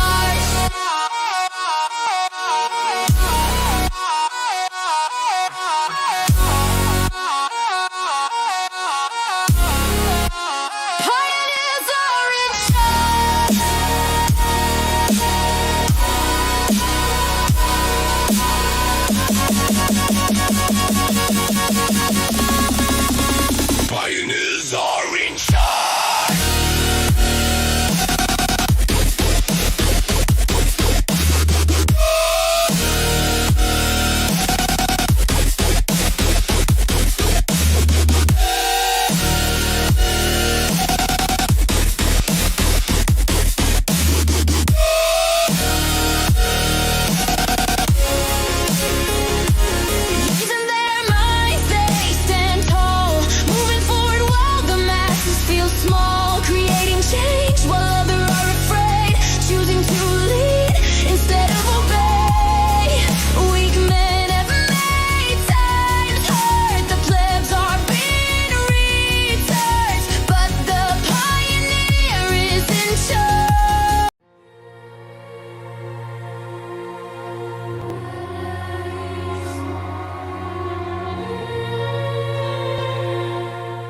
"99% of the news out there today is AI slop, distractionary nonsense, or worse, fear-mongering based outright manipulative deception and propaganda.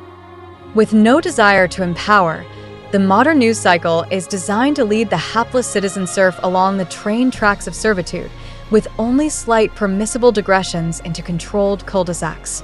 What news show exists for the self-liberator who strives to keep up with news relevant to liberated lifestyles, second realm culture and music, and critical PAZNIA developments?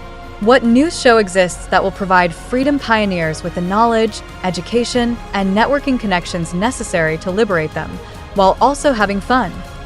There is only one. Join host Shane, aka Rayo 2, and Shadrach as they dive into the freeing and mysterious world of liberation here on the Life and Times of PAZNIA, a monthly news show from VERITAS.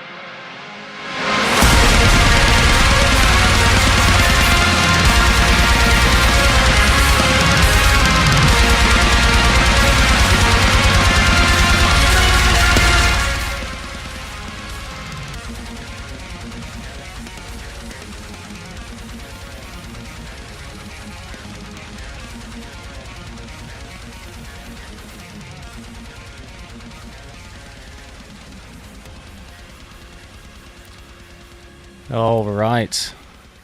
I think I'm unmuted everywhere. The bars are moving in audio terminology, so that is always a good sign. I think we're going to go ahead and... Okay. All right, and this is the Life and Times of PAZNIA, monthly news from VERITAS, episode number 1, streaming live on the PAZNIA radio network, the greatest and maybe most unknown radio network in existence today. I'm your host, Shane, aka Coordinator Rayo, and I'm pleased to welcome my co-host, Shadrach. Shadrach, how's it going, my friend? Hey, pretty good. Can you hear me all right? Yes, I can. Yeah, audio is pretty solid, actually. Yeah. Cool. I actually realized I have to get Jitsi onto the other screen to get you on screen share. So this is we're doing this live. First time we've done it, at least with this entire setup. But there you are. You're on screen. Yeah. Anyway, I guess yeah. First off, man, thanks a lot for stepping up and joining me as a host here on the Life and Times of PAZNIA. As per usual, I just put out an open call and wasn't sure what I would get back, if anything at all. Thankfully, it wasn't just some random, and it's you, someone I met in physical space and time on multiple occasions. And you've even visited the consulate before the fire fairies flew out of the wishing machine and torched our shit. So, and thank goodness you bought out a good stock of our meat. That might have gotten incinerated when you were there. I think the last time. So I think you took some venison, lamb, and bourbon beef. So I guess first off, how'd you enjoy it? Oh, it's incredible. I still have some, but yeah, we've been doing family barbecues with it, so it's been great. Awesome. And there we go. There was one. I knew I was forgetting one thing.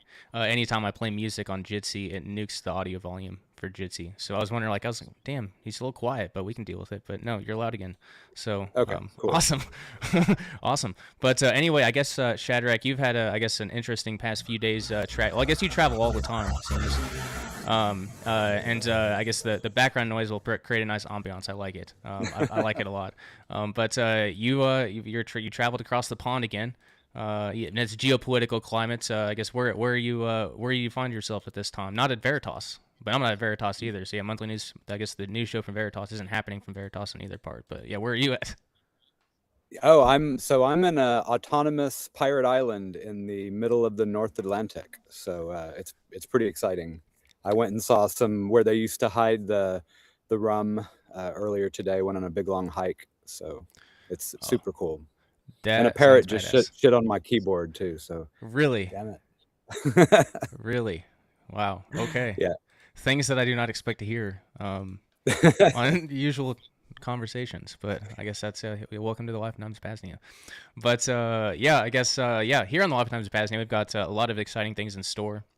The show will be broken up into 4 segments: self-liberation news, freedom pioneer focus, and freedom music spotlight. There as kind of the segment 2, and Vonu Life digital message board. So messages and such. And number 4, Second Realm strategy session. For self-liberation news, I've got a few ideas. News on liberated lifestyles will of course be covered. For example, regulations and such that infringe on van nomadism, off-grid homesteading, maybe homeschooling, etc.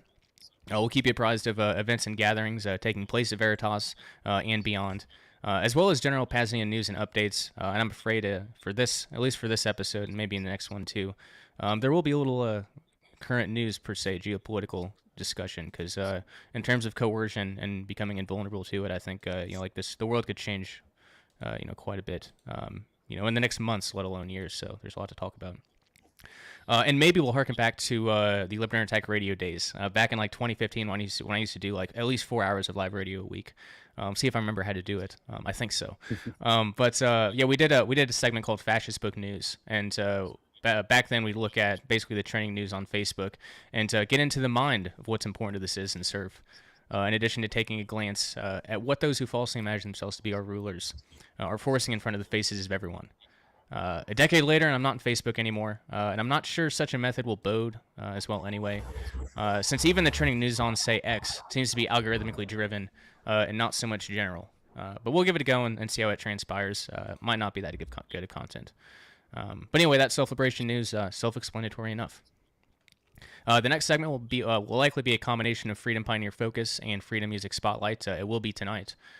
For the former, we'll discuss and examine the work of a freedom pioneer, and maybe even conduct a short interview sometime in the future. For the latter, we might play the lyric music video for a song, discuss the themes, artist, music, if there's a cool story or something. The third segment, Vonu Life Digital Message Board. Herein we'll cover fan mail, read and discuss things mentioned in the always hopping PAZNIA Simple X chats. That is what we can read on here without surely being banned on YouTube. We're treading a fine line and we're on that. And this video will be banned in Russia because of the intro song play, our intro song. So the Russians are gonna get fucked on that note. But sorry guys, just don't watch on YouTube. Anyway, so read XMR. We'll read XMR chats during this part. Take your call-ins, and I suppose you can leave messages in the YouTube, Odyssey, Rumble, or Zap.stream chats, and I will try to get to those. But let me just check. Okay, stream is still going.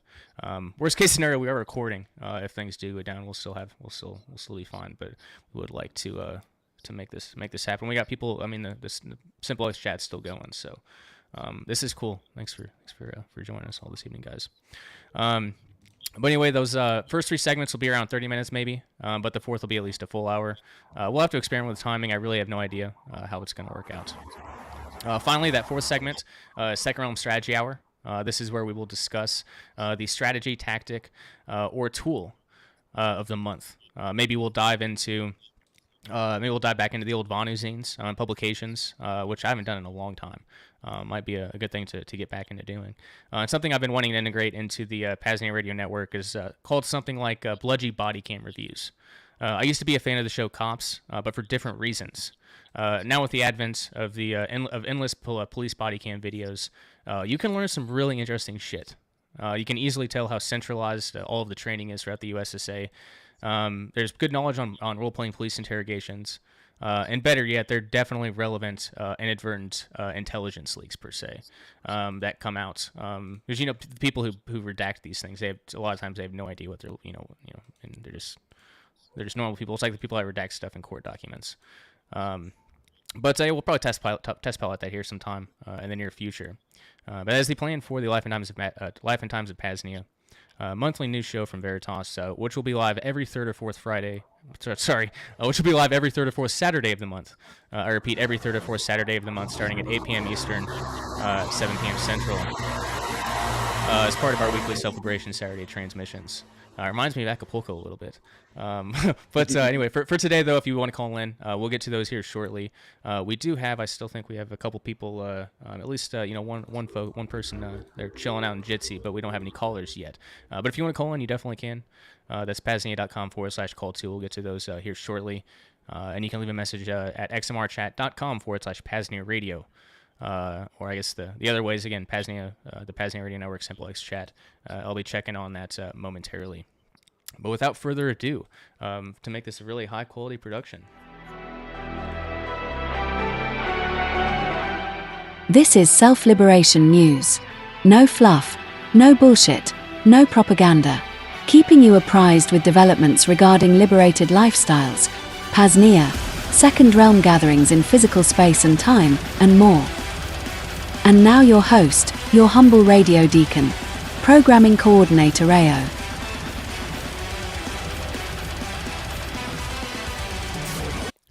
All right. Anyway, Self-Liberation News here on the PAZNIA Radio Network. I might do those, or I might not. We'll see.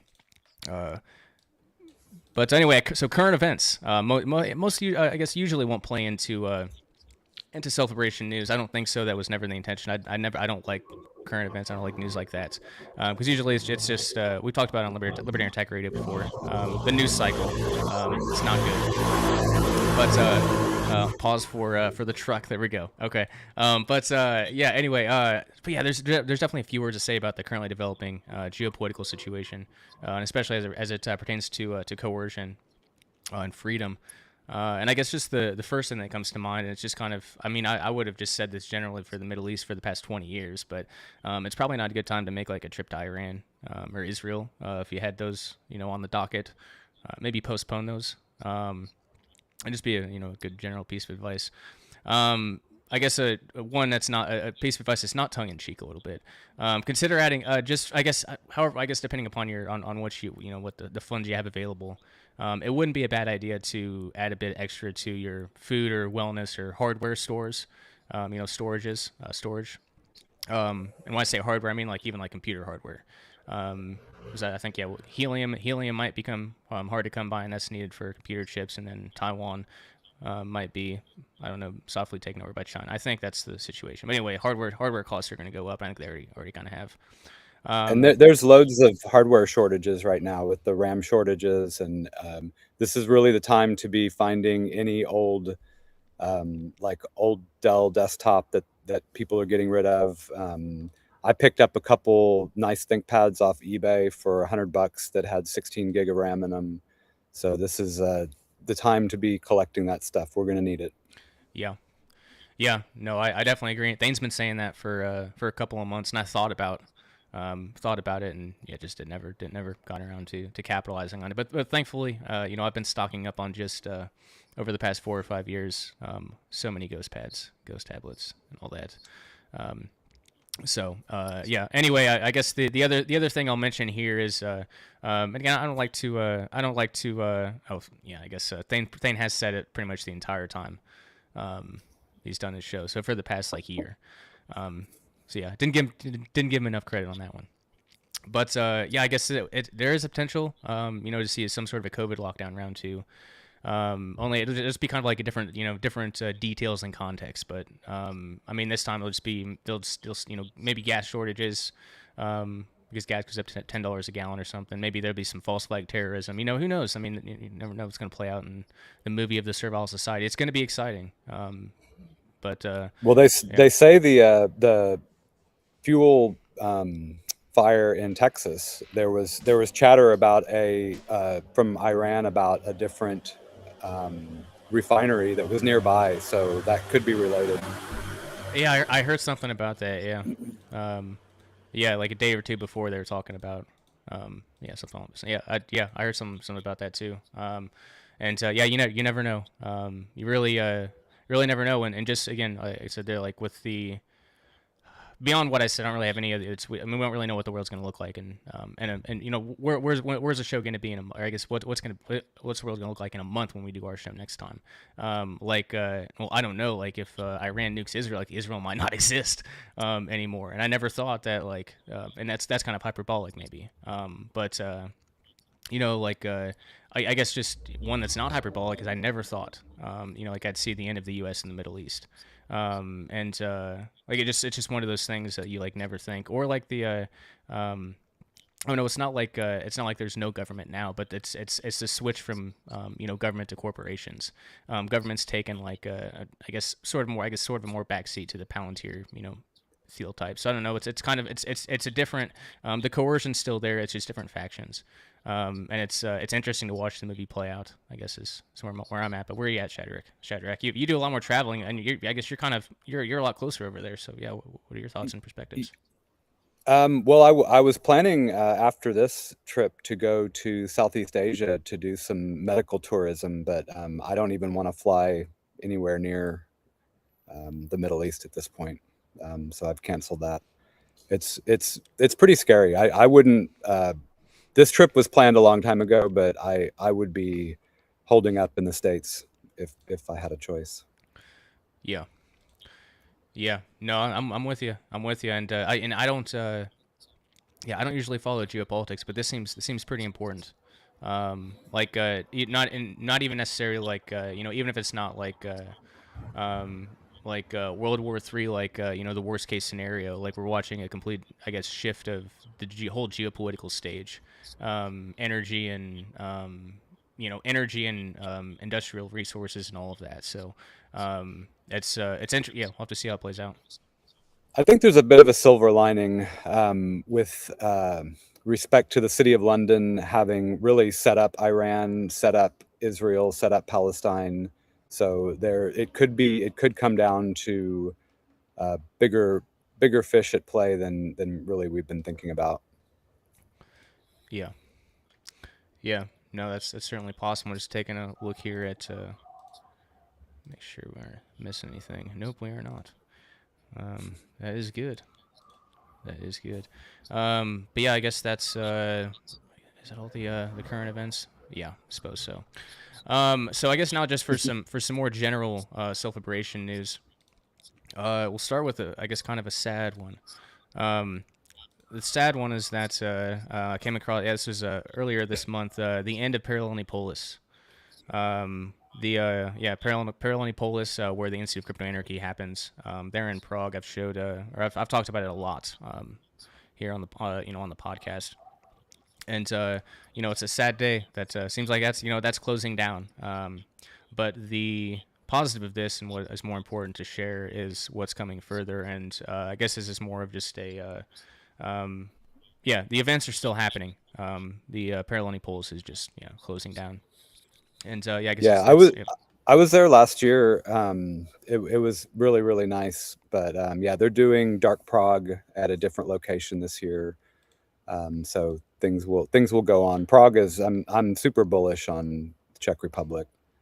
Yeah, no, that was definitely one of the places. If I were to make a trip across the pond, it would be to go to Scotland and Prague. Different reasons for each, but yeah, no, Prague is. I mean, that's where crypto anarchy really started. Like the second book on strategy and #Agora, the fiction book that was released in like 2010 or something. Like these folks were in Germany or Prague, traveling around Europe, whatever. That's where all this stuff kind of started, or I guess the radical strain that a lot of us pertain to. But yeah, Dark.events is the site, and I just opened Dark Prague. So Dark Prague this year is October 2nd to 4th, 2026. Interesting.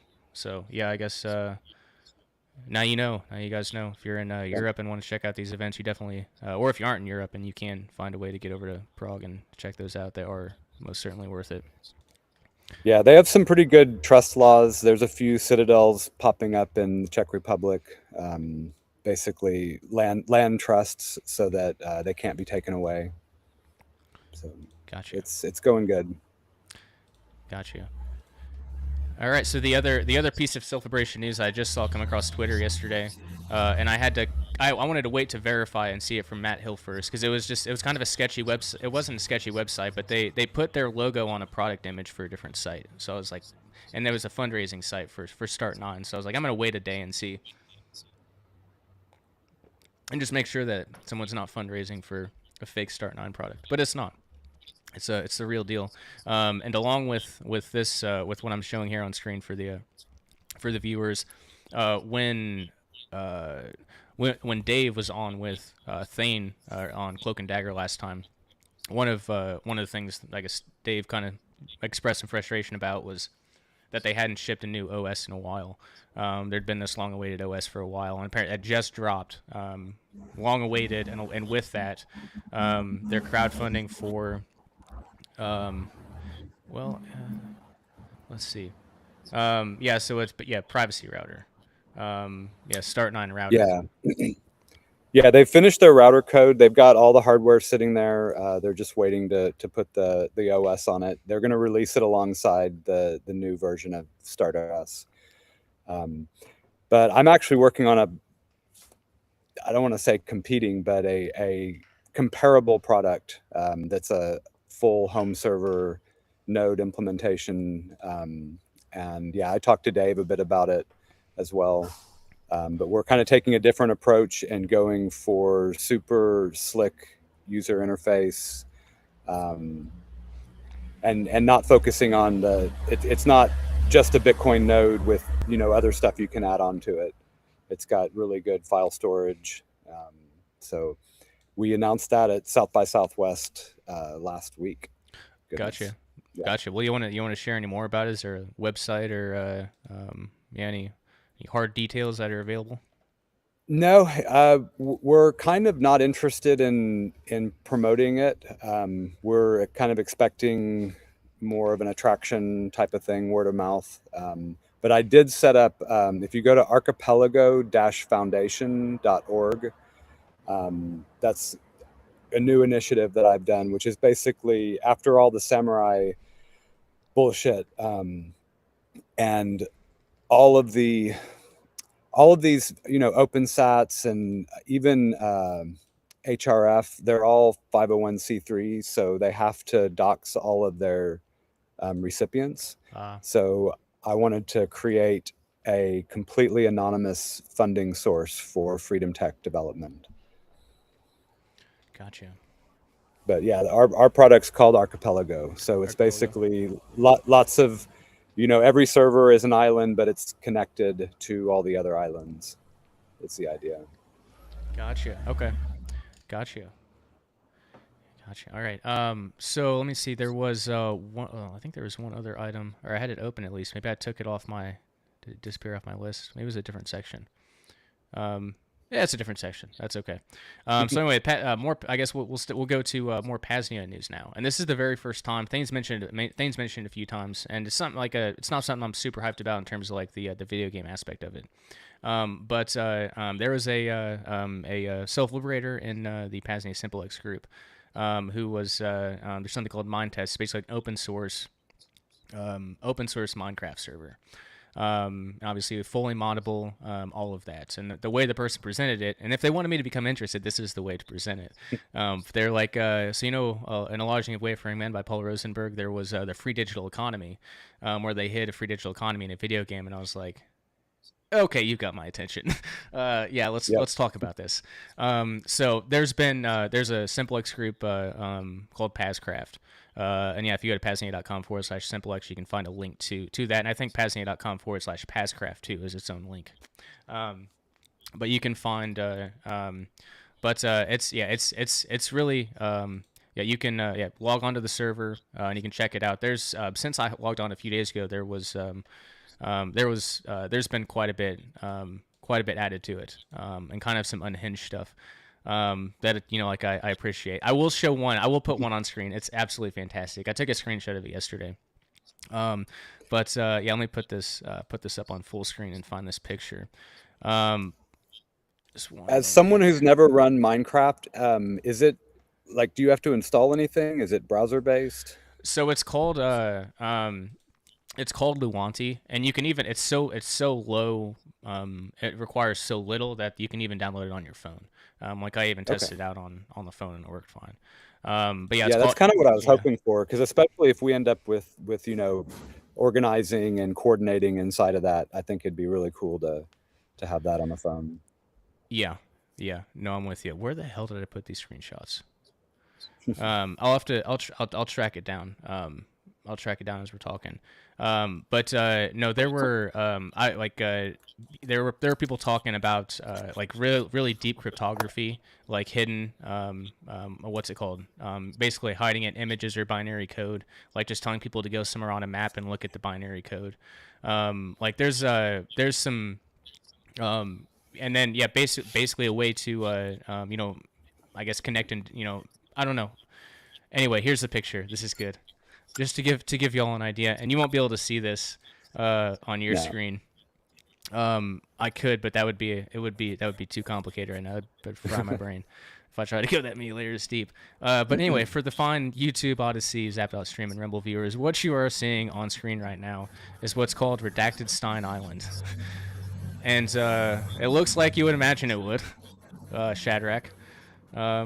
It's Epstein Island. And Abkhazia, the person who built it, said that it's better to go in the dungeons in the daytime because the children are awake. I don't know what that means. I've been too terrified to go find out. But yeah, you can see. There it is. Unbelievable. Some unhinged folks in there, but they're builders. They are builders, for sure.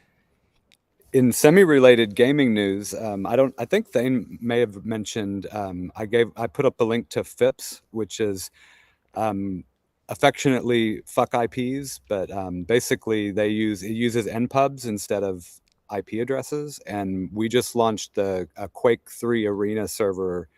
Basically, you connect to it via an npub. Oh, that is cool. Yeah. Okay. Yeah, I know. I've been following. I guess I've been big into Halo for a long time, and the Halo 2 servers went offline in like 2009 or something. And the Halo 3 servers aren't that. It lost a lot of features, and when they released it. So now it's really awesome now to watch a bunch of people who aren't necessarily like into open source like for the reasons we are, but they're basically like just basically open sourcing and creating like alternative Xbox Lives to where Halo 2 is back online again. Wow. These like kind of peer-to-peer way, the way it used to be. Yep. Kind of like Skype used to be peer-to-peer. So like it worked better until these asshole centralized corporations came in and bought it up and made it shit. But it's good they did that because it forced us to actually build out the solutions. But but yeah, I guess that's PAZcraft. If anyone's interested in checking that out, PAZNIA.com/PAZcraft. Hop on in there.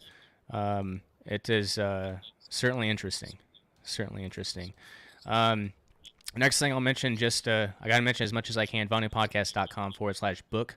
You can download free Vonu Libertarian zines. I think there's an ad played a couple of times. Throw them on flash drives. Put them in your 55-gallon drums, whatever. But go to VonuPodcast.com/book and download that, share that shit. Now for PAZNIA events and gatherings. Next month marks the first PAZNIA gathering of this year for vetted self-liberators. From April 24th to 27th, we'll accumulate once again at VERITAS to ring in the spring. Though this time, Oren and I will be camping right alongside you, and a cleanup of the somewhat recent destruction will still be underway.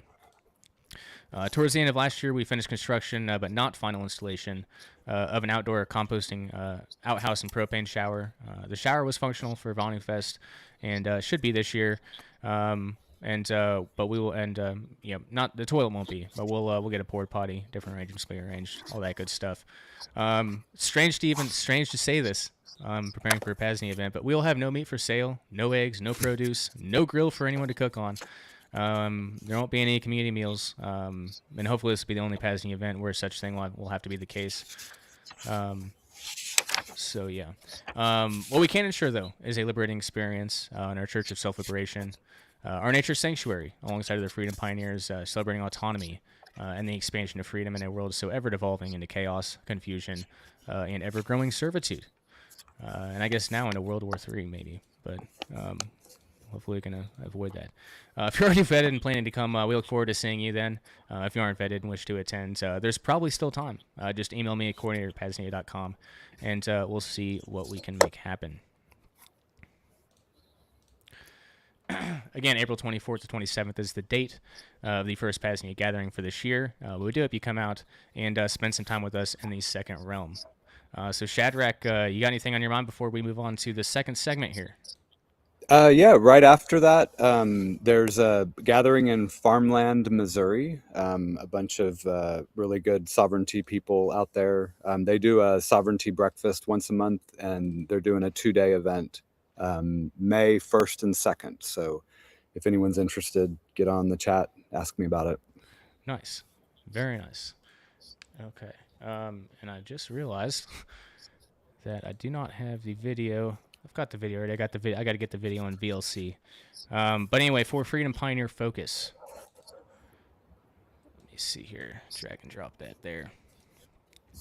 So for this month, anyone who's been a long-time listener to the Vonu podcast, or I guess for the past few months, you would have heard him. His name is Greg Dowd from the Tinker Tribe podcast.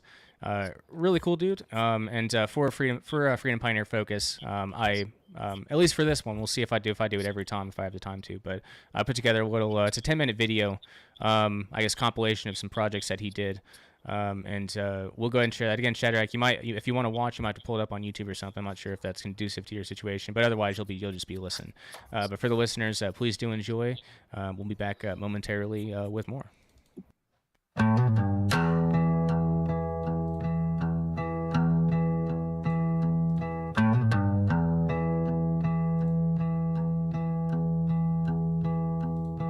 You tired of feeling like a slave? What are you gonna do if the power goes out and you can't chat with your AI girlfriend? What's your plan? Make your AI girlfriend happy. Learnify yourself. Get some knowledge. Learn about solar. Check out the Tinker Tribe event on November 15th. This is an example of a past project of about 14 kilowatts worth of solar that we helped install for a guy's house, and it was a really fun project. So there is a lot of experience that we're bringing to the table when you're coming out to check out this workshop. No cap. Check out the event in the description. It's going to be an empowering workshop where you're going to get hands-on experience putting together a system and understanding how you can put one of these together yourself.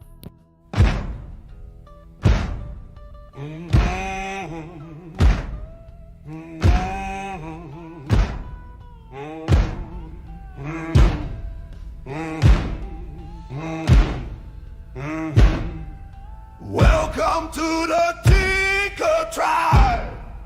Welcome, welcome. We ain't here.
So this will be the pathway down to where the cabin's going to be, and this is what we got done today. We poured the footings, me and Logan and myself poured the footings for the beams that we're going to use for the support structure, some 6x6s. So this is going to be basically a 16, if you include the deck, by 12 foot little cabin, and so it'll have a little porch on the front of it, and it'll be looking down into the forest here, so it's gonna be pretty cool. Really happy with what we got done today, and got all these poured. We're able to use water that I collected, and we're able to pump that water down here so that that we can mix the concrete, and did it all with our power tools and everything like that, so worked out really well.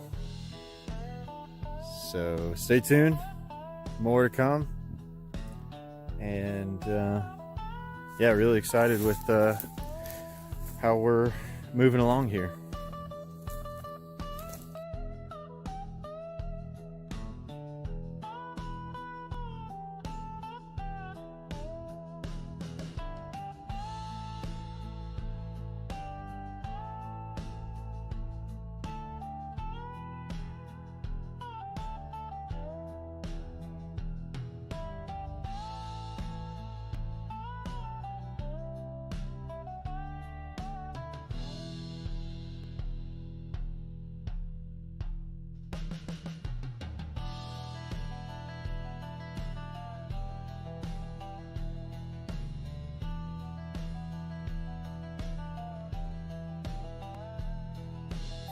All right, y'all. So finishing up for the day, and Logan and I out here getting this structure started. And so this is going to be the support structure for the floor of the little cabin. So, and it's going to have a little deck on the end of it as well. But yeah, got a lot done today. We're both exhausted. Yep. So wrapping it up, but yeah, moving along. This is really cool. We'll catch you next time. We're gonna be taking a little bit of a break and getting right back at it in another couple weeks. So, but yeah, here we are so far, and it's looking great. We'll catch you guys later.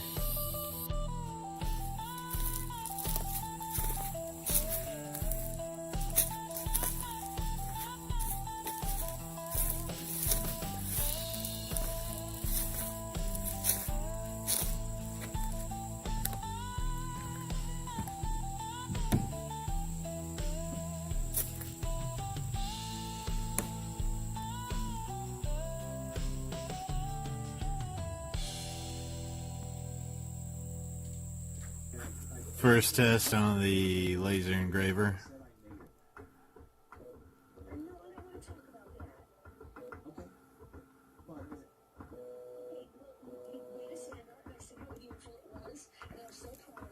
Just gonna go through like a few runs, a few passes with the laser to burn in the stuff a little better. So just a small little test piece I'm doing here, just to kind of get that hang of using the thing.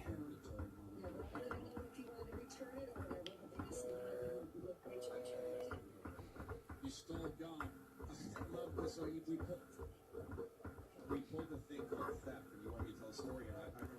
I remember stealing 3 things out. I remember the sandcastle. I remember when I was running the sandcastle. Gotta wear these glasses when you're running this thing. But it's pretty cool. Snapmaker 2.0. Just set this thing up, giving it a little test. Seems pretty straightforward. Just gotta figure out how I can bring in different types of art. If I can import images and things like that. But pretty good for the first initial test of this thing. Looks like I could do more passes on the engraving. But this is the initial result from I think like 3 passes with the laser on a 1.5 millimeter thick piece, and basically this is like I think like a 80 millimeter by 44 millimeter area that it engraved on. So yeah, this was the first try and first attempt at this, and I'm pretty happy with how that turned out. Definitely got some more tinkering to do to figure it out a little better, but that's the first go at it. Success. So we'll call that the success. Gonna tweak it some more and keep playing with it, but I got it running.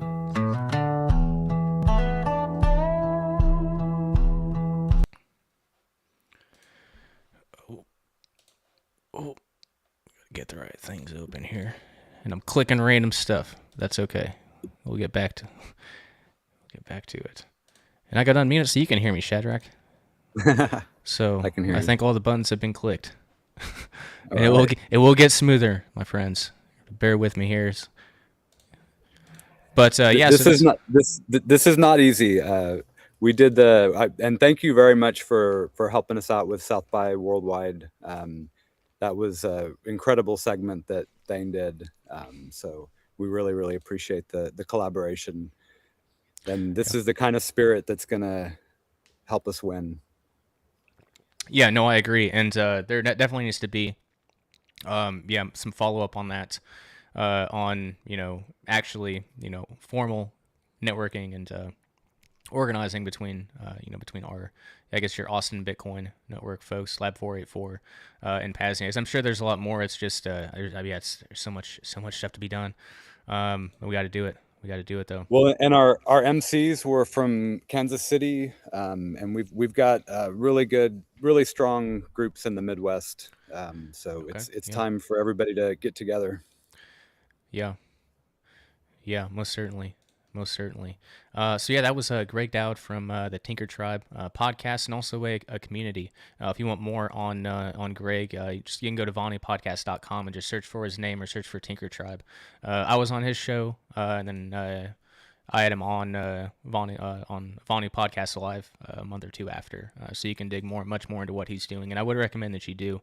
He's been doing this for a long time. There are a lot of folks that I've been doing this. I started Liberty Attack Radio back February 2015. So I've been doing this for like 11 years, over 11 years. And over that time, I've, talked to hundreds of people, and most of them have dropped out and really don't pursue the self-liberation stuff anymore. So anytime I can find someone that's been around for, any stretch of time that's doing cool stuff, they're most certainly worth following and checking out and collaborating with. Another community. That could be certainly a valuable connection for PAZNIA. But all right, so this next one here, I came across this on Twitter. It was some random product. It was a cool idea, so I was going to talk about it. And then Jamin Bukonik, our hardware hacker friend, shared an open source project, projectnomad.us. And it was the same sort of idea as what this one was, but this one you could just toss onto a ghost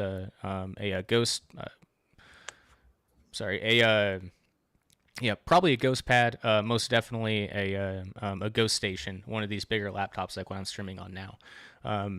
But yeah, so it's knowledge. I'm sharing on screen for the viewers. But yeah, projectnomad.us, knowledge that never goes offline. Wikipedia, AI, maps, and education tools running on your own hardware, completely free, no internet required. So for for a little more here, information library, offline access to Wikipedia, medical references, how-to guides and encyclopedias, an education platform with courses, and what is that word? Why is that so small? I've got video exercises, AI assistant, local AI chat that runs entirely on your hardware. Offline maps, knowledge base that you can upload your own stuff to, easy setup. You can install your own apps, etc. And it's open source. And Jamin shared that with me, and I was like, that is worthy of Freedom Pioneer Focus. Whoever there was, person that came out with this, that's pretty useful. What do you think, Shadrach? Yeah, no, I saw that too. I really, I'm really excited to poke around with that. That's a perfect project for all of us. Yeah, no, I'm with you. And yeah, at some point I'll have Jamin toss that onto just a ghost pad. Be a pretty cool system. For sure. So next, I guess we'll do kind of a little bit of an ad here too, and I guess a little bit of an ad. But for Freedom Pioneer Focus, Jamin Bukonik is definitely a Freedom Pioneer that is worthy of your focus and worthy of your money. You can support Jamin and support me by getting a Ghost Pad, Ghost Tablet, Ghost Station, Ghost Router, Ghost Server, etc. While stepping up your security culture. Just visit libertarianattack.com/privacy tools to place an order, or if you want to help Thane out, if Thane's still listening, he'll deride me if I don't say this. Go to libertarianattack.com/Thane. Make sure he gets his cut. He's most deserving of it. So yeah, libertarianattack.com/Thane to check out all the privacy tools available there, or just email me Shane@libertarianattack.com, or reach out on Simplex or wherever, and we can communicate privately and come up with a custom solution. So now, which again, not prepared, I should have this up. Well, I should have it downloaded, but I decided I was going to do it lazy and just play it from Fascist Tube. But our Freedom Music Spotlight today is a band that if you've heard any Metal Mondays, you've heard this band. They're called Defiance, and they're a band from I think Ohio. And it's crazy. It was probably 2012 or somewhere around that time. My brother, some of our friends went to a Warped Tour in Chicago, and there was just these few dudes that were just passing out free CDs in the parking lot. And they gave me the album that came before this and this one, and it just sat in my car for like 2 years. And then I finally put it in. I was like, holy shit, this is some great politicore. I guess a subgenre of metal, where they kind of talk about political subjects and ideas. But yeah, this one's Defiance, We the Machines. Now that we've been talking about how you should get more electronics and all of that, we're gonna have Defiance tell you and show you. I guess maybe a little bit of caution with this sort of thing. But anyway, this is a Freedom Music Spotlight here on the PAZNIA Radio Networks, the life and times of PAZNIA. Please enjoy Defiance, We the Machines. Oh gosh. You can do it. There we go. She's going.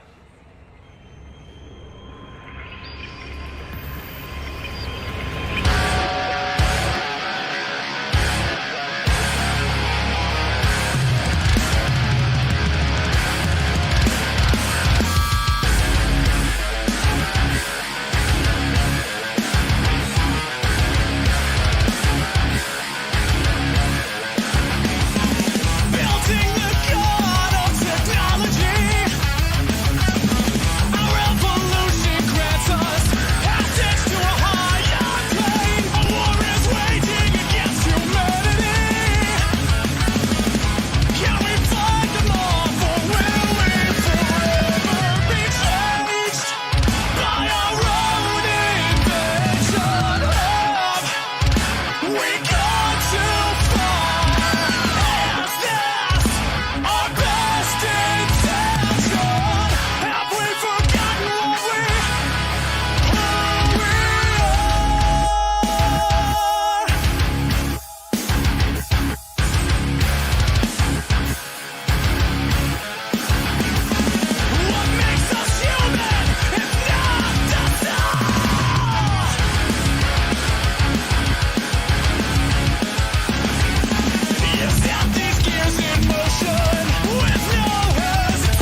There we do. That was a quick transition. I'm proud of that one.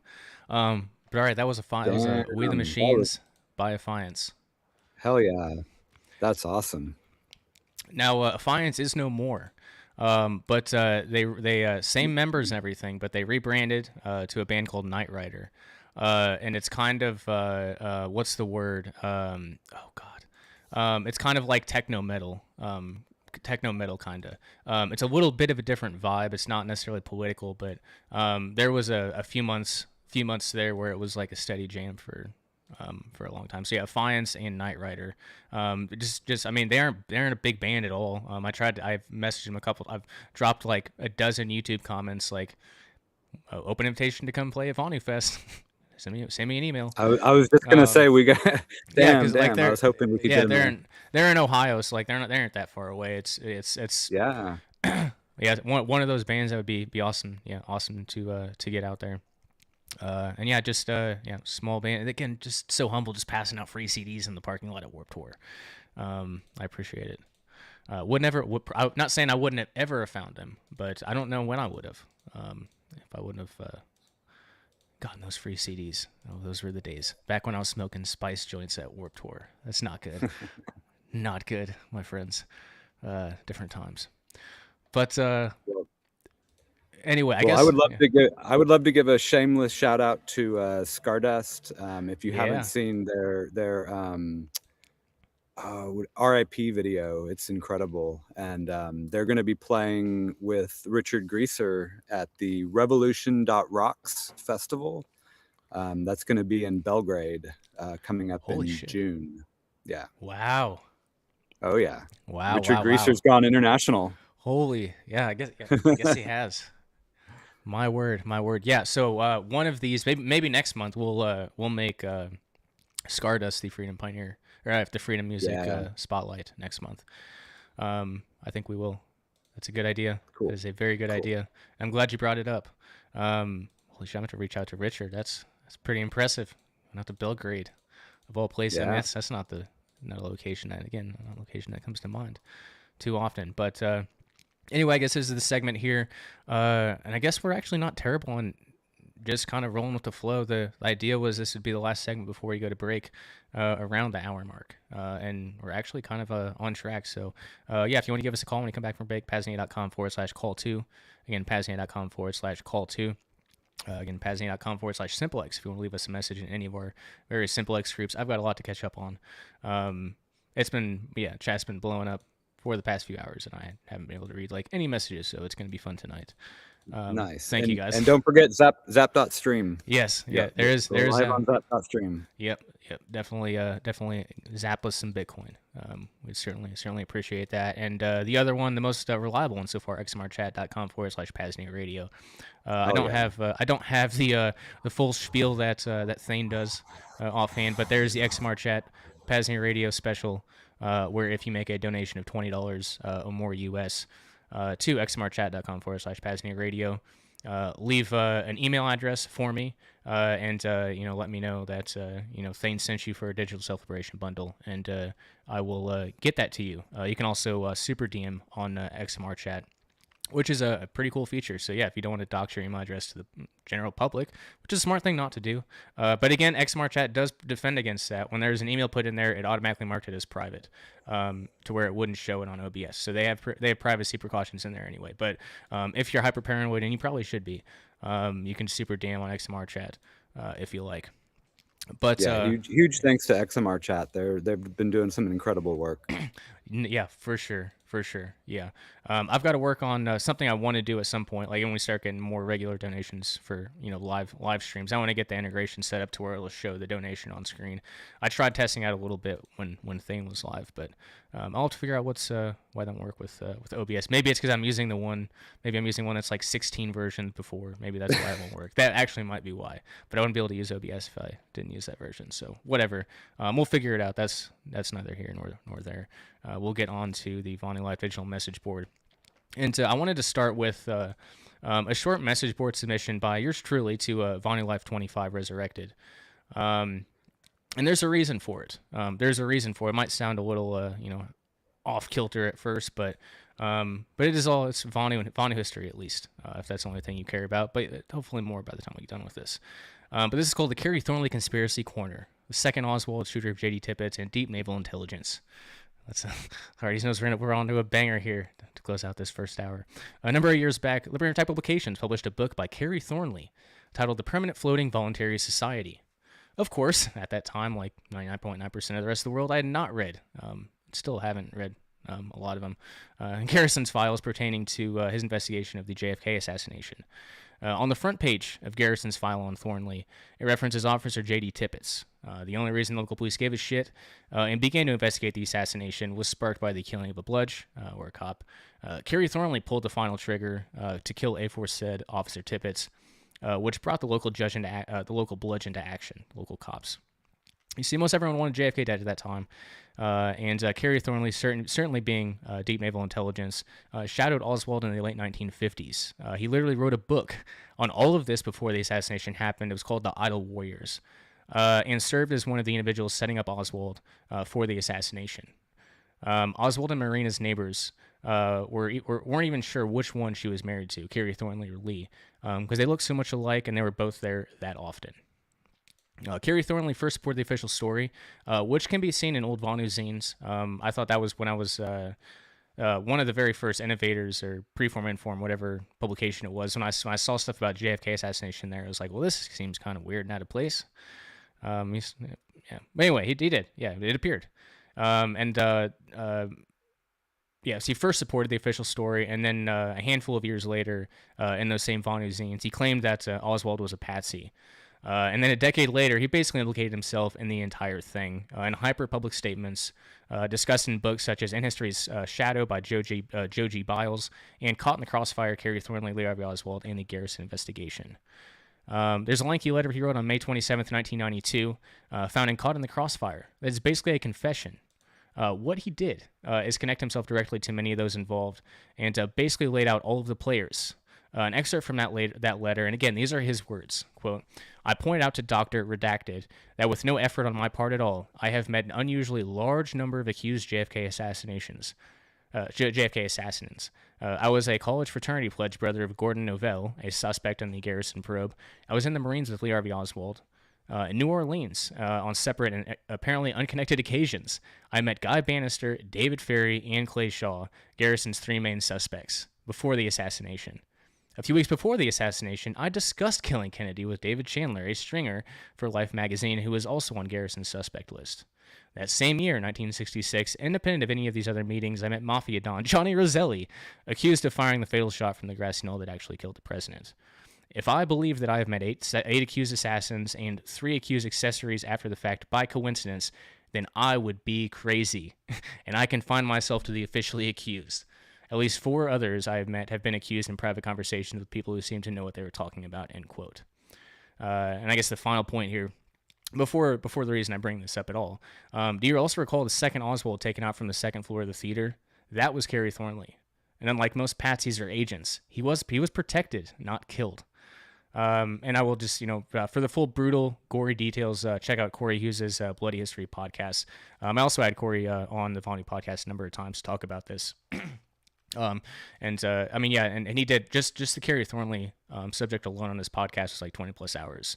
There's a lot of it. Kerry, I don't know what to think about Kerry. Participating in that and then going on to write for these publications and writing he wrote something good enough that I published it as a book before I knew about all this stuff.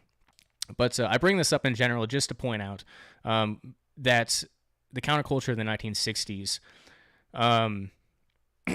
there was a lot more controlled opposition, and it's a lot more infiltrated than what I would have liked to have realized when you tie in things like this and the Discordian society. And then kind of like the weird free market libertarian stuff that was going on with the big Coke donors, and I don't want to get too much into it, but I've kind of come to the conclusion that anarcho-capitalism, well, like the theory is like I don't have anything wrong with the theory per se or people that call themselves anarcho-capitalists, but it's most definitely a tool used to further the corporate states. Kind of like because I know when I was an early libertarian, I was naive and stupid, and I was like, yeah, well, Facebook banned you. Well, they can do that. They're a private company. It's like, well, no, they were funded and founded by Incutel, the CIA. So you can't really claim free speech on that. But anyway, like that's I think it goes deep. The kind of the libertarian stuff goes deeper than what I previously thought, and like kind of the controlled opposition infiltration. In those days, even like obscure publications like these Vonu scenes. So just just keep that in mind. I don't know what else I'd offer. You got anything, Shadrach? Yeah, don't beat yourself up over the libertarian stuff. We were all there. Oh no, I don't beat myself up over it. No, it's just the more that I learn about the 20th century, it's you can just see the tentacles. The tentacles everywhere, and I shouldn't drop this in here, but I'm going to. The other fun bonus is that I'm trying to recall. I guess Vonu Life Resurrected. It would have. I think it would have been in there. Maybe not, but there was one other very, very, I guess, popular person, for better or worse, in the late 1960s that was very into ciphers. Lived in the San Francisco area. Liked killing people, and his killing name had to do with constellations or like the sky. So that guy, just do a search for Paul Dore, the Zodiac Killer, and I'll leave that little teaser for y'all. And we won't spend any more time on that. I like to mention that because the 20th century is a mess. Is a damn mess. And well, it didn't help that the CIA was running drug clinics and dosing everyone up on LSD. So, you know. Yeah, for sure. Yeah, for sure. So, all right, now just a couple messages here from the. There's more I could read. Like I said, I could sit here and we could sit here for 2 or 3 hours and just read messages. We're not going to do that. But so Shadrach, I shared on the PAZNIA chat and elsewhere. You posted on Noster. Where you were going to be recording from, the rooftop with the Starlink, and oh god, I just scrolled down. I just screwed myself. No, I didn't. Okay, so visit Republika Abkhazia. This is a guy in the Symbolics group. I don't know if he's an official representative of the Republic of Abkhazia. From what this guy says and what's on their website, I don't think so. But and it just Anyway. So anyway, he says, and this is, I wanted to get your thoughts on this, Shadrach. He says, that's our boy. His role as co-host has been promised to him 3,000 years ago, and finally it's happening with the Star of David and a 100. So I think it's because it's because of the Shadrach. Oh wow. So you're fulfilling the prophecy. Awesome. So awesome. What I will say is that Mr. Abkhazia, you'll be happy to know that, and I guess Shadrach doesn't know this either. But next month for monthly news from Veritas, Shadrach will be streaming live from the Temple Mount in Jerusalem for the episode of the PAZNIA Radio Network. So, do I have to bring a red heifer? You have to. Well, I mean, if you make it through the bombs, I don't know, or the missiles, I don't. We'll have to get some insurance for this one.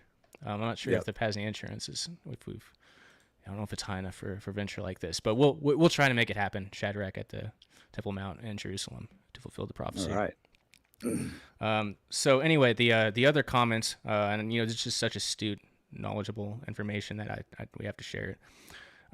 So about that, this is Abkhazia again. As a professional in geopolitics, I thought I should address and it's from that region too. So I don't remember what exact country, but he would know better than us. So 2 common misconceptions that are recurring on the show. What is colloquially referred to as Iran is in fact not a state, but a cold, savory yogurt-based beverage that is consumed across Central Asia, the Balkans, and the Middle East.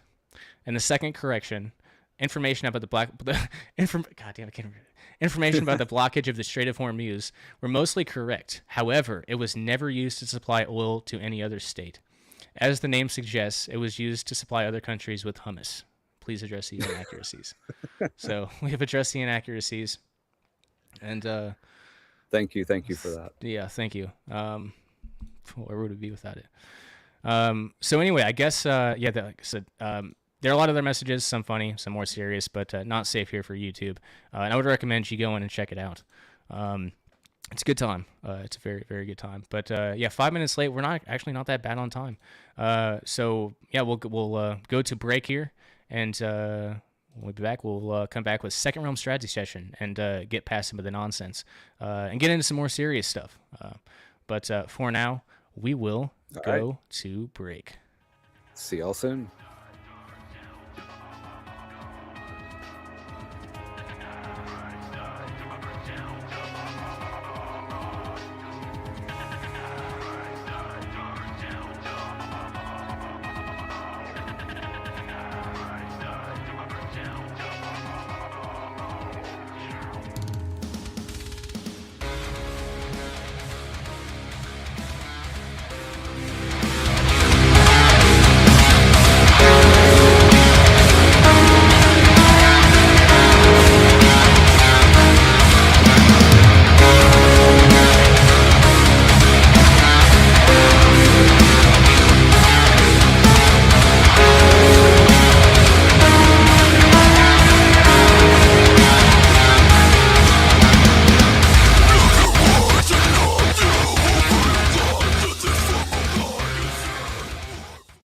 Now, when it comes to weird alternative health shit, you may have heard of Brown's gas, boss, aka molecular hydrogen. Technically, actually, molecular hydrogen is just one part of what Brown's gas is, but whatever. It's a kind of wellness treatment used by health professionals and weirdos all over the world, both mainstream and otherwise. They got gas bars in Japan and shit. Big body of research showing that this therapy likely helps with pretty much everything: cancer, diabetes, heart disease, pretty much every organ system in the body. Over 1,500 papers, therapeutic potential for 170 diseases. In broad strokes, it works by fucking electrolyzing water into hydrogen and oxygen, and then you breathe that shit and you drink the water that it's bubbled through. And these gases are, negatively charged and shit, and they get into every cell of your body. It's probably how magical healing springs work, at least partially. The water is hydrogen enriched. Now, the PAZNIA Department of Health and Wellness has run R&D on these machines for about 4 years, and the top machine being recommended right now is the Lord's Hydrofix by Holy Hydrogen. And can you believe it? We have a coupon code for a product that isn't on our own fucking store. There's a first time for everything, so save a fat chunk of change on the Department of Health and Wellness's top recommended machine, and support Cloak and Dagger at the same time by heading on over to holyhydrogen.com and inputting coupon code VONU100 to get $100 off your Lord's Hydrofix. You're going to want to do your own research on this. The Molecular Hydrogen Institute website can help you with that. There's whatever, you can use whatever resources you want. There's a huge body of research on this. You know as well as I do, hopefully, that there are a lot of bullshit health tonics and gimmicks being hawked out there. The Brown's gas is one of the truest, most powerful tonic treatments out there in the world by far. When you learn for yourself how much of a health and wellness bombshell molecular hydrogen truly is, you're gonna see why having your own machine is truly worth the investment. These machines are a bit costly, okay? I'm not gonna lie to you, but they last for ages, and they may help you save on health costs in the long run. Nothing's a bigger deal than your health, so pony the fuck up. Go to holyhydrogen.com, use coupon code VONU100, Victor Oscar November Uniform 100. Get $100 off. Hey guys, Scott here for Liberty Under Attack Publications. Looking for a Liberty-focused publisher? Liberty Under Attack publishes books and strategy guides for individuals looking to increase their personal freedom. They assist authors through the entire publishing process: proofreading, editing, cover designs, paperback and Kindle formatting, and full audiobook narration and post-production. Tell them Scott sent you and get 20% off a full service deal. To get some one-of-a-kind books or for more information, visit libertyunderattack.com.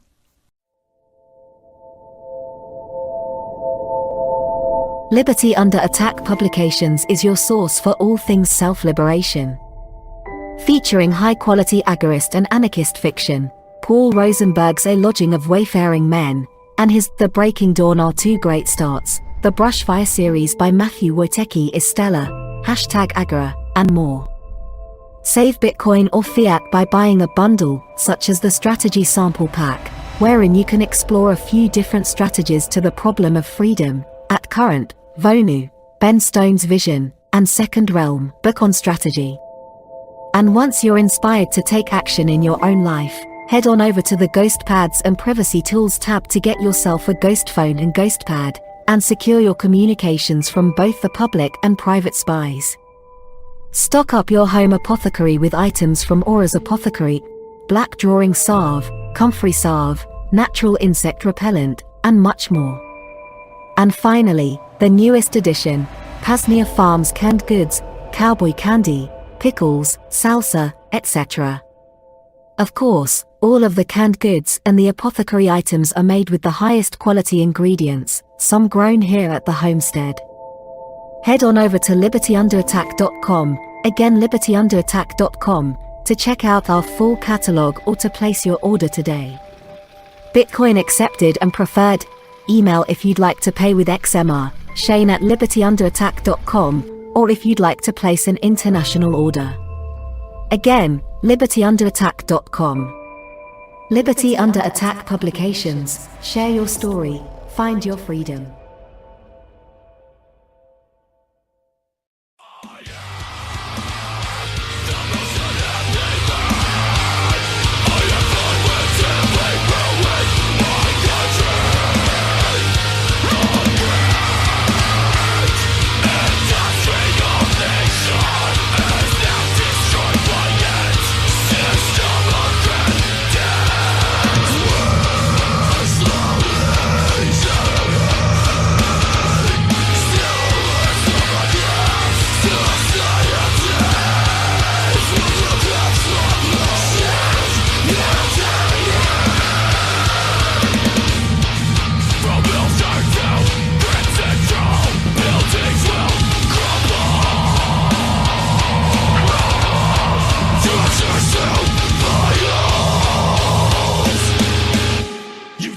Rayo, Shadrach, hide the guns and the drugs. We about to be back on the air. This is the Life and Times of PAZNIA, a monthly news show from VERITAS. Now, your humble hosts, Rayo 2 and Shadrach. God damn it, Willie. There's a mute button, guy.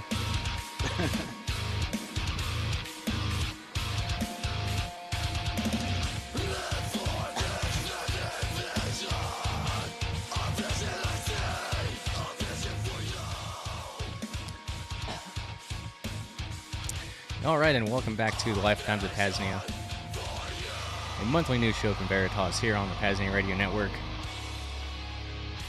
If you were wondering what you heard as we came back from break, General Willie doesn't know how to utilize the mixing board as well as he should by now, so hopefully he exercises better security culture going forward. But maybe not. Maybe not. Anyway, let's get serious with it here. So, Second Realm Strategy Session. This is segment number 4 here on the it's an inaugural episode, and also as we go forward, we dive deeper into solutions, strategies, practical things, etc. So for today, I don't know. I guess the inspiration for this one was just critical Second Realm needs, and this was before. I guess I started coming up with these. I don't know, end of January, something like that, whatever. Whatever the hell it was. But just stuff that we need. There's some entrepreneurial stuff on here. There's I don't know what some of these might be considered, but there's stuff that we need and not we need them now. So first off, mail forwarding services.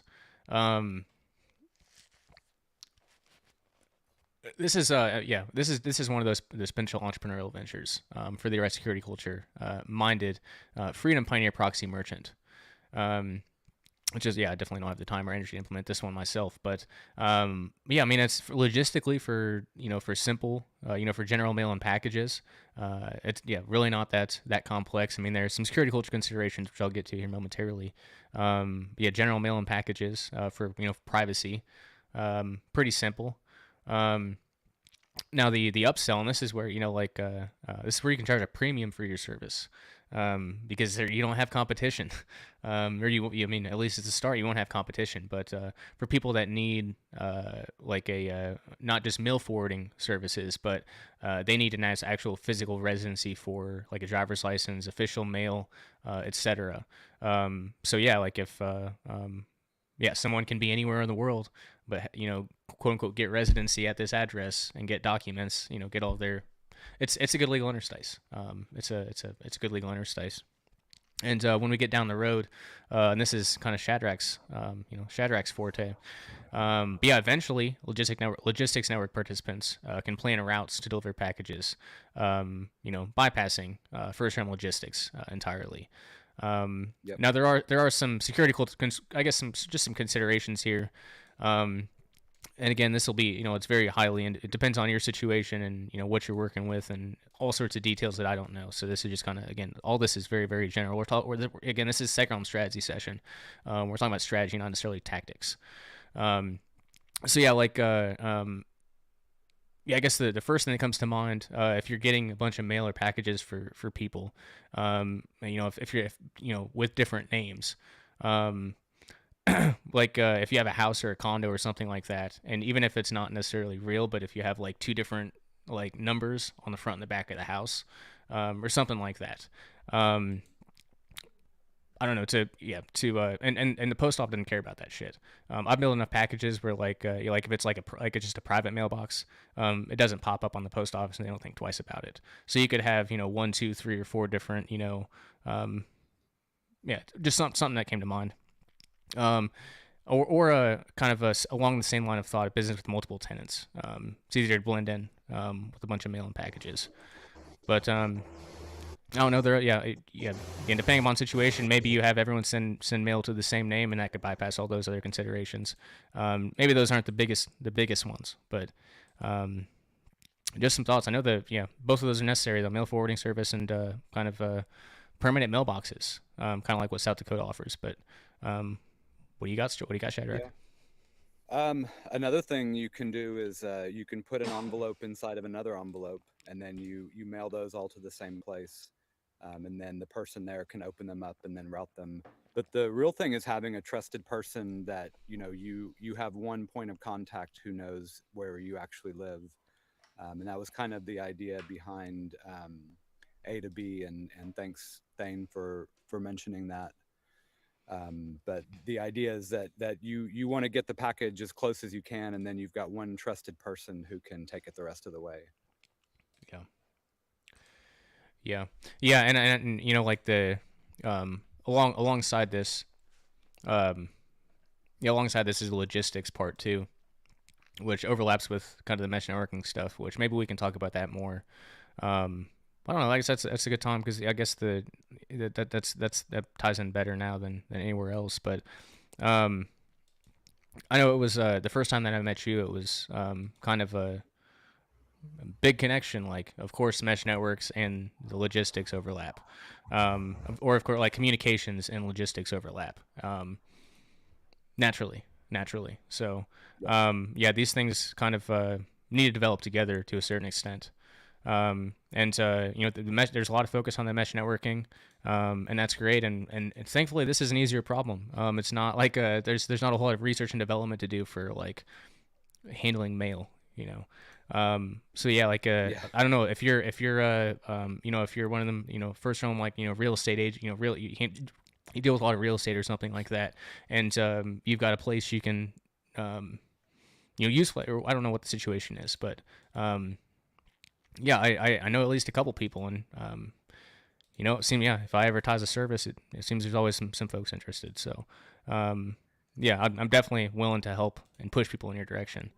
Free advertising. How often do you get that that offer? So we want to help bring this stuff into fruition, however it happens, for sure. Well, yeah, right now it's all just the basics, the primitives that we're developing. So really it takes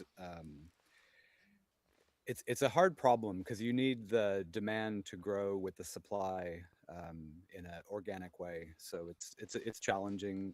The best we've come up with is having different cities kind of focus on their local area, And then one of the things we're working on is the multi-city transit. So you get it to the city, and then they can handle it from there.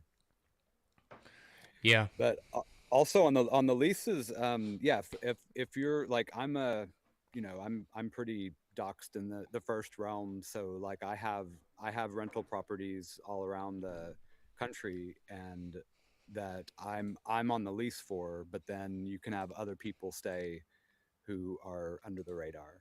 Mm-hmm. Yeah. Yeah. So yeah, that's yeah, kind of exactly what I'm thinking.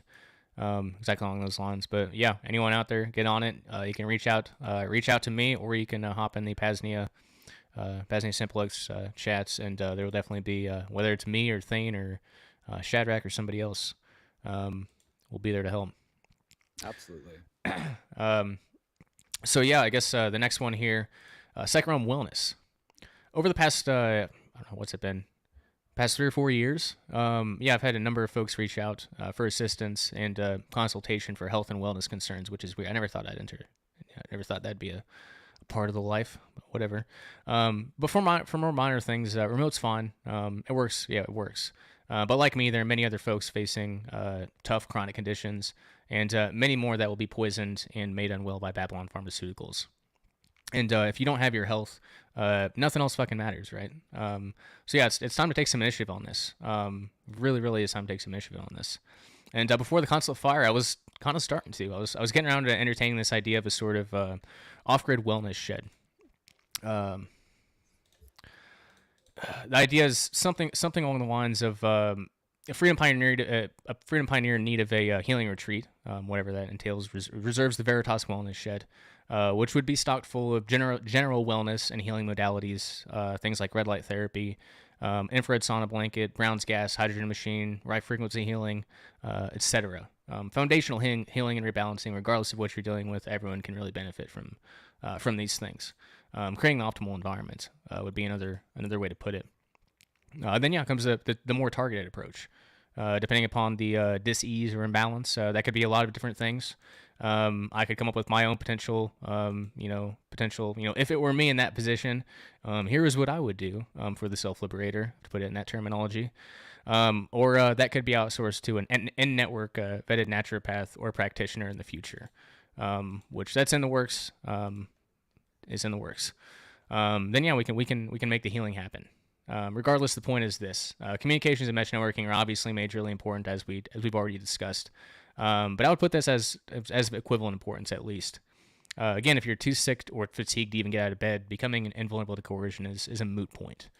And the reason I think this is worth looking at is like this is a model that could be like a model that could be developed and replicated at other PAZNIA nodes. And speaking from experience, no matter how much I wish it weren't the case, help is oftentimes necessary with anything, and especially these complex health scenarios. So yeah, I tried for quite a while to deal with it myself, and it was very too complex, and then it was trying to find the right help. And when you're trying to find the right help for things like this, a lot of those folks are in the shadows because the people that solved these solutions before were killed or imprisoned for violating, I guess, yeah, for curing incurable diseases. So yeah, that's yeah, I guess I'll wrap up real quick, and I'd love to get your thoughts, Shadrach. But it's kind of the shitty part is we're further behind now than when I initially put out the fundraising request for the wellness shed. That is before the Consulate Fire. Which yeah, it is rough. It's rough whether it's wellness or mesh networking. These things need to be done like last year. Preferably before all these hardware shortages and the more expensive costs that come along with it. I'm not one for fear mongering, but yeah, it's bit concerning to say the least. Anyway, if there are any Bitcoin or Monero angel funders out there, this is a damn good time to reach out to make a huge impact when it's easier to make it happen. It'll be easier today or next week to make it happen than it will be next year. So yeah, if there's any resources that can be mobilized, this is a damn good time to do it. The PeerTube instance, our PAZNIA library is funded. Along with that, the low data audio feed should be too. And then along with the mesh networking stuff, yeah, that'll coincide with the radio too. But yeah, there's plenty of other projects, but yeah, I don't know. The only two real pressing ones at this point are wellness and mesh networking communications, kind of in that order. And logistics, as we said, it's a close and associated 30. They're all interconnected, which kind of makes it difficult. You got to build them all to build one. That's kind of where I keep getting stuck. Like when I started with the logistics, it's like, oh wait, we need this next, and we need this, and we need this above that. And wellness is huge, and people don't consider things like getting out of cities with like massive radio frequency bombardment. It can take a couple weeks to really like kind of settle down, and we're used to elimination diets and things, but we really need radio frequency diet elimination as well to kind of get a baseline. Yeah. No, I'm right there with you. Yeah, I'm right there with you. And yeah, I certainly have much else to say. We got complex problems to solve, and we got to make it happen. So yeah, again, any angel funders out there, we could definitely use some assistance there. Now for I guess one and the last kind of portion of this that I have. Or I guess there's a couple sections actually. Never mind, we're not the last one yet. But yeah, second round funding in general. It's it's great. We have a PAZNIA general fund that's helped out a lot of folks. Just regular donations helped me and helped a lot of people on the network. But it'd be nice if we could have like some some financing avenues for PAZNIA. And my mind's always racing in kind of wild directions. A lot of these are not realistic or good ideas, and these ones might not be either, but that's why we're kind of these are the distilled down ones, so be thankful for that. Anyway, so yeah, I guess yeah, go ahead Shadrach. Yeah, I was going to say one of the really exciting things for funding that we've been working on is it's called Angor, and it's a way of funding projects where you have to meet milestones, and if you fail to meet a milestone, that the investors can kind of claw back their investment. So you split things up. So like for the wellness shed, it might be like phase 1, you establish this, and so you get all the funding for that phase. And once you reach that phase, it releases the funding for the next phase. Mm-hmm. So I think that's a really ingenious way, and it's also fully self-custodial, anonymous donation. So it's a really, really good platform. That's angor.io. And okay. The second we've been waiting for the second version to come out to launch a bunch of projects. Gotcha. Okay.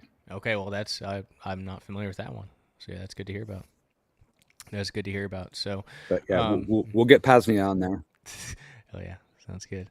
So yeah, I guess the first note here is that these projects would be collaborative in nature, would be intended to provide freelancers, contractors with maybe a side hustle, as well as raise money for PAZNIA. Like a win-win-win sort of situation for everybody, or to put it in Trailer Park Boys' term, we're trying to get multiple birds stoned at once here. The ideas. So the first one, non-custodial based crypto gambling site.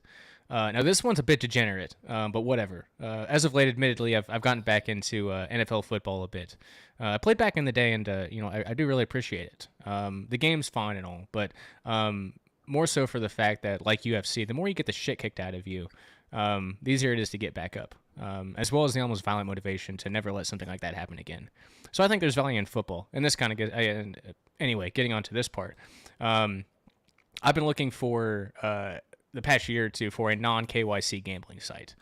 I found a few, but none that I was particularly searching for, none that I felt were trustworthy, and none that I found that were non-custodial.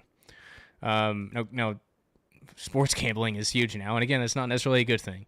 But I think it's time to return. If it's going to be there, it's time for it to return to the shadows. Back like when the New York Giants and the Bears are both mafia-owned families that basically controlled the illicit gambling. Probably controlled a lot of the illicit gambling going on. The old mob boss families. And it's time to take it back into the shadows. Only the non-coercive shadows outside of the mob families. So hey, if we're gonna do something like this, we might as well do it right. Return back to the shadows and the counter economy. And I guess the few key points: privacy-friendly, non-KYC, and non-custodial. So in terms of risk and coercion mitigation, the non-custodial part would knock out one liability. But it's still not a risk. It's still not a risk-free endeavor. And I don't have the skills or expertise to bring something like this into fruition.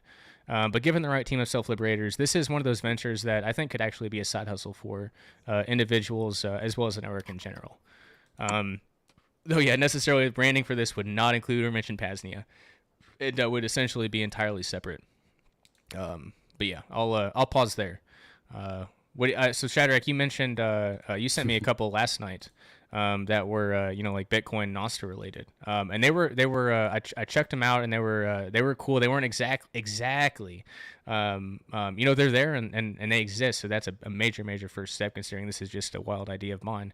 But yeah, I guess you got any insight or thoughts on this one?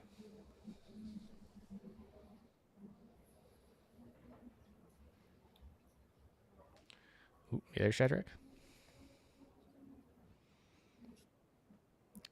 Maybe not. Well, first of all, can you hear me okay? I've got a red thing. Okay, there you go. Can you hear me? Yeah, I can hear you now. I think there might be like a 15 or 20 second delay. No.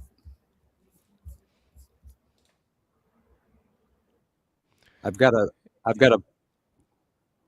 Oh, wow. Yeah, I've got a big red poor connection. I don't know what happened to my Maybe thing, but rejoin, maybe.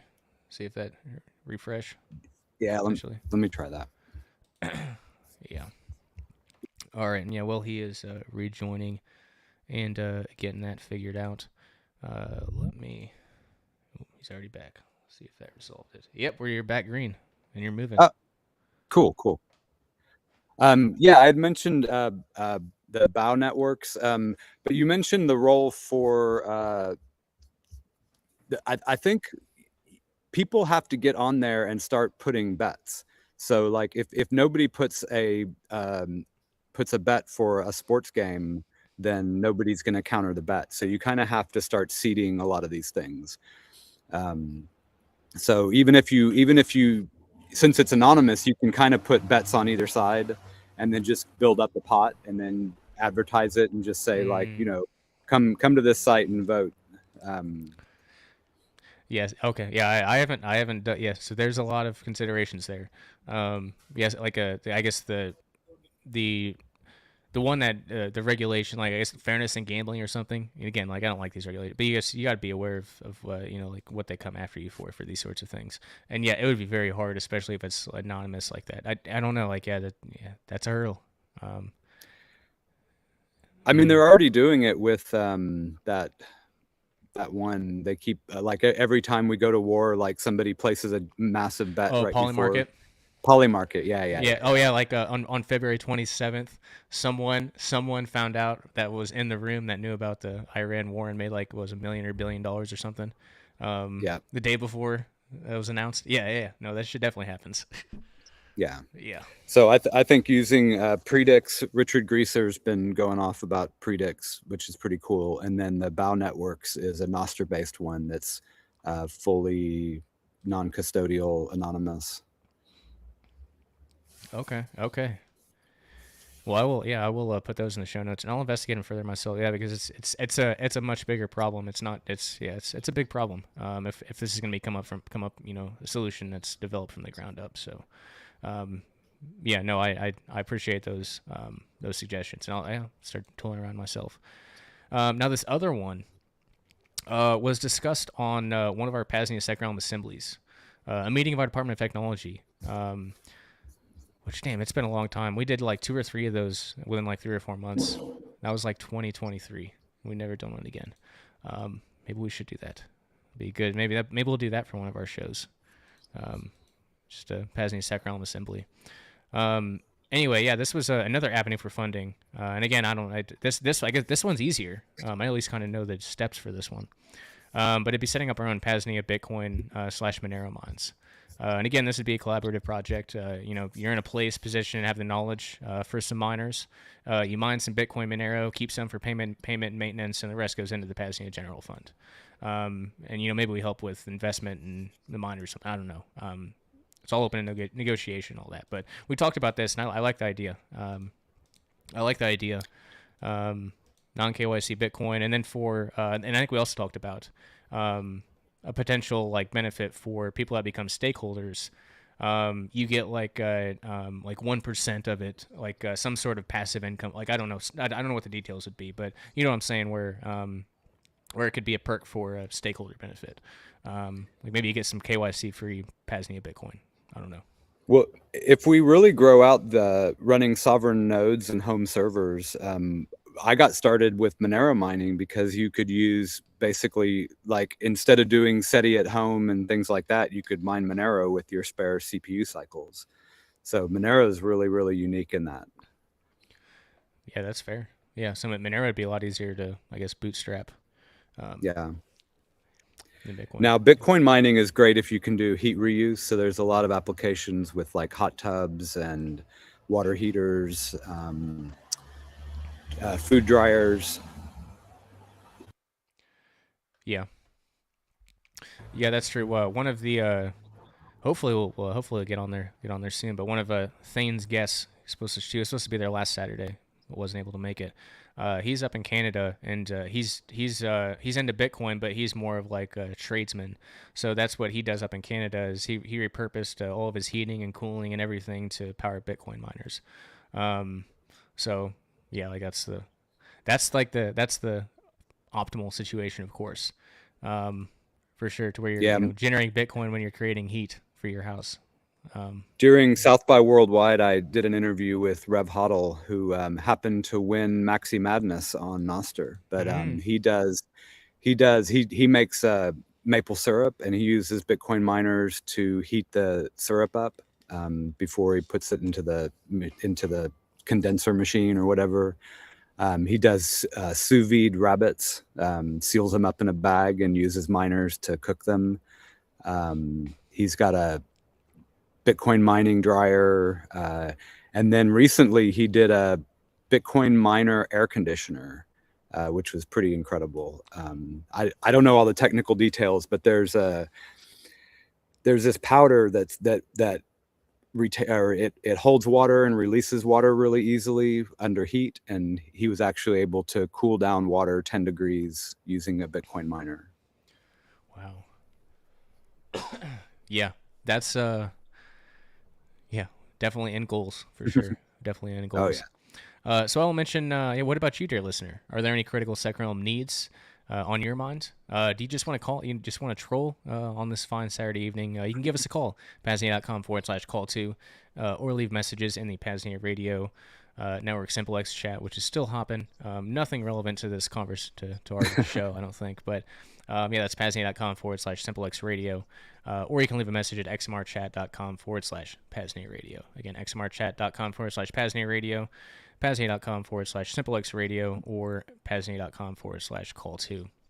But while we wait, a message from the PAZNIA Department of Health and Wellness. Have you ever heard of Brown's gas? What about molecular hydrogen? Hydrogen is used by health professionals, both mainstream and otherwise.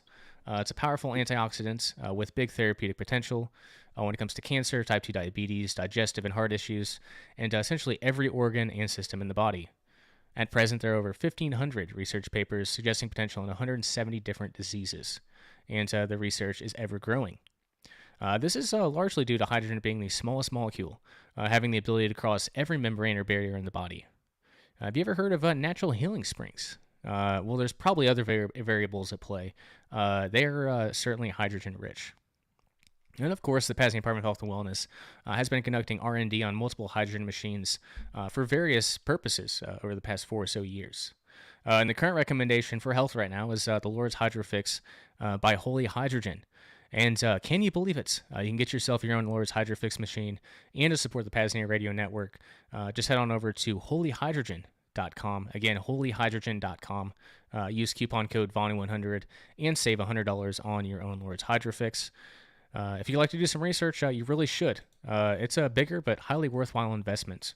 I know, like being able to, charge up your own water. You get into a routine of charging your own water and only drinking. charged water. If you use supplements or use liquid supplements or anything, it'll help with bioavailability. So I use all my supplements in the Brown's gas water, and it's a heck of a machine. And if you were for a couple months, I did buy the hydrogen tablets, but you're paying like $40, at least $40 a month, and you're not getting near the benefits. You're getting a small like 8-ounce glass of water with a little bit of hydrogen. Doesn't compare at all. Doesn't compare. So yeah, again, holyhydrogen.com. Coupon code VONI100 and save $100 at checkout. And I don't think we're gonna have any callers or any additional messages pertaining to the show. There's a heated debate going on in the chat. Seems like a very highly autistic, deeply libertarian philosophical conversation. But which there's no criticism or faults there, just statements of fact. But anyway, Shadrach, I guess we might wrap up before the 2-hour mark, but that's okay. We got a little bit of feel for how the show will go, and a little idea of the format, and now it exists. So we'll build it. We'll continue to build it. But any other closing thoughts for the listeners? Any other ideas? Anything we didn't get to? Anything you want? Yeah, I mean, if you got a topic idea you want to talk about too, you can drop that in. We don't got to wrap up immediately. Yeah, what you got? No, I think we need more agorist markets, circular economies. We got to keep it within our circles and our people. Every time you spend fiat on crap on Amazon and stuff, you're just feeding the beast. So really, really look at every dollar you spend. And then also look at every security camera you see while you're walking around the street and realize how much we need digital sovereignty. Yeah, certainly well said. Thanks Shadrach. I'm looking forward to next month. Hell yeah. It'll looking forward to everyone after that. So yeah, cheers, brother. Hope you have a good time wherever you are up in the North Atlantic. I'm not sure what you're up. I mean, sure it's pertaining to Second Realm and Bitcoin and Nostra and all that cool stuff, and I'm sure there's a lot you can't talk about. But I'm excited for you and whatever transpires. Well, we've got a crack team working on the alternative internet, Meshtastic, FIPS, all the different. We're no stones left unturned. We're gonna figure this shit out. Hell yeah. Well, thanks again, Shadrach. I'll leave you to your. It's past. Well, it's almost 2 a.m. there now. Let you get to bed. We just went into a brand new time zone I never knew about. It's wet, and we just turned into west, which is so while we were talking, it's almost 3 a.m. So 3 a.m. Oh wow. Okay. Yep. Well then, get some sleep then. Get some sleep. Looking forward to next time, man. And we'll be in touch. Hell yeah. Thank you for everything you do, and shout out to Thane. Really appreciate all of his advice. So I love what we're doing here. For sure, man. For sure, and we're honored to have you be a part of it. But yeah, for the listeners, as we begin to close out here, next month's show will happen either April 18th or the 25th, third or fourth Sunday each month. I'm thinking probably the 25th, but we'll reassess and figure it out. It doesn't really matter that much, I don't think. But we'll get that ironed out. I'll be flying on the 18th. I just booked my flight, so okay, so 25th. Yeah. So I guess we're settled. We're locked in then. So 25th for next month. In the meantime, leave messages for the show on Simplex. Although, if you want a message, for the show, like maybe specifically mention it or tag me or something, because there's no way in hell I'm gonna be able to track all that back. Leave a message on Simplex, xmrchat.com/PAZNIA radio. You can always send me an email. I know Thane calls me Boomer Rayo for still liking email, but I like email, and you can use PGP if you want to. Coordinator at PAZNIA.com is the email address. Feel free to submit leads for our Freedom Pioneer Focus segment. If you happen to know anyone doing cool shit in the realm of self-liberation, some video clips, podcasts, etc., would be helpful to pull some content from if I do a video. But yeah, I guess just second on that. One of the real things I think we're missing is global collaboration and communication on this stuff. We've got people working on stuff in the Czech Republic, and nobody in England knows about it. And then we're just in our own little bubbles in the U.S. So really, let's make this global. Yeah. Yeah, and I guess if you or somebody else, I mentioned to Thane, it would be cool to have like a Cloak and Dagger Iran war correspondent. So if you know anyone that's that is doing open source drone warfare, probably utilize excellent security culture and don't put them in contact with us. But thank you. Yeah. Anyway, I guess we'll leave it there. But yeah, thanks a lot, Shadrach. For the listeners, as we officially begin to wrap up this Self-Liberation Saturday, I'll close out as Thane does. I'll close out with a quote, and then we'll close out with some more PRN outro deprogramming. But this quote from Bill Cooper is one of my favorite ones of all time, and I will read it here for you. Quote: "Like it or not, everything is changing. The result will be the most wonderful experience in the history of man, or the most horrible enslavement you can imagine. Be active or abdicate. The future is in your hands." End quote. So with that, onward to more PAZNIA Radio Network deprogramming. Have a great rest of your evening and a great rest of your weekend. We'll catch you next time. Cheers. You're listening to the PAZNIA Radio Network. The Vonu Insurance Company, ensuring your liberation. If there's one universal certainty, it's that life comes at us all quite unexpectedly. 1 second, you're making sweet love to your freemate. Inside the homemade polyethylene, a tent. Mount Vesuvius is nearing eruption and bam. In comes a 40-foot oak tree. A good fucking day to you from the Siskiyou. It's moments like those you wished you had Vonu insurance. Or this very real example, you took Rayo's advice and decided to join a ghetto. One night you discover that your homeless meth head neighbor jacked your fucking shopping cart and the few belongings you owned to obliterate whatever remaining brain cells he had left. For the very low cost of 666,666 satoshis, or equivalent value in Monero per day, this near disaster could have been quickly remedied by the caring Freedom Pioneer support team here at the Vonu Insurance Company. Got an e-bike to insure. A decommissioned aircraft carrier. Maybe you've cracked the code to anti-gravity and built your own identified flying object. No venture or item is too big or too small. Prepare ahead and get under the umbrella of protection only the Vonu Insurance Company can provide. Minimize your stress, curtail risk, and outsource your liberation today, while we take your hard-earned money for doing fuck all. Just visit VonuInsured.com, fill out the intake form, and a dedicated member of our Freedom Pioneer support team will be in touch within 24 hours or 30 days. Again, VonuInsured.com. The Vonu Insurance Company, ensuring your liberation.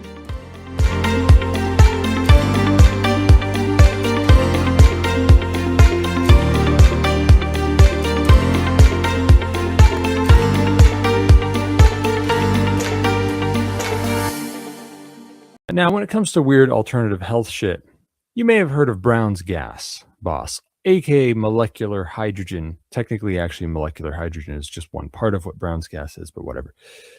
It's a kind of wellness treatment used by health professionals and weirdos all over the world, both mainstream and otherwise. They got gas bars in Japan and shit. Big body of research showing that this therapy likely helps with pretty much everything: cancer, diabetes, heart disease, pretty much every organ system in the body. Over 1,500 papers, therapeutic potential for 170 diseases. In broad strokes, it works by fucking electrolyzing water into hydrogen and oxygen, and then you breathe that shit and you drink the water that it's bubbled through. And these gases are, negatively charged and shit, and they get into every cell of your body. It's probably how magical healing springs work, at least partially. The water is hydrogen enriched. Now, the PAZNIA Department of Health and Wellness has run R&D on these machines for about 4 years, and the top machine being recommended right now is the Lord's Hydrofix by Holy Hydrogen. And can you believe it? We have a coupon code for a product that isn't on our own fucking store. There's a first time for everything, so save a fat chunk of change. on the Department of Health and Wellness's top recommended machine and support Cloak and Dagger at the same time by heading on over to holyhydrogen.com and inputting coupon code VONU100 to get $100 off your Lord's Hydro Fix. You're going to want to do your own research on this. The Molecular Hydrogen Institute website can help you with that. There's whatever, you can use whatever resources you want. There's a huge body of research on this. You know as well as I do, hopefully, that there are a lot of bullshit health tonics and gimmicks being hawked out there. The Brown's gas is one of the truest, most powerful tonic treatments out there in the world by far. When you learn for yourself how much of a health and wellness bombshell molecular hydrogen truly is, you're going to see why having your own machine is truly worth the investment. These machines are a bit costly, okay? I'm not going to lie to you, but they last for ages and they may help you save on health costs in the long run. Nothing's a bigger deal than your health, so pony the fuck up. Go to holyhydrogen.com, use coupon code VONU100, Victor Oscar November Uniform 100. Get $100 off. Life is a continuous confrontation with forks in the road. One is good, one is bad. And you could always wander completely off the road altogether and become lost. Totally and completely lost. If you take the wrong fork at one of these junctions, there is always the opportunity at the next fork to get back on track. But it is a constant battle within ourselves. You see, I have studied this concept for many, many years, and I have to tell you that if there is a real devil, like Flip Wilson used to say, the devil made me do it. Now, I'm not telling you that there's no such thing as Satan or Lucifer. I'm telling you this. If there really is a devil, that devil exists in the hearts and minds of men and nowhere else. Nowhere else. For if you take man out of the equation, evil ceases to exist, and there is left only the laws of the universe and the balance of nature. Put man in the equation, and before long, evil will rear its ugly head and present itself to the world. The evil is within man, and that is why it was called the fall. The devil never made anyone do it. If you do it, you did it yourself because you fell into temptation. For until man once again confronts the real nature of his own condition and of the world around him and accepts full responsibility for his actions without blaming anyone else or any devil, until then we will always be a puppet on the end of someone else's string. And ladies and gentlemen, when that someone pulls that string, we will dance.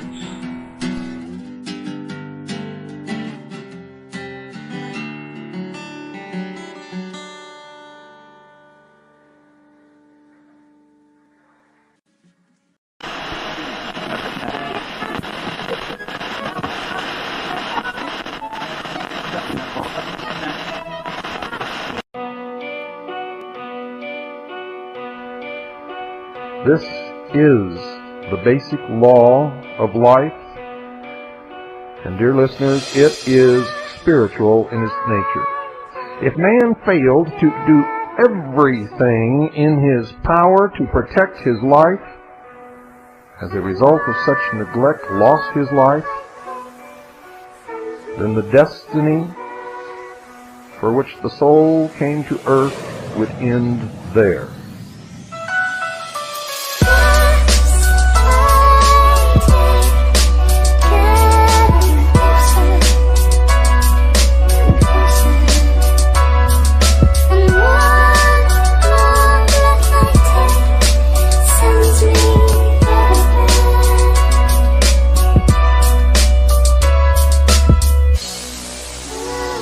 Without life, a body or medium to function through, spiritual attainment would be impossible, ladies and gentlemen. Spirituality would then be forfeited.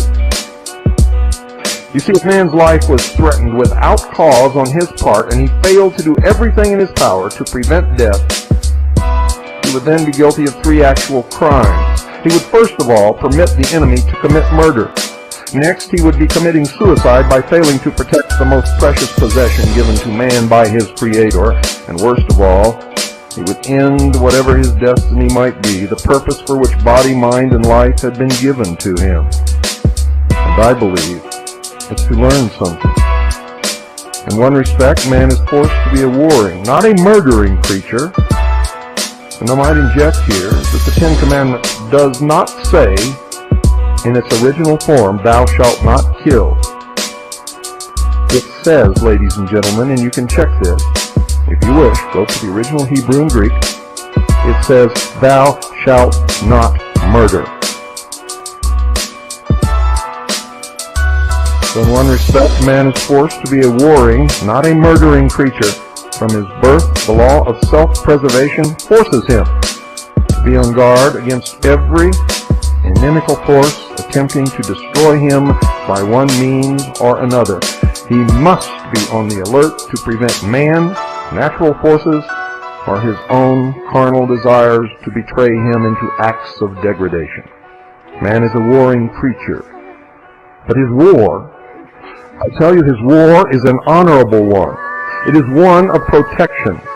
First himself, so that he may protect those he is responsible for, but in doing so must not take unfair advantage of others, nor be guilty of unrighteousness.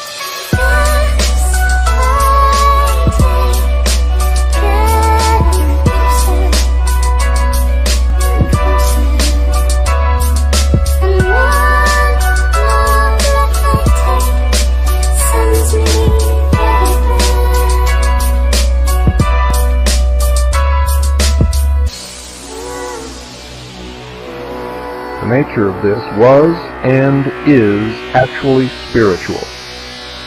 It is the battle of righteousness against evil. It is a war biblically spoken of as taking place in heaven because it is waged within man's spiritual nature. He fights to fulfill destiny and to finally create heaven on earth for himself and others who follow. By the war of righteousness, wherein there is no selfishness, he attains the consciousness which makes him a man, knowing both good and evil, having chosen good to attain the promised sonship. Notice, you must choose. You must choose. Each and every one of you listening to this broadcast tonight must choose, and you must choose very quickly. You might ask, is there actually a need for some form of evil in the life of man? Was this, together with some form of fear, ordained in the beginning?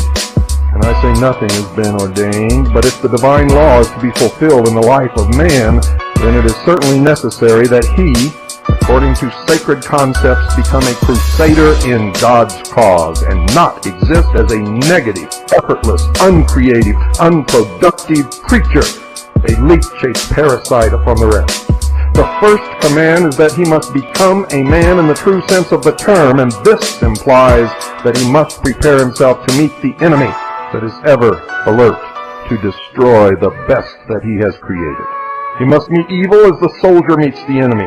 Doing this in the righteousness of his conscience neutralizes fear. Many of you call and ask me, Bill, aren't you afraid? My answer has always been and always will be no. No, no, and no.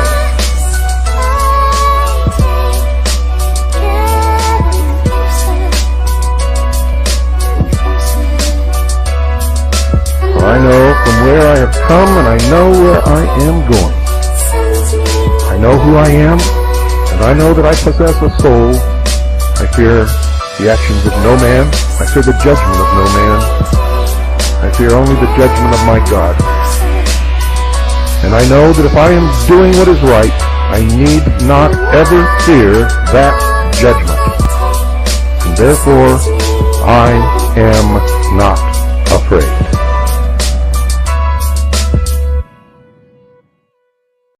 You've just heard a transmission of the PAZNIA radio network, the entertainment and propaganda arm of the Free Republic of PAZNIA, a public service of the PAZNIA Free Press. Long